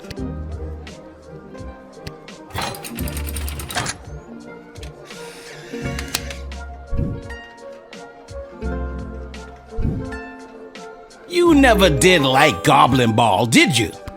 Honestly, not really. But my dad sure does. Well, he's probably very disappointed in you right now. Good day.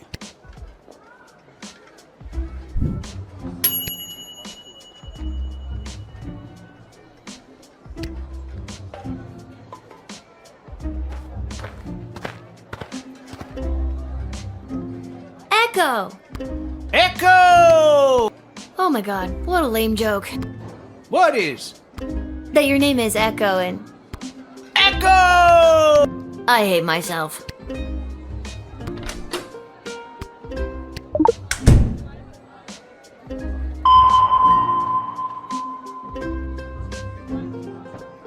Nope, I ain't holding today, little sister. I didn't want any troubles crossing the border, so I actually finished all of my green goddess just before I got here. Man, oh man, am I hungry. Sorry, what was the question? Never mind, Echo. Echo! What a dork.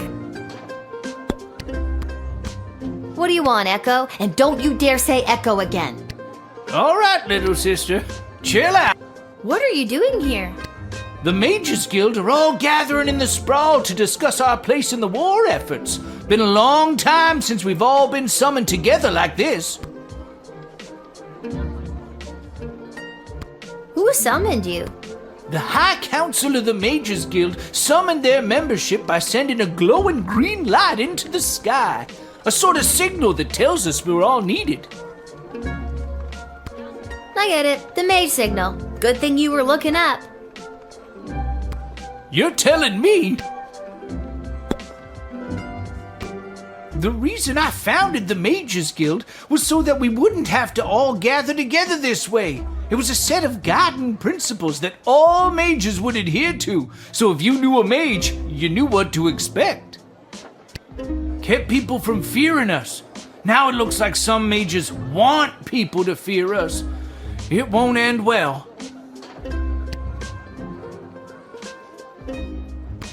I'm bored. This is boring. A snoot full of peace blossom and my monologues get real interesting real quick.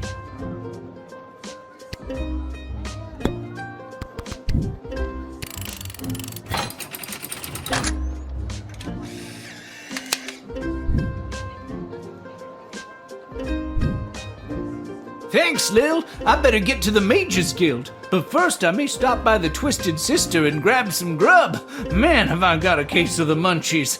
Rock on, little buddy!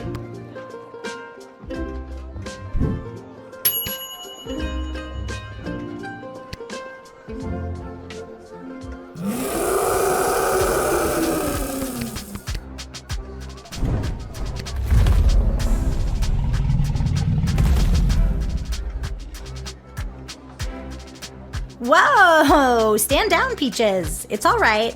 I'm here for the draft. Well, me and Peaches. You can communicate with Peaches. Uh-huh. She's really good at taking direction. Sometimes. I'm still getting the hang of it. That is so awesome. Yeah, you get used to it. It comes with the territory when you're a dragon rider. Oh my god! Can I be you? My dad says that it's unlikely that we'll be called into the fighting today, as the enemy forces aren't really known for their air support. But I'm still really scared. I ride Peaches for fun. I'm no combat specialist. But I am here, ready to be counted if the sprawl needs me. Or, more accurately, if the sprawl needs Peaches. You are so incredibly brave. Oh gosh, thanks. I hope Peaches is ready for anything that comes our way. I know I'm nowhere near as good a rider as my dad, and I feel like I'm missing something. Oh well, I'm here and ready to go. I'm just filling in for my dad today. This is his job, Primaris Dragon Rider. But today he says that I have to work his shift while he places a bet on the Goblin Ball match down at the pub. That's exactly what happened to me! My dad wanted me to fill in for him while he placed a bet on the Goblin Ball match down at the pub. Is there even going to be a Goblin Ball match today? My dad said it was up to forces beyond our control. It was up to me, and no, there's not going to be a Goblin Ball match today because of what I did earlier. Whoa, your job is so cool.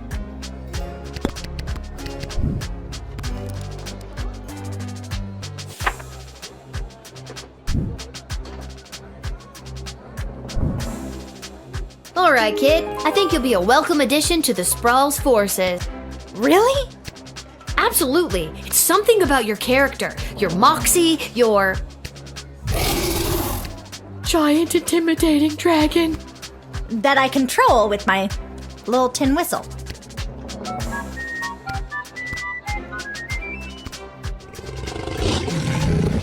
Have fun in the war.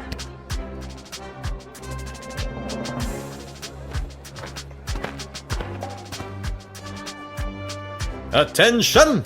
Second Lieutenant Wilbur Caboose Orville, reporting for duty. Are you talking to me? Ma'am, yes ma'am. I have come from the training grounds at the GLA with the finest triplane that Goblin Engineering has to offer, and I am reporting for duty to join Her Majesty's Royal Air Force. Is that your plane?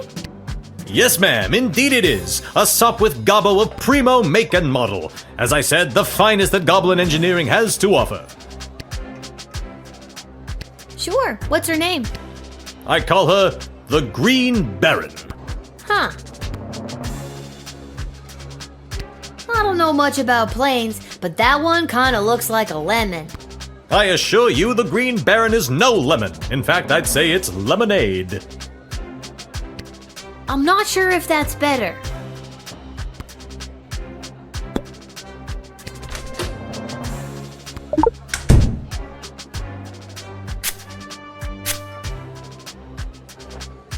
I was born to fly. My parents even named me for it. Wilbur Orville, after the two goblin inventors of the very first aeroplane.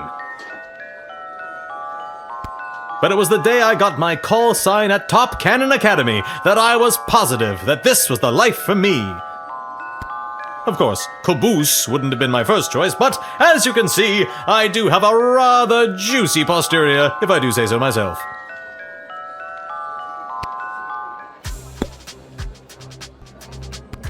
I've been flying the Green Baron for years now, earned my wings under King Oswin himself. That was back when you didn't see a whole lot of goblins in the air. I spent a ton on human-colored makeup. She's a good plane and true. It's what's inside that counts. You've got a lot of confidence in your abilities. I like that in a pilot. Not just a pilot, don't you know? Second Lieutenant, King Oswin promoted me himself just a few months before his untimely, mysterious passing.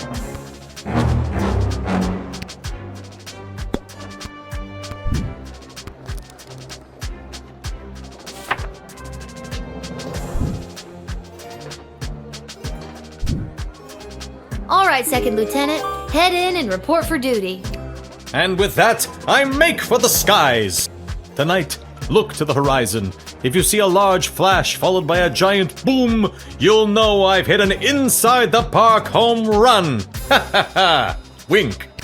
Sweet Lord, what have I done?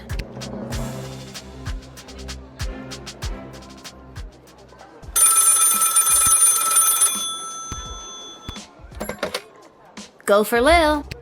Lil, Chuck here. I need you to get your butt down to the Goblin Liberation Army headquarters as soon as you can.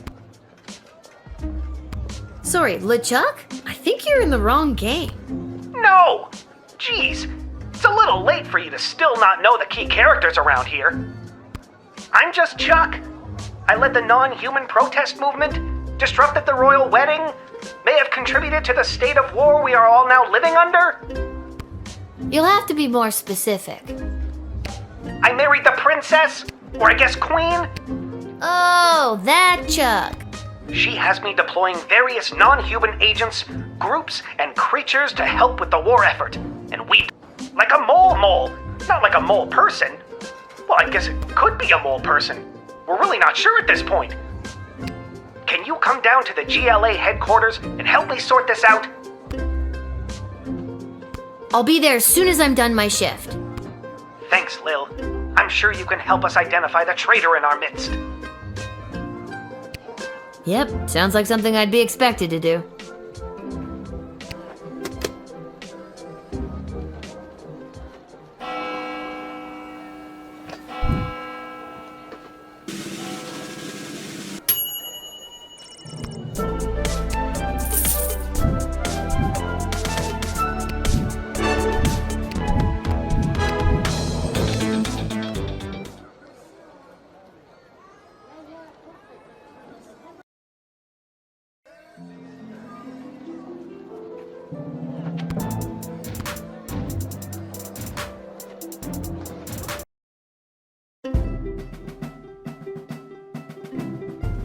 Lil, thanks for coming. Are you ready to help us whack-a-mole? What's the scoop so far? Yesterday, we captured an enemy spy who confessed that they were meeting with their informant, who is part of the GLA. But before we could get a name out of them, the spy chomped down on a poisoned tooth. We've gathered 6 suspects. One of them is definitely the traitor, but so far they're all sticking to their stories. Well, I have done this once before, but it was a low-stakes situation with my little friends. I guess I'll see what I can figure out. You can interact with each of them twice. They'll just repeat their stories after that. See if you can detect any inconsistencies about their whereabouts last night, and catch them at a lie.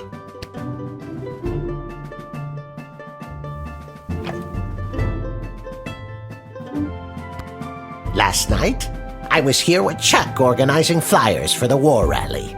You can ask him yourself, but if you're looking for a mole, look to my left. They're literally a mole. What more could you ask for? Listen, I know everyone's gonna think it was me because I'm a literal mole. But last night I was at a bar in Little Ogre Town watching the Goblin Ball game, I swear. I never miss a game, even when they're out of town like they were last night. I was at a friend's house, a friend who was out of town. I was at their house while they were out of town. They asked me to water their plants while they were out of town. It's the truth. Last night I was attending my sister-in-law's cousin's nephew's birthday party. It was quiet down by the Goblin Bowl arena, with it being an away game and all, so I didn't see anyone on my way home. I don't know why anyone would suspect me. I have a leftover apple tart in my freezer to prove it. I was quietly meditating in my chambers last eve. The degrading acts of skulking and shadows you're picturing are obviously more in line with a creature half the honor of an elf. Someone like a halfling, perhaps? I know where I was last night. I was at the big game happening downtown, but I'm more concerned about the big guy to my right. Have you ever met a troll you liked or even trusted? Something seems fishy about his story, if you ask me. So, Lil, who is it? Who is the traitor? I think it was...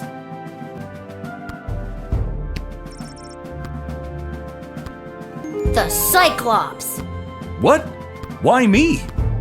Because you claimed you went to the Goblin Ball match last night, but the Brawlers played an away game. You're clearly lying. Very clever, little girl, but it's no matter. You and your kingdom will burn, and out of the ashes a new glorious nation shall be born. Take them away, Carl. Good work, Lil. We couldn't have done it without you. We'll make sure they're properly punished for their crimes. Oh, just one more thing before I go. Yes? I got nothing. I just always wanted to say that.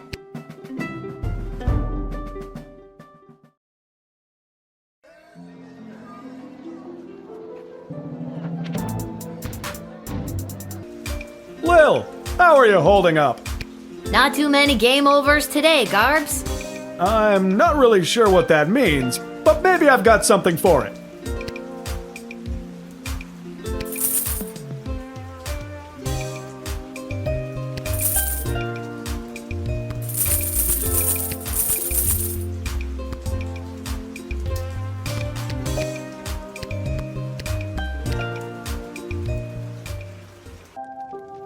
Oh, hi, Lil. Back home after a long day's work? You know it. What a laugh. You, a working stiff. It's a riot. Hey, Arda, you got a pen and paper? I want to send my dad another letter. Oh, sure. Here you go. This time, I really want to cheer Dad up. What kind of joke should I tell him?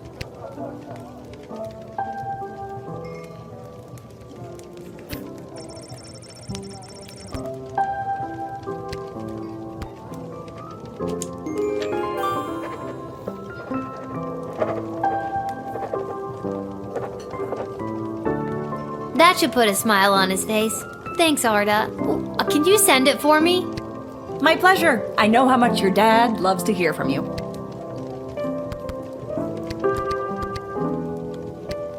I think I've done.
Happy St. Swithin's Day to all our listeners.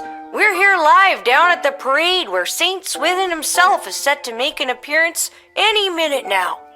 Oh, I think I see him. Yes, there he is, riding merrily atop his rain cloud, throwing many barometers to the happy dancing children below. Just a reminder, because of the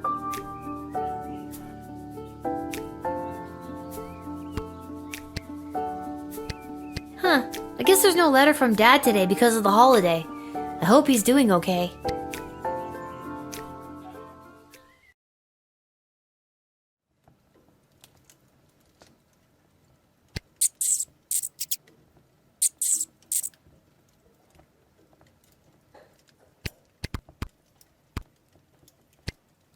on! Give it back already! Stop saying that! All right, break it up, you two. Lil, what are you doing here? I live here. What are you doing here?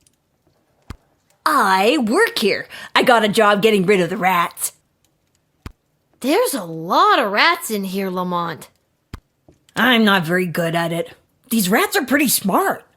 This one stole a crystal that I found. No, I found it. Ugh. Lil, can you talk to him or something? Hey, rat. Meow.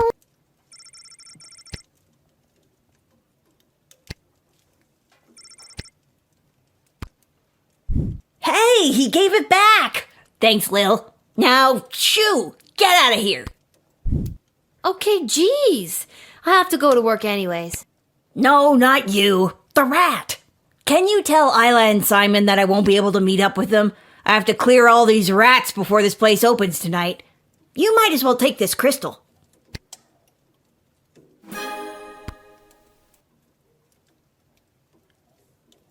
I don't need luck. I need a foolproof way to get rid of these rats.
Mr. Fantastico! I haven't seen you around for a bit.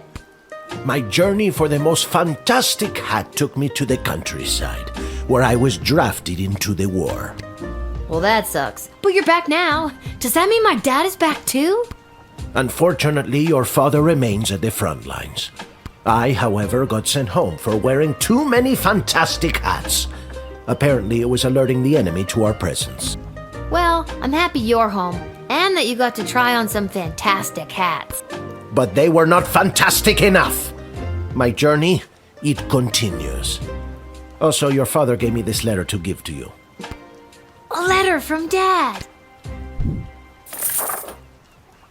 I hope everyone at home is doing well. I forgot that before I left for the war, I owed my bookie some money. I put 30 gold in this envelope so you can pay him back for me. His name is Fredo.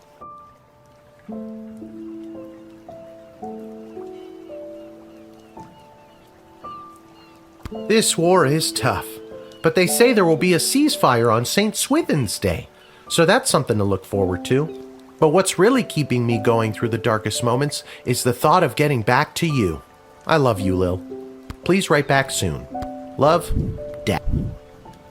I better write back to him. Hey, Mr. Capello, do you have a pen and paper on you? Fantastic or otherwise? Of course, child. Dad got a little mushy at the end of that last one. How should I respond?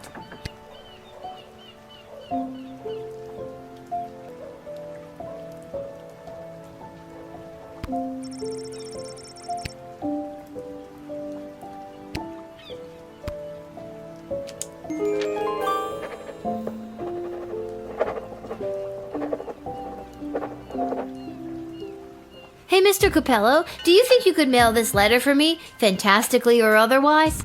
Of course, child. I will search for a stamp for your letter that is so fantastic that it stops the postman in his tracks and makes him cry to the heavens, "Wow! Now that is one fantastic stamp!" Or, you know, whatever's the cheapest.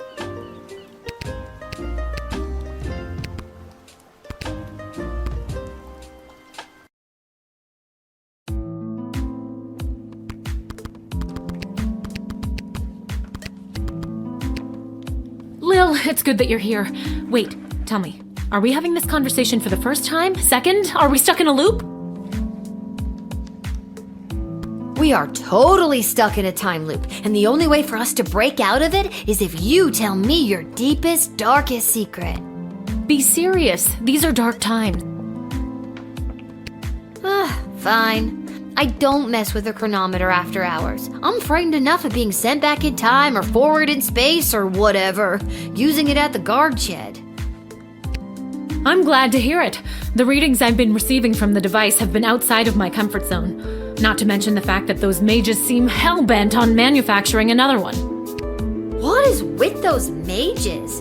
It seems like for every lovable stoner like Echo, there's 3 spooks like Tyronius these days. That's an extremely perceptive observation. You're working the night shift again tonight, correct? I'd like to requisition an upgrade for one of your tools. Which one would you like me to upgrade?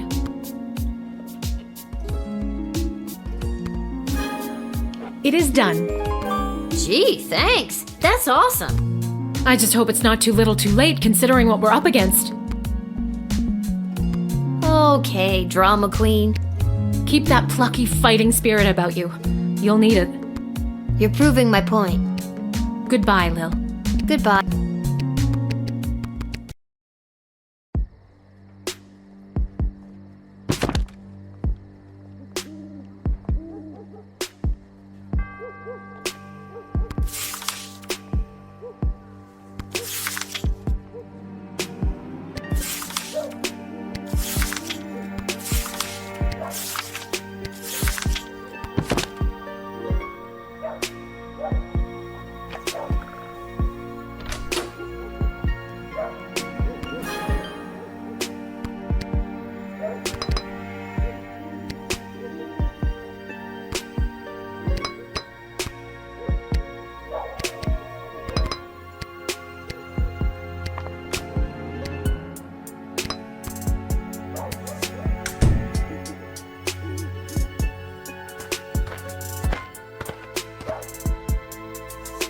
Why, hello, my dear.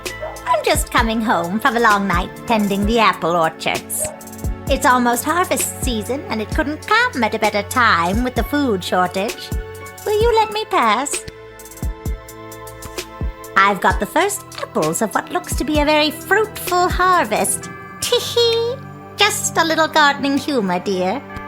I'm using them to make a delicious pie. It's my absolute favorite recipe from my absolute favorite cookbook. See?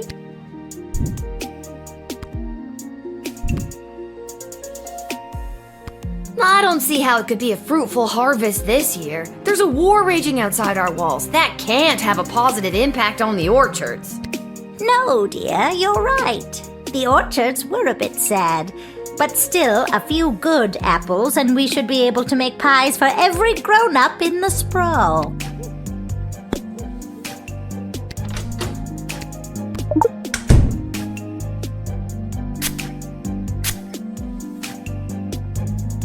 With all of these candies wrapped in foil, I can fatten up the children of the sprawl. Then, with these delicious magical apples, I'll put the fat little piggies to sleep and bake them into delicious pie.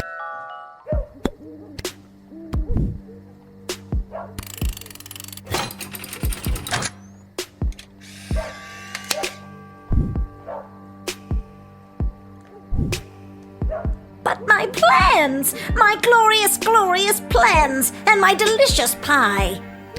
You'll just have to take it somewhere else, sister.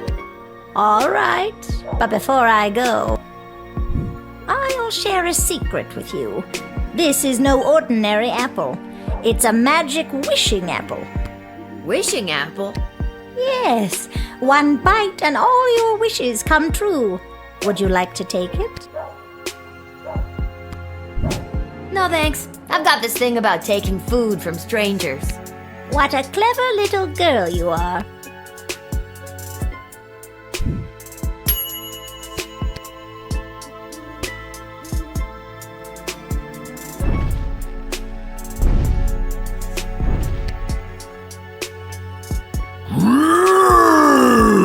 It is the same little guardsman who admitted scary tree monster in our previous encounter. I am here today to attend a meeting at your puny and horribly decorated city hall. I was successful in my bid to represent the constituents of Darkwood Forest on the outskirts of Caladar. You are now looking at me, Scary Tree Monster. I ran unopposed and threatened to stomp and thwomp any who entered the race against me. It was a landslide.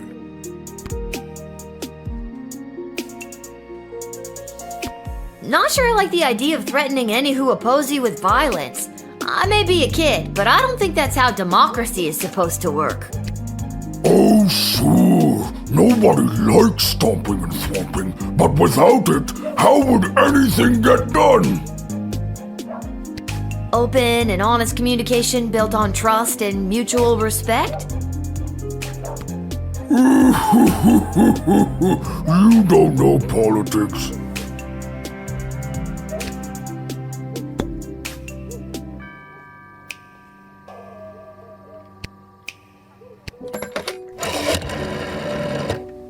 Excellent.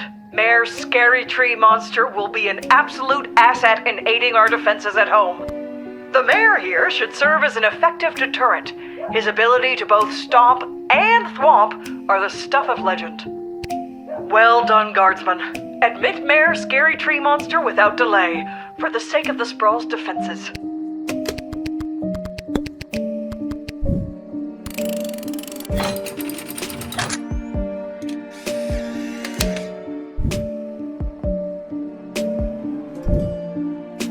Mayor Scary Tree Monster humbly accepts entry into the Sprawl.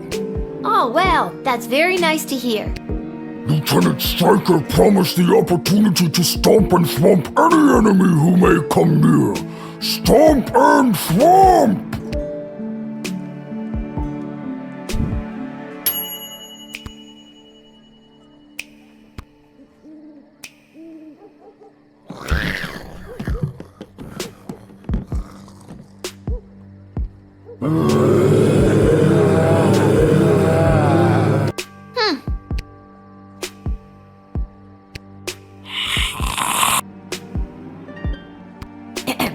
Can I see your papers, please?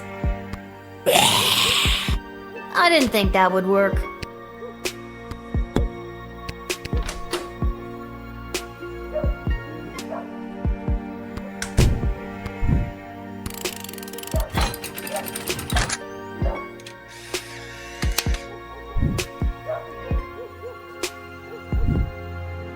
Okay, come on in.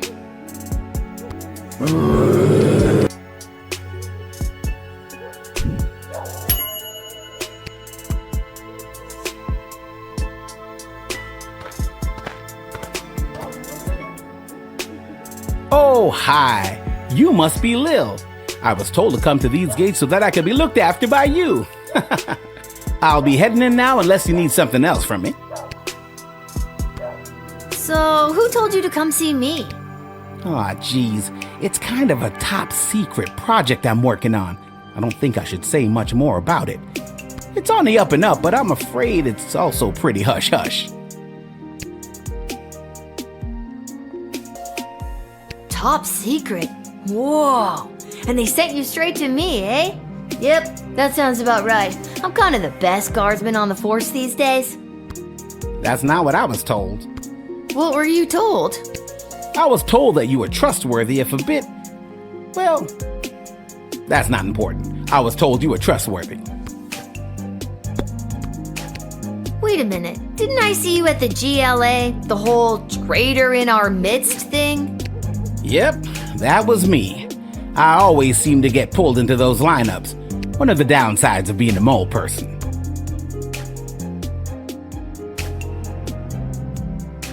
Yeah, I never really understood the whole mole being a spy thing either. Nobody knows, and it really hurts my feelings. That's terrible. From now on, I'll make it my mission to use mole only to refer to mole people, or actual moles, not traitors or spies. Thank you. I really appreciate that.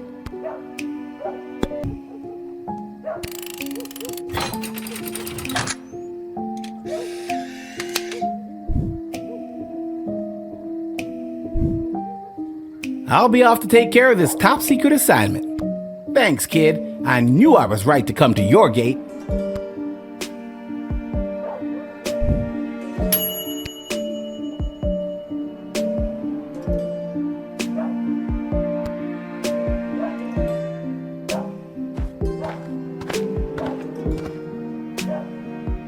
Hello. Holy hell! You are actually a nightmare come to life. Is it the belt? What? No. Is it the knife and the hockey mask? And the knife glove. Yes. Are you sure it's not the belt? Because I have a big job interview today, and I don't want anything to ruin it. It's not the belt. So, what's your name? Greaves. First name, Stabitha. Stabitha Greaves. Terrifying figure of utter horror. I do not have you on my list. Oh, they don't know I'm coming. And you said you had a job interview today in the sprawl? Well, not in the sprawl, but cutting through would save me some travel time. I'm headed to the outdoor wilderness camp at Lake Scream and Die. I'm applying to be a camp counselor. Well, reapplying. Do you think you're, dressed appropriately to be a camp counselor? It is the belt, isn't it? It's not the belt. Because I got it as a gift, and I'm only wearing it because I feel obligated. Can we assume that anything I talk about in the future is 100% not belt related? We can try.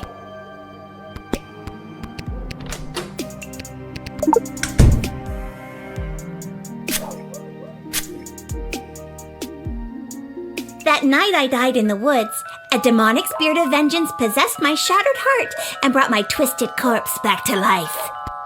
Now I am cursed to wander the campgrounds of Lake Scream and Die at night until I have slaughtered every last person who had a hand in my death. I just hope I can make it through the job's 90-day probation period.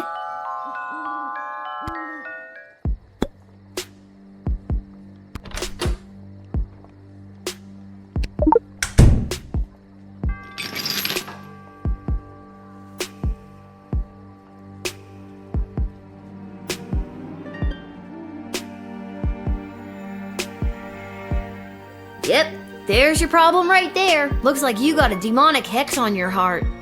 Gonna be hard to get rid of that bugger. Seems to be written in a different language, so we're gonna need foreign parts to fix her. Oh, I don't want it removed. It gives me the unnatural strength and endless stamina I need to hunt down camp counselors in the woods at night.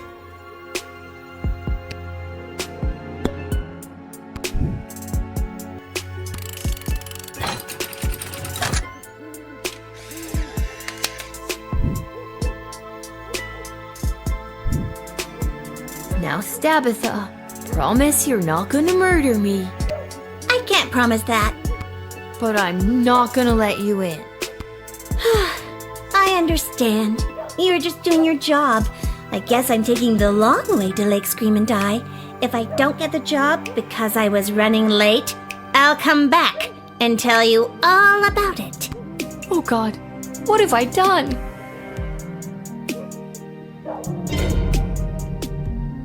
Sorry, I forgot I cut your phone line and didn't fix it. I'd hate to leave you vulnerable. That's very considerate of you, Stabitha. Sure you don't want to change your mind about letting me in? No, I really don't think I should let you in. Okay, I admire your conviction. Okay, thank you, Stabitha.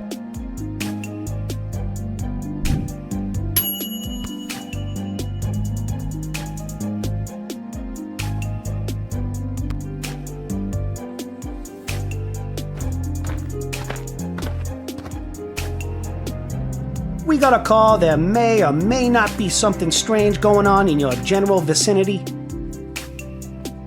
Who are you now? Ghost Finders. Ghost finders? So what, you find ghosts? That's right. People call us when they suspect some paranormal activities. We come in and we find out what's what. Whoa, that's cool, I guess. I always heard that ghosts don't exist. That is what all the experts say. And the scholars. And the historians. And just about everyone else around the sprawl. But are you sure they don't? I mean, I'm pretty sure. But not 100%? Well, not 100. Boom! Ghost finders at your service.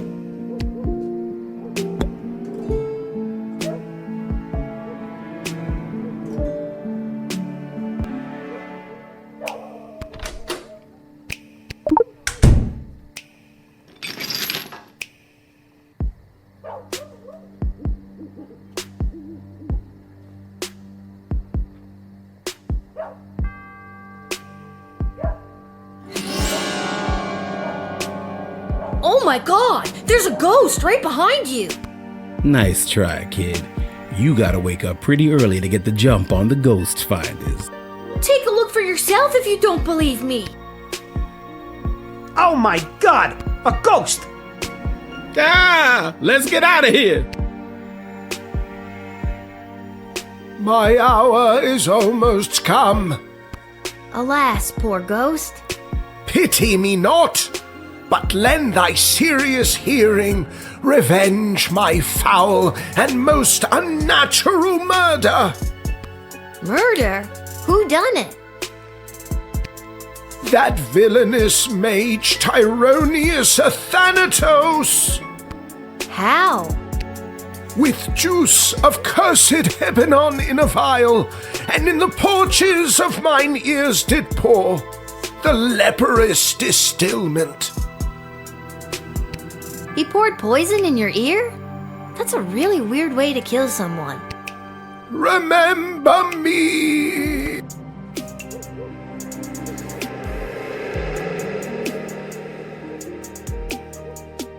Whoa, I knew that Tyronius was no good, but this is another level.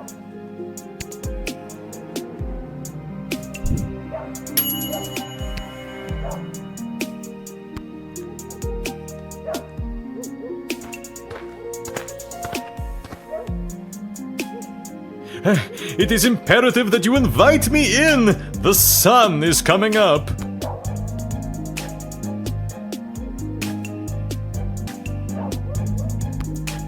Oh, well, that was easy.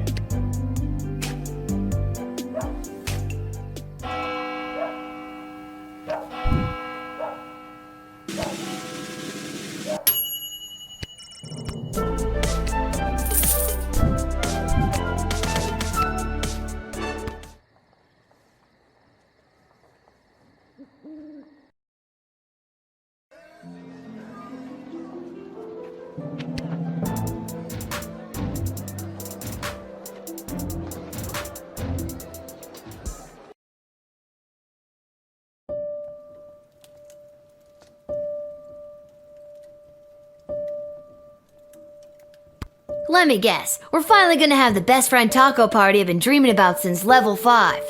Excuse me, what? You're not a part of this, Chuck. Lil, I have something important to discuss with you. Wait a minute, where's your emerald necklace? And why are you wearing that?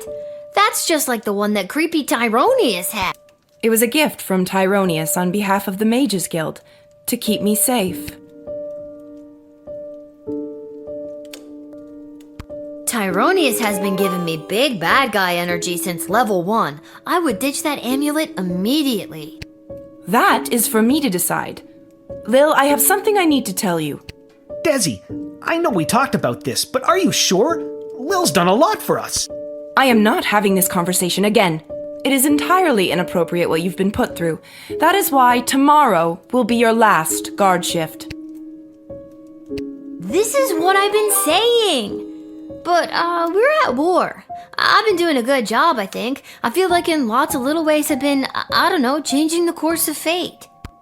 Yes, you have indeed. You've changed them for the worse. This is why a child should not be in charge of anything.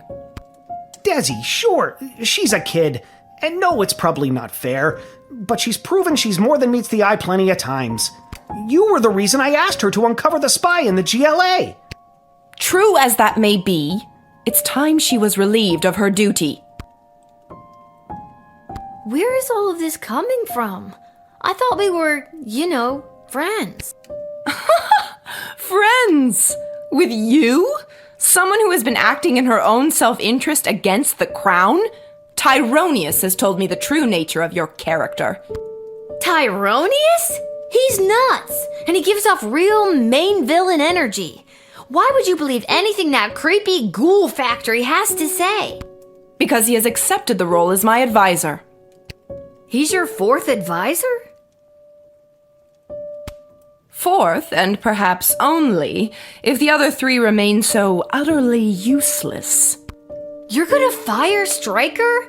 I mean, I get Shit Cannon Ash and Malcolm, but don't you think it's better to, have multiple opinions when it comes to big decisions?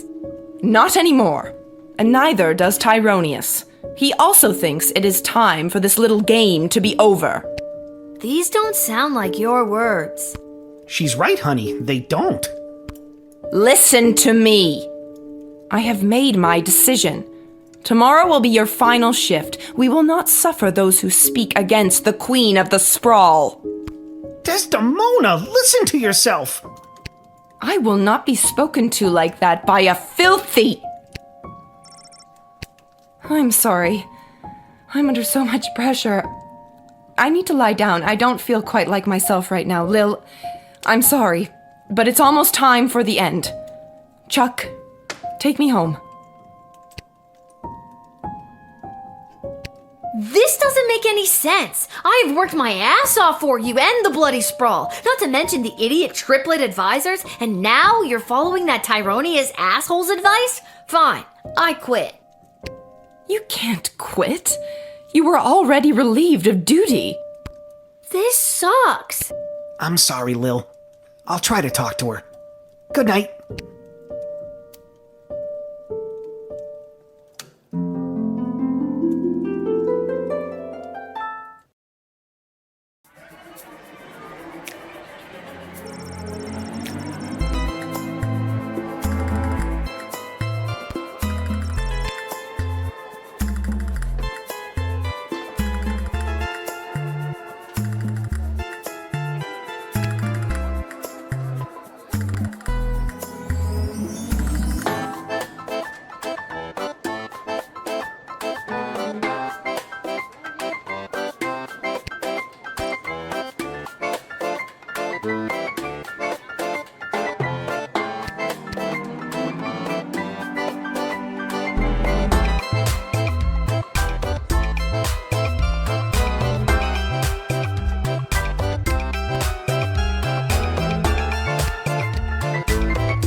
already spread thin guard forces, calling it the worst night of, and I quote, creepy shit they've ever seen on St. Swithin's Day. And that's saying a lot.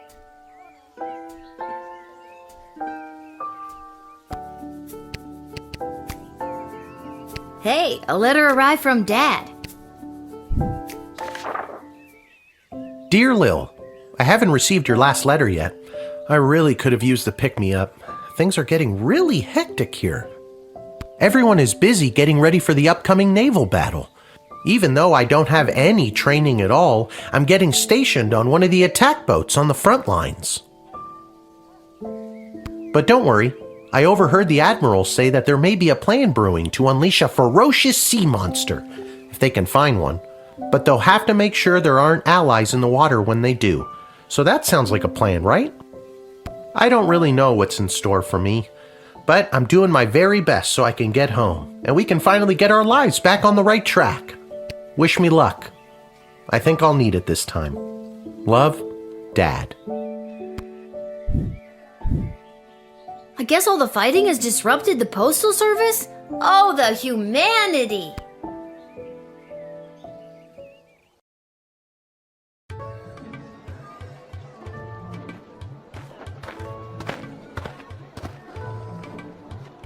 I heard the news this is your last shift down here at the shed. It sure is.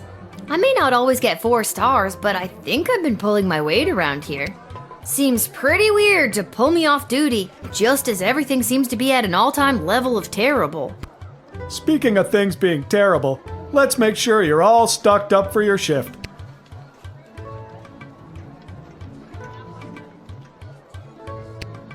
Are you sure you've got everything you need? I've got a big walk to the east gate ahead of me. Thanks for everything, Garby.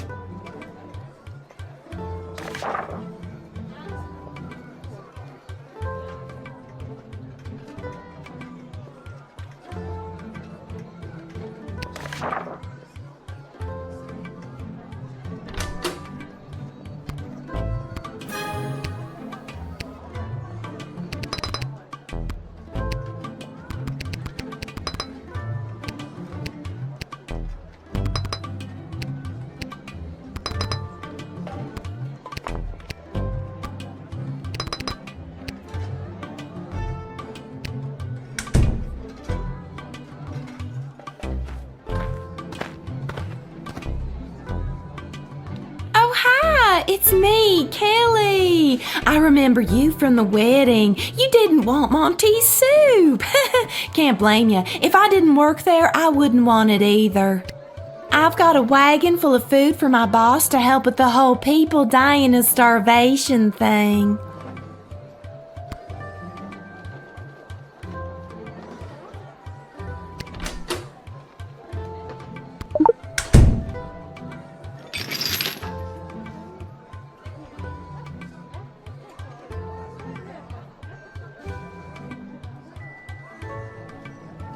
Whoa, your wagon is full of rotten food.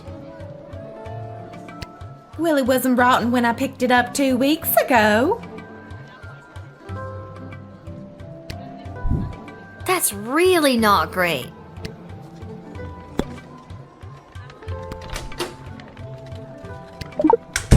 Do you have some sort of documentation for what's in the cart? I've got the order right here.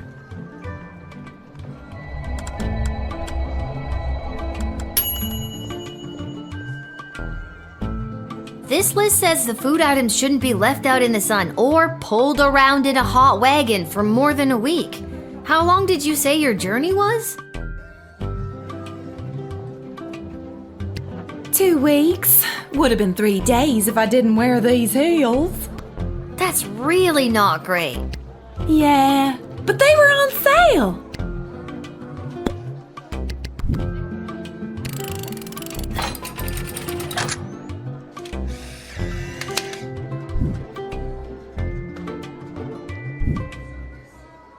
Kid, I don't gotta take this from you too. I get enough of this kind of treatment from Monty.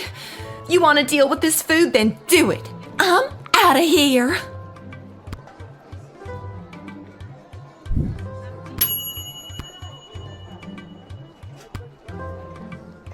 Blinding rage fills my eyes. It is the gatekeeper who ruined my wedding day.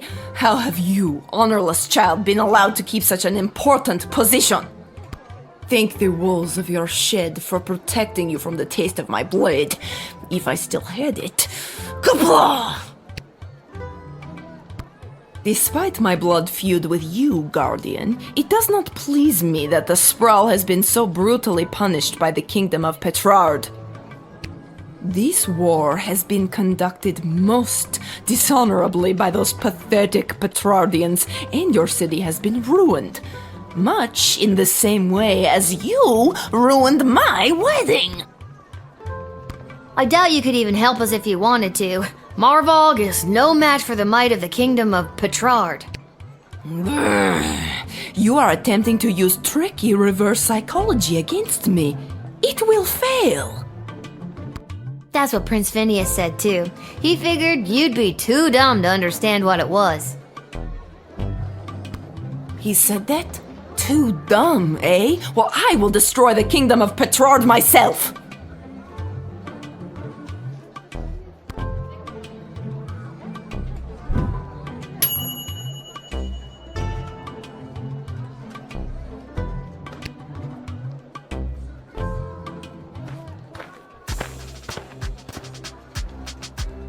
Hail, Groundwalker. I am Marabella.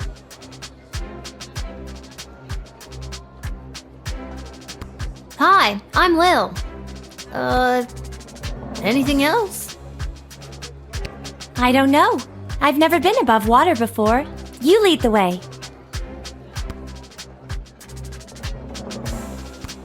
Okay, what you doing here, Marabella? I have an official message from the leaders of my people. This is an official notice that the thalassocracy of... The what now? Thalassocracy. It's the word used for an empire that is primarily made up of maritime or seaborne areas. Huh, learned a new word today. Continue. Okay. The thalassocracy of Bubbletown is committed... Sorry, one more time. Bubbletown? Uh-huh. That's the name of my thalassocracy. Bubbletown. Got it. On you go. Okay. The thalassocracy of Bubbletown is committed to the defense of the Sprawl. That's the end. That's wonderful news! A new ally in our hour of need? Oh, thank you, good Marabella of Bubbletown, for your message. Are you a warlike people? Well, we don't like it, but we are quite good at it. We used to be a peaceful people, skilled more in song and art, but we lost our song many years ago, and now we know only war. Oh, that's rather sad.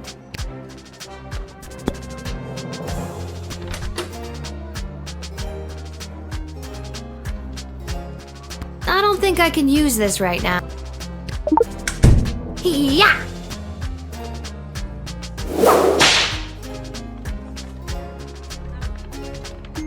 Oh no, my shell! That music! It is the song of my people! The lost song was trapped inside this shell all along! Thank you so much! The mer people of Bubbletown will sing their devastating war song once again.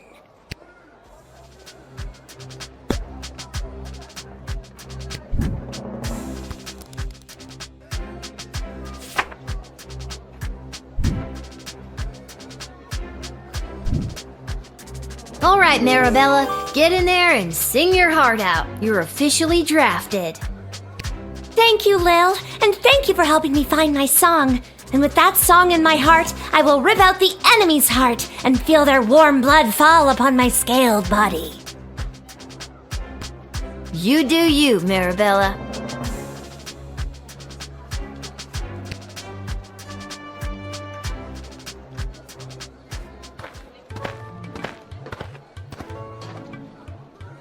This is the place.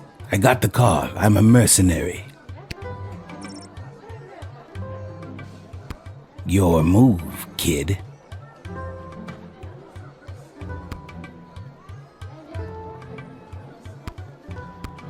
Okay, what's your deal? The deal is simple, kid. You let me in, and I will jumpstart your city's defenses and give your leadership precious information about your enemies. Oh, cool. Not so fast. You don't let me in. I'm taking the same info about the sprawl and selling it to the highest bidder. Okay, come on in. Not so fast. It'll cost you. How much? Well, that's up for negotiation. You tell me how much it's worth. All right, 1,000 gold. Want to play hardball, do you? Okay, fine. 500 gold. Thank you for lowering the price. Yeah, don't mention it. No, really, it means a lot. I said don't mention it. If people hear about this, I'll never make full price again. My lips are sealed.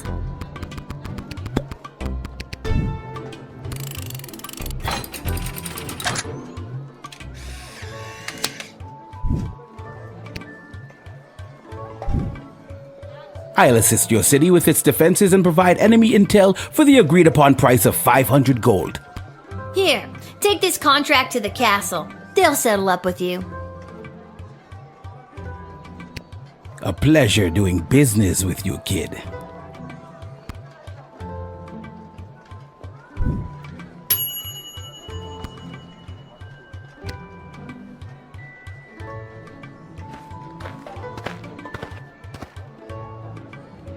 Charmed to make your acquaintance, young gateminder. I am Gary Dolt, son of Bee and Brian Dolt, and I wish to pass. Will you require anything else? Geary, it's me, Lil, remember? Magnus the Magnificent. Of course. Pleasure to see you again, Lil. Now let me pass. I'm off to a meeting at the Mages Guild.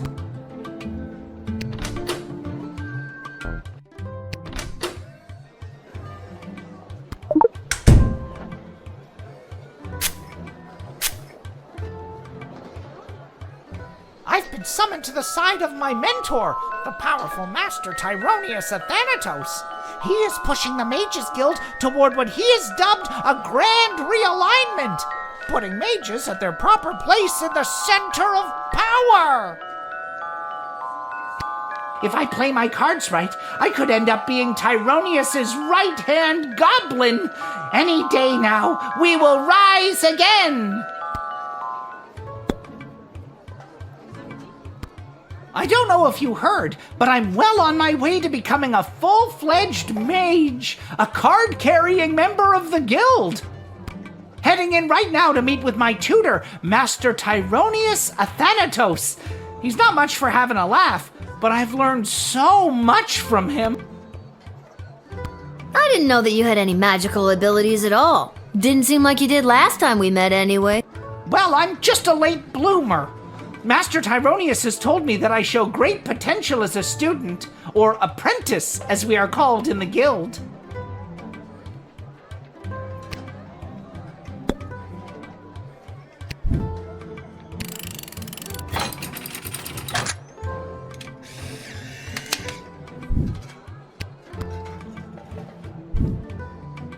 How dare you deny me?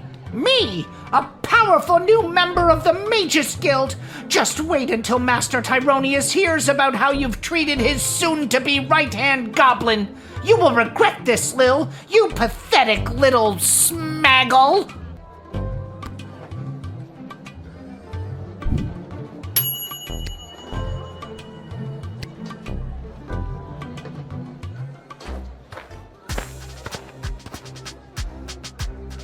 Avast, Petey! There blows a fine upstanding guardsman. Upstanding guardsman, We'll take our ship and blast our way through whatever scurvy barnacles are attacking the sprawl's waterways. Yarr!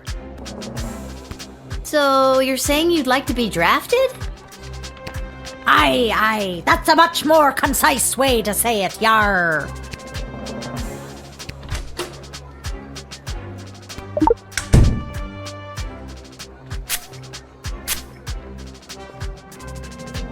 This pirate persona is really hard to keep up.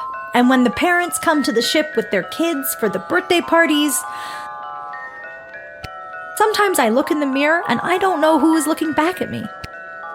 Existential crisis, That's exactly what it is, Peter. An existential crisis. Having one too,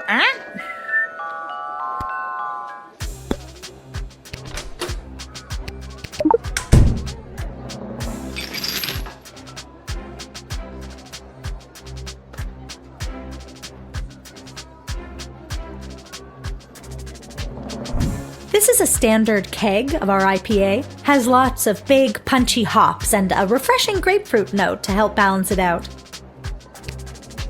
Refreshing grapefruit,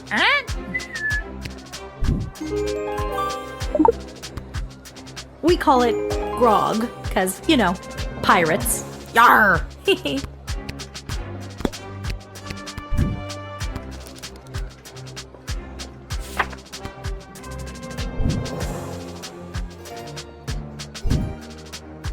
Oh gosh, this is really gonna hurt morale back at the ship. People were so excited to serve their queen and country. Oh well, best of luck to you. Come on, Peter, back to the ship we go. Yar. Wallow in pity,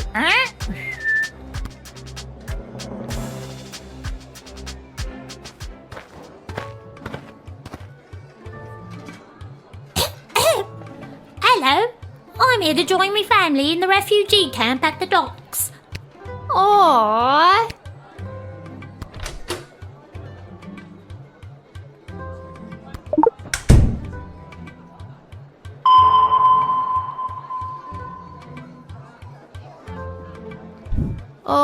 Is that a knife you have on you? I don't know what you're talking about. I scanned you and it shows you're carrying a knife. No, I'm not. Yes, you are. Your machine's broken. You're too young to be carrying a knife. Mind your own business. Try it and I'll cut your off. Whoa, that took a turn.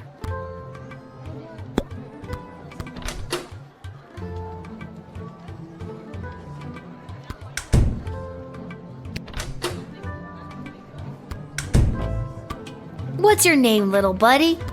My name's Teeny Tom McGoblin on account of I'm so teeny, and my last name's McGoblin. Me dad and mum and sisters already came through the gates. I was lagging behind on account of me bum leg. Aw, what happened to your leg? It fell off. Aren't limbs supposed to, you know, stay attached? I'm too poor to have limbs that stay attached. I think I'm gonna have to see some ID. I'm too poor to have ID.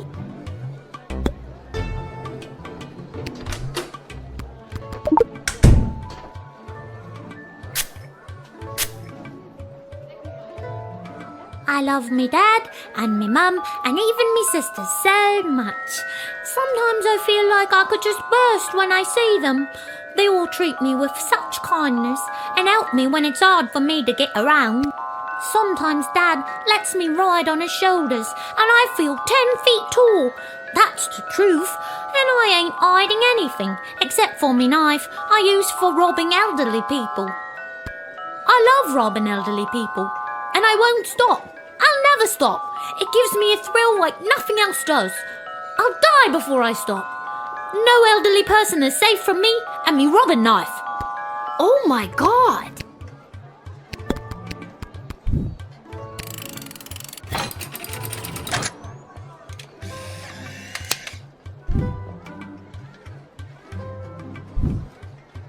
Teeny Tom, you're going to jail for a long time.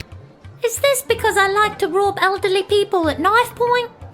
Yes, 100%, that's the reason. You don't know me? Over here stepping all up on me like a prison don't scare me. Bring it on. Holy crap! You seem so harmless in your introduction. That's called a ruse. See you on the outside in 5 to 10. I'm gonna get jacked on the inside.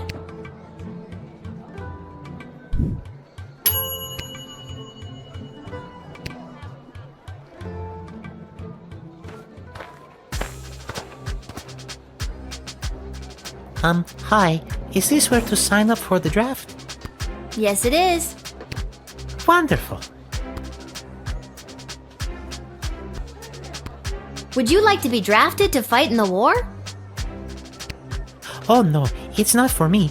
It's for him. For who? My pet fish, Dennis. I'm not sure that I can draft a pet fish. Does Dennis want to fight? He wants to fight, all right, and he is very good at it, I promise you.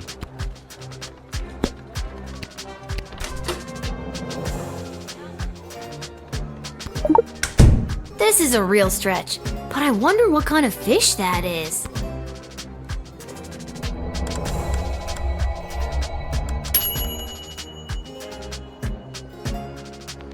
The sarcastic fringehead.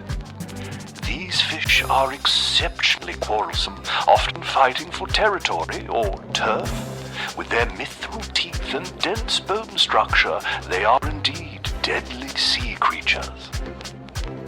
I pictured all of that as narrated by David Attenborough. Cool.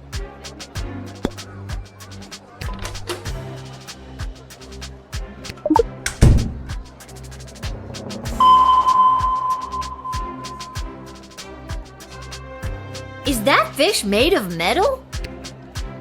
Not entirely. It's his teeth. They're almost 90% mithril. It's all natural, a genetic feature of this breed of particularly violent fish.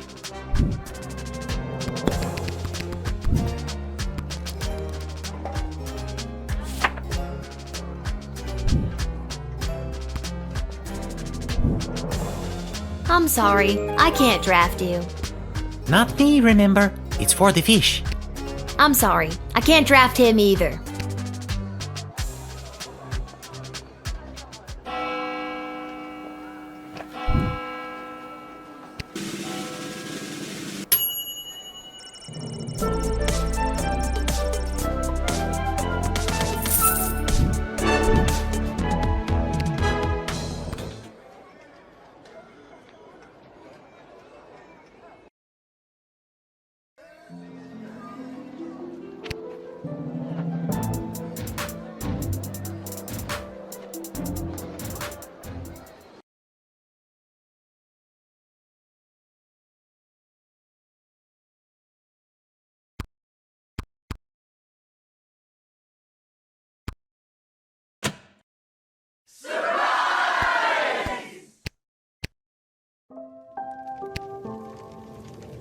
You should see the look on your dumb face. She looked like she was this close to peeing her pants. You're not wrong. Well, the surprise isn't even the surprise, Princess Pea Pants. Wait till you see. Shh, don't spoil it. Okay. Congrats on not having a job anymore. We're glad to have you back. Finally. Yeah.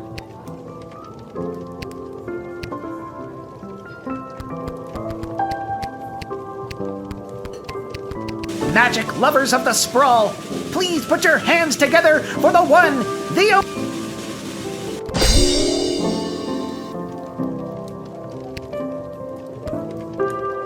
By the beard of Bertram Bartleby the Bloated, I appear!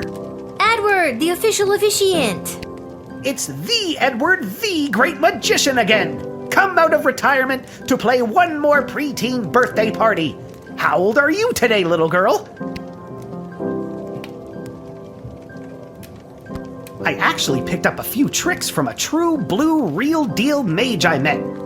Lil, I am small but nimble with a bushy tail. In trees I scamper, never to fail. I gather my food and store it with care. Do you know what animal I am? Do you dare?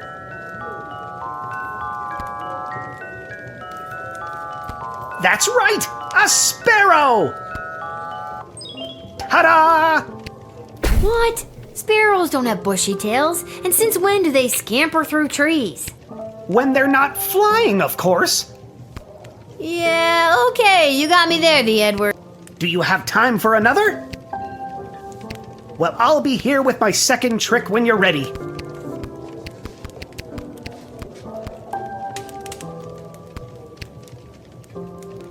Hey, Arda, mind if I write a quick letter to my dad? Yeah, maybe later, Lil, okay? Maybe later? No, I have to send him one now. It can wait. Enjoy your party. And your surprise is over there by the fire. But first, I know you're just a kid, but I'll mix you up any drink you'd like on the house to celebrate everything you've been doing around here. What'll... Coming right up.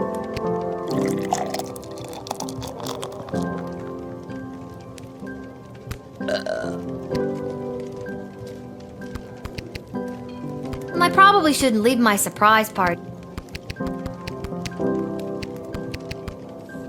The letter can wait. There's a surprise waiting for you over there by the fire.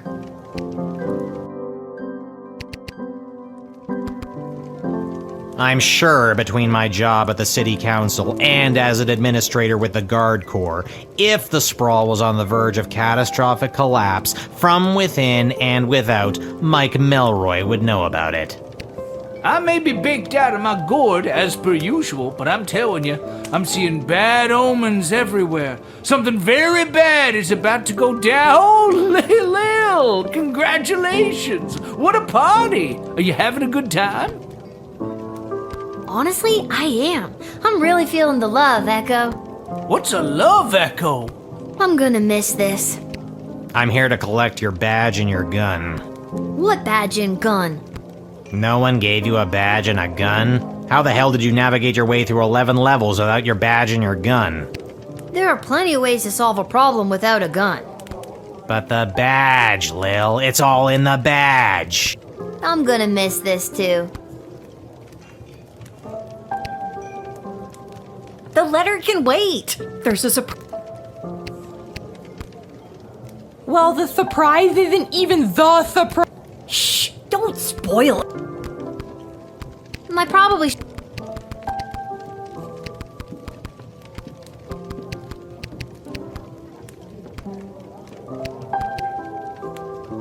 I'll be sure to tell your tale in my...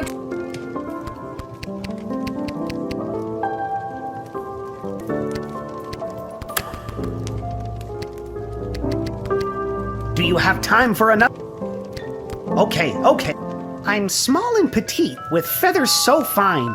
I sing sweet melodies, a sound so divine. I flit and flutter through the air with ease, and build my home high up in the trees. Who am I? Can you guess my name? I'm a little bird that's known for its fame. That's right! It's another sparrow! Ta-da! Okay, this time it actually made sense.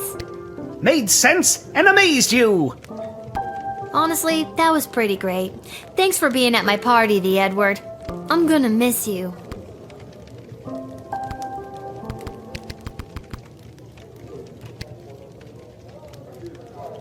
There she is, my little guardsman. Dad? What are you doing here? Oh, I missed you so much. What is going on? You stopped writing letters. I got worried something had happened to you. What could happen to me? I wasn't the one off fighting a war, remember? Yeah, but you get some pretty tough customers coming through that gate. Sometimes if you try to whip them, or even just talk to them in the wrong way, it's game over. I got worried. So they let you leave the war because you were worried about your daughter? I mean, shouldn't you be fighting in an epic naval battle right about now? No, they didn't. And yes, I should be. But I couldn't stand being at war for a second longer. I was actually pretty instrumental in winning a couple of battles out there. I did some amazing things for a chubby, middle-aged guy. I think all because I was thinking about you and wanting to keep you safe. Things have been hard and weird and creepy, but I'm so glad you're here. I feel like I can take on anything if you've got my back. And I'm glad you didn't die.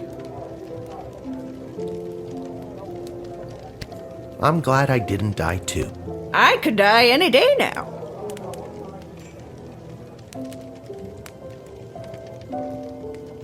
This isn't about you, Mrs. Abernathy. All right, Seamus. I'll be up to tuck you in soon. We can figure out what the rest of our lives will look like in the morning.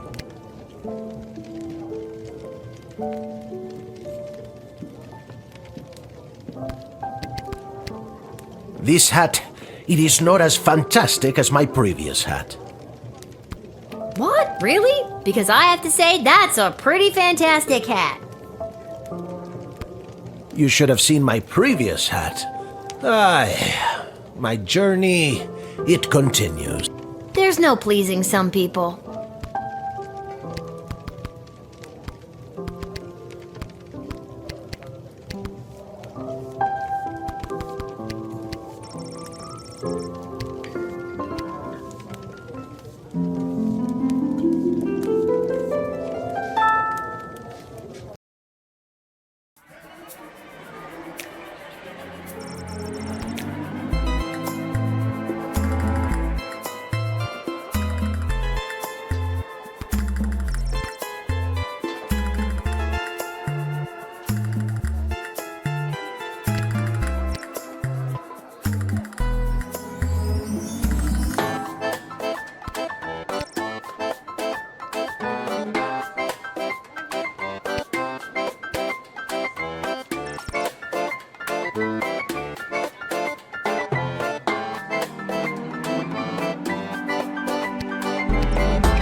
We have just received word that the enemy has overtaken the Sprawl's military forces.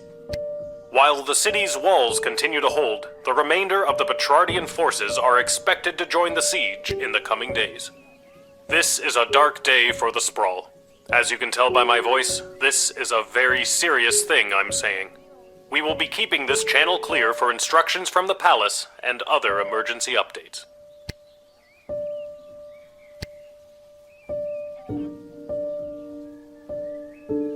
Oh God, it's all over. I should find Dad. We need to get somewhere safe.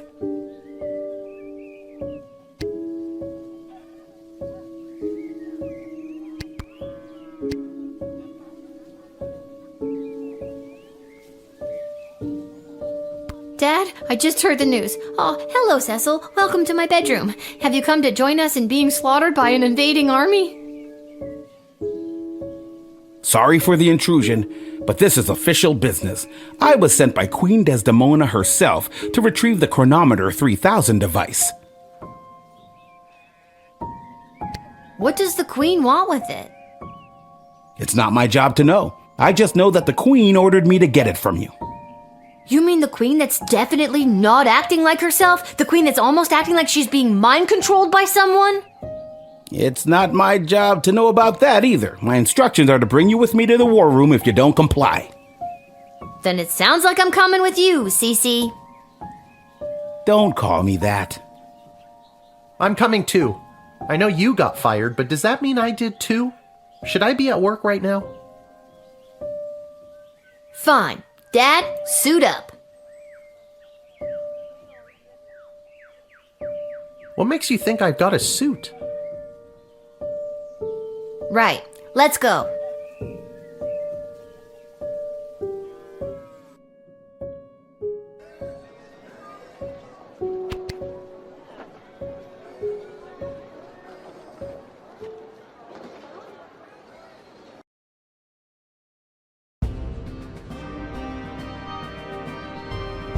Ah, there she is, Your Majesty, Lilith, the Gate Guardsman. Yes, Lilith. I see you chose not to simply hand over the Chronometer 3000 as requested. No, she did not. Stubborn as a mule, gets it from her mother. And I'm her dad, Hamish. Hello, Your Majesty. I'm here to inquire about getting my gate guard gig back. Silence!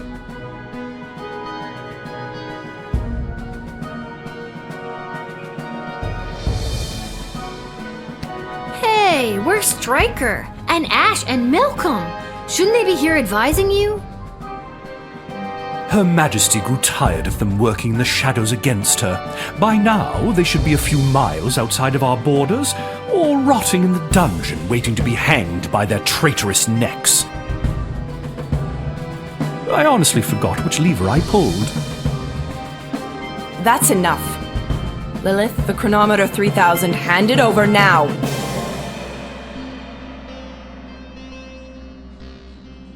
No. I beg your pardon? Dr. B entrusted me with the Chronometer 3000 to test it out at the guard shed, so I could make sure that only the right people would make it into the sprawl. A position you sullied with your own personal agenda and no longer hold. You do not need the chronometer any longer. Tyronius does. I'm sorry, does that mean there's an opening? How dare you interrupt Her Majesty, you useless, pathetic nobody guardsman! Hey now! So I am still a guardsman. Enough of this. Guards, lock the doors. They are not leaving until they hand over the Chronometer 3000.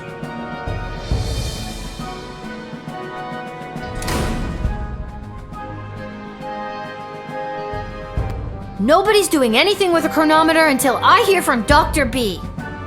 Unfortunately, the good doctor is indisposed. There was a small mishap at the dig site, and let's just say she fell to her death. What? You killed Dr. B? Well, she was hanging at the edge of that pit when I left her, so who can say? Who can say indeed? Your Majesty, are you hearing this? Desdemona, snap out of it! She can't help you now, child. The Athanatos Amulet of Total Mental Sublimation is among the oldest magic in the world, and its spell is not easily broken. Only the power of true friendship can release the spell's hold. Lil, help me. My friend.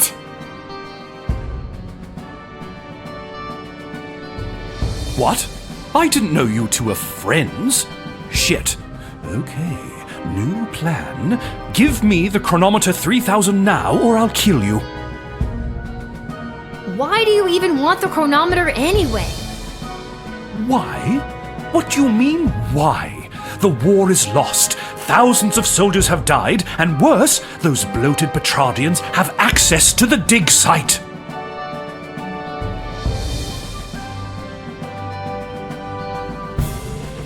The Sprawl has only been on the forefront of technological and magical advancement because of the power crystals discovered there. That's why you have the chronometer 3000 in the first place. But now the dig site is lost to us due to your poor choices. Make the right one now and hand over the device. Say I was to hand it over. How would you fix everything? Lil, I feel like I'm dropping the ball as the adult in the room. Should I be interjecting more? Dad, shh! All I have to do is get the princess to marry Prince Phineas instead of the Praetor, and kill the leader of the Goblin Liberation Army before he can interrupt the wedding ceremony. Then the war will never happen. It won't work! The side she doesn't choose will always start a war with the Sprawl. How could you know that? What is this, your second playthrough? My plan will work. I can't let you do this! You can't kill Chuck. He's my hero. I thought I was your hero, you good-for-nothing little worm. Feel my wrath. Wait, Master, don't! Oh no! Lil, please! Tell Julian Gary! No! Dad, let's get out of here. But the doors and the guards. I'm not sure if this is gonna work, but hold my hand. There it is, the chronometer 3000. Give it to me!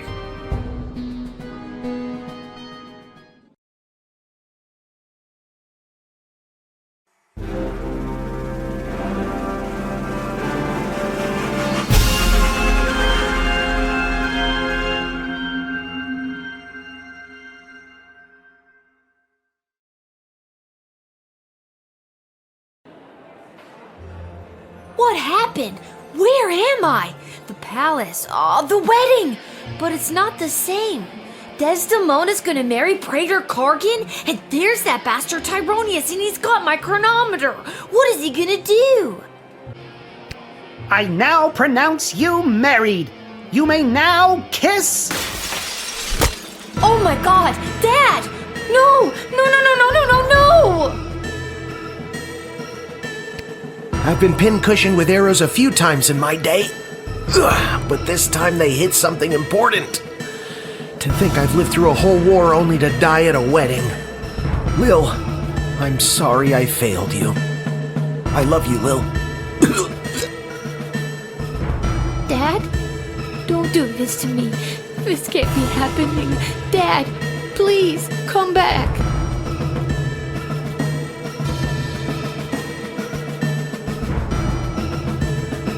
Drat!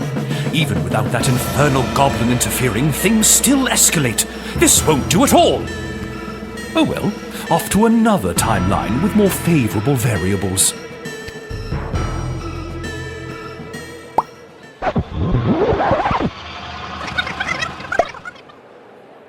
Oh God, what? Dad, you're alive! What? I'm unarrowed? What's going on? I don't have time to explain. I'm sorry I'm inconveniencing you? I've got no time for another tutorial.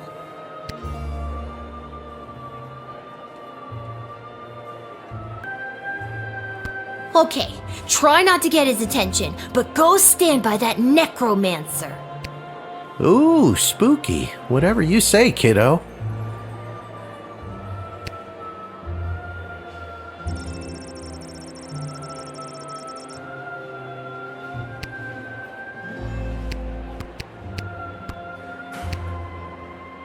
Articulus, I need your help. You see that necromancer by the altar? I didn't until you pointed him out. How very strange. Well, he's protected by a force field. Do you have a spell or something that could help me with that? I know spells that might work, but I'm not technically licensed to cast it. This is a matter of life and death. Spill it. Okay, fine. There is a loophole. If the ancient elven hymn Et Fici Pulmentum in Brachus is being performed, my license increases by 3 levels. Then I'd have no problem casting the spell for you. What does the title of that elvish song mean?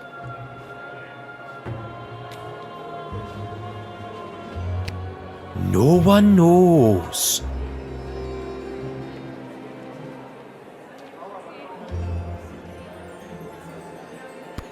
I'll see what I can do.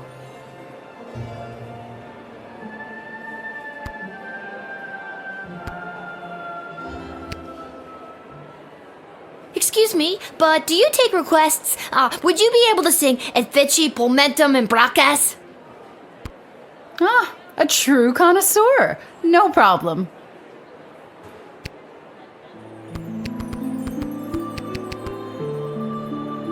Do you hear that? I can feel the prohibitive and arbitrary restrictions placed on my spellcasting fading away. Behold.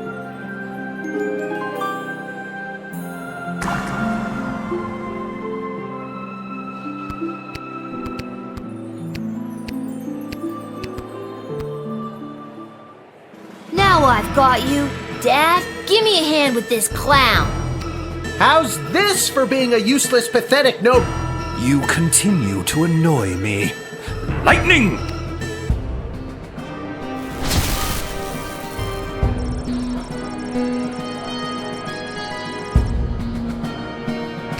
I guess Dad can't take him down unarmed. Let's see if I can do something about that.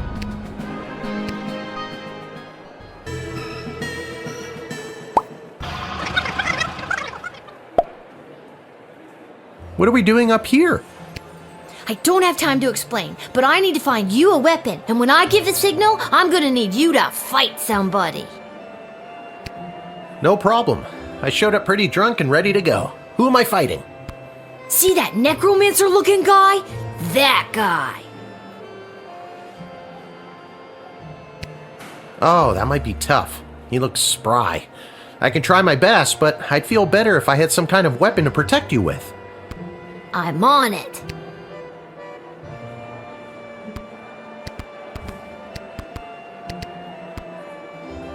Gary, you're still good in this timeline. How nice of you to say. I need your help. See that necromancer by the altar? I didn't until you pointed him out. How very strange. Well, he's protected by a force field. Do you have a spell or something that could help me with that? I'm pretty new at this, but I should have something. I just don't have enough mana stored up to cast it. But... Oh, I shouldn't say. This is a matter of life and death. Spill it.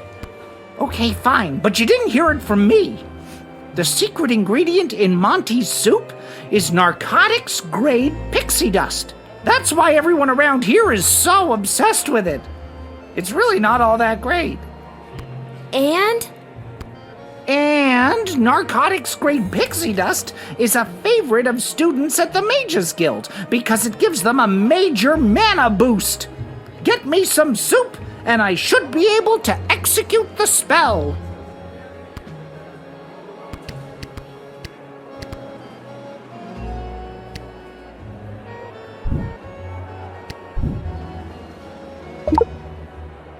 Thanks for choosing Monty's, home of the soup.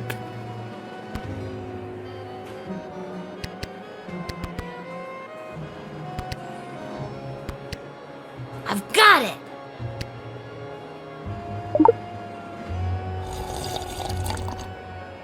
That's some good I'm brimming with mana now, baby! At least, I hope that's what I'm brimming with. Here goes nothing!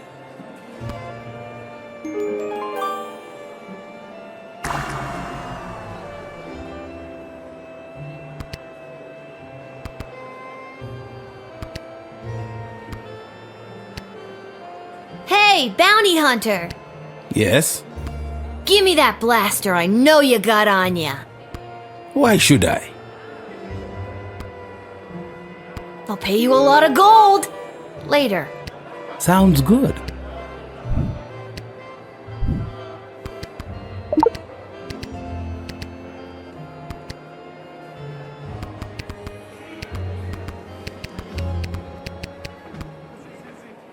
Dad, now! How's this for being a useless, pathetic nobody? You continue to annoy me. Lightning! Don't even think about it. Why, you meddlesome... Now, Lil, get the doohickey. Not before I go back one more time. No!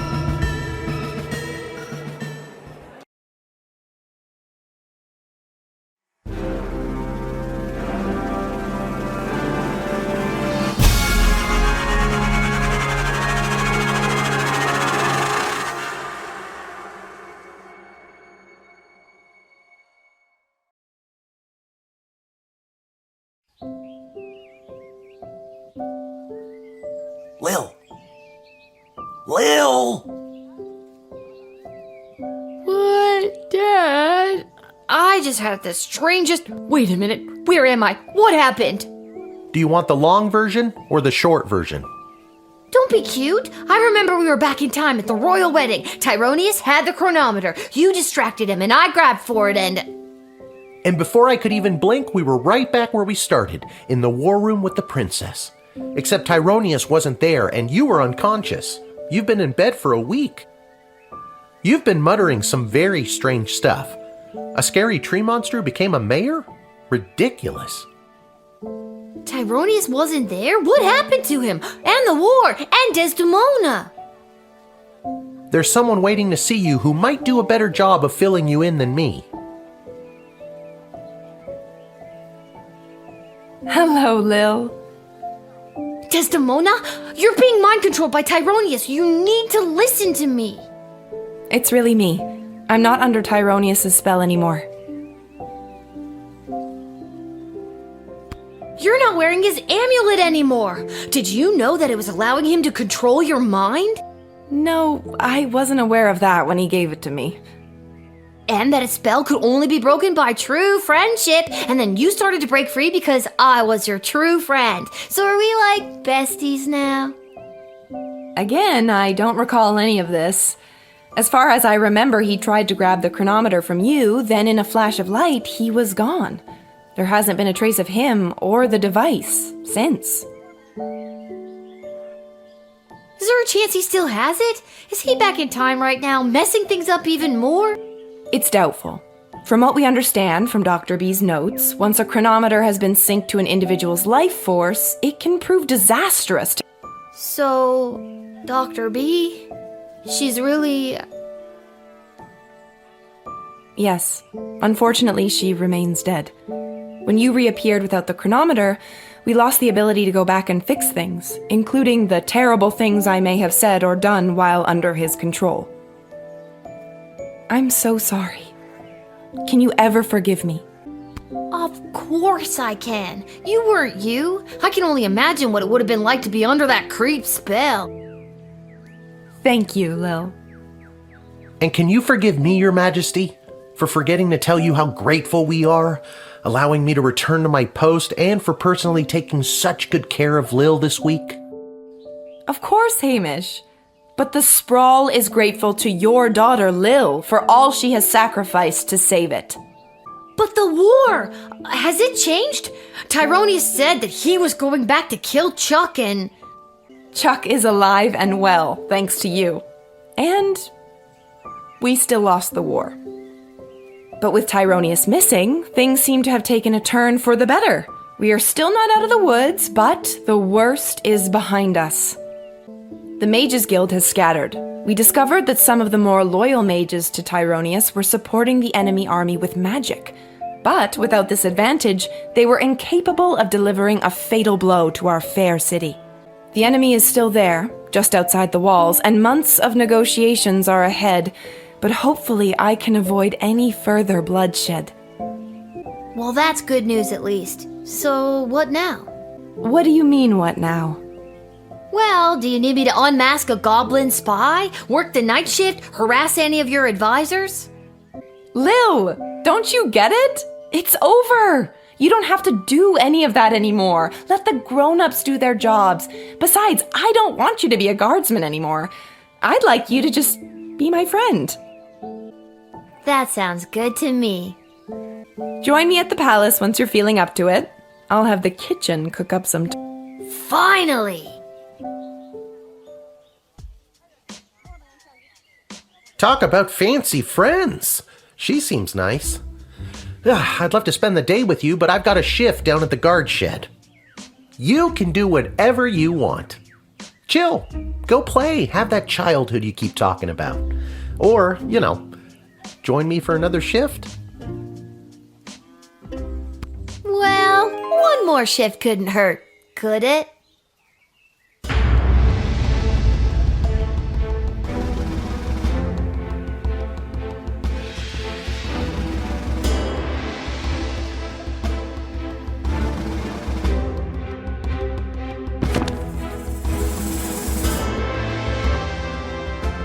Without the burden of Tyronius's amulet affecting her judgment, Desdemona became the strong ruler the sprawl needed to negotiate its surrender and lead the subsequent peace talks. She was able to win a number of concessions from the enemy that allowed the sprawl to retain some of its freedom under occupation. As it happens, in secret, a certain hooded figure leads a growing resistance that will one day overthrow the occupiers. Desdemona and Chuck's marriage was, unfortunately, no match for the pressures put on them by the sprawl's defeat. The divorce was as amicable as any royal divorce could be. A source in the palace shared that the two remain friends. When the sprawl fell to the enemy forces, the occupiers' hatred and intolerance towards non-human races took greater root in the city. This forced many underground, which, if you were a mole person, is no big deal. Not great for the others, though. The Goblin Liberation Army continued meeting in secret and has become an instrumental part of the insurgency movement against the Sprawl's occupying forces. On the final day of the war, a power-hungry Tyronius used the wicket on his 3 rival advisors. Thankfully, he was confused by the contraption and accidentally denied them instead of sending them to the dungeon. Ousted, they walked to the nearest tavern outside of the sprawl and began to plot how to overthrow Tyronius and save the queen. It wouldn't be necessary in the end, as Lil did their jobs for them, again, but the act of plotting over drinks really brought the trio together. After the fall of the sprawl, Councilwoman Ash was enlisted by the enemy to be their intermediary to the Queen. The occupiers saw her as an effective and ruthless new hire, but they greatly underestimated her spycraft. This Employee of the Month secretly fed intel to the Resistance, which monumentally weakened the enemy's hold on the sprawl. Lieutenant Stryker's execution was immediately scheduled by the enemy. However, before she could be hanged, she disappeared from prison. cries of Viva la Goblution were heard in the vicinity of the dungeon, and although she hasn't been seen, it is believed that she is in hiding, assisting the insurgency. Malcolm disappeared, as did a not insignificant sum from the palace treasury. Meanwhile, rumors out of Fireball Canyon tell of a new circus, the most outrageous and lavish circus the world has ever seen. The rumors also tell of its charismatic ringleader and the fish he wears on his belt. Dr. Beatrix von Matterhorn's body was never recovered. Since her presumed death, Lil has been having the most vivid dreams of Dr. B, traveling through alternate versions of the sprawl. In these dreams, the lost scientist seems to be trying to tell her something, but Lil can never remember exactly what it is upon waking. Lil and Hamish continue to live above the Twisted Sisters Tavern. They were able to purchase new furniture and a second outfit, thanks to a gift from the palace for Lil's role in saving the world. Lil continued to cover for her dad at the guard shed, and he continued placing bets on Goblin Ball games. Customer surveys indicate that Lil has become somewhat better at the job.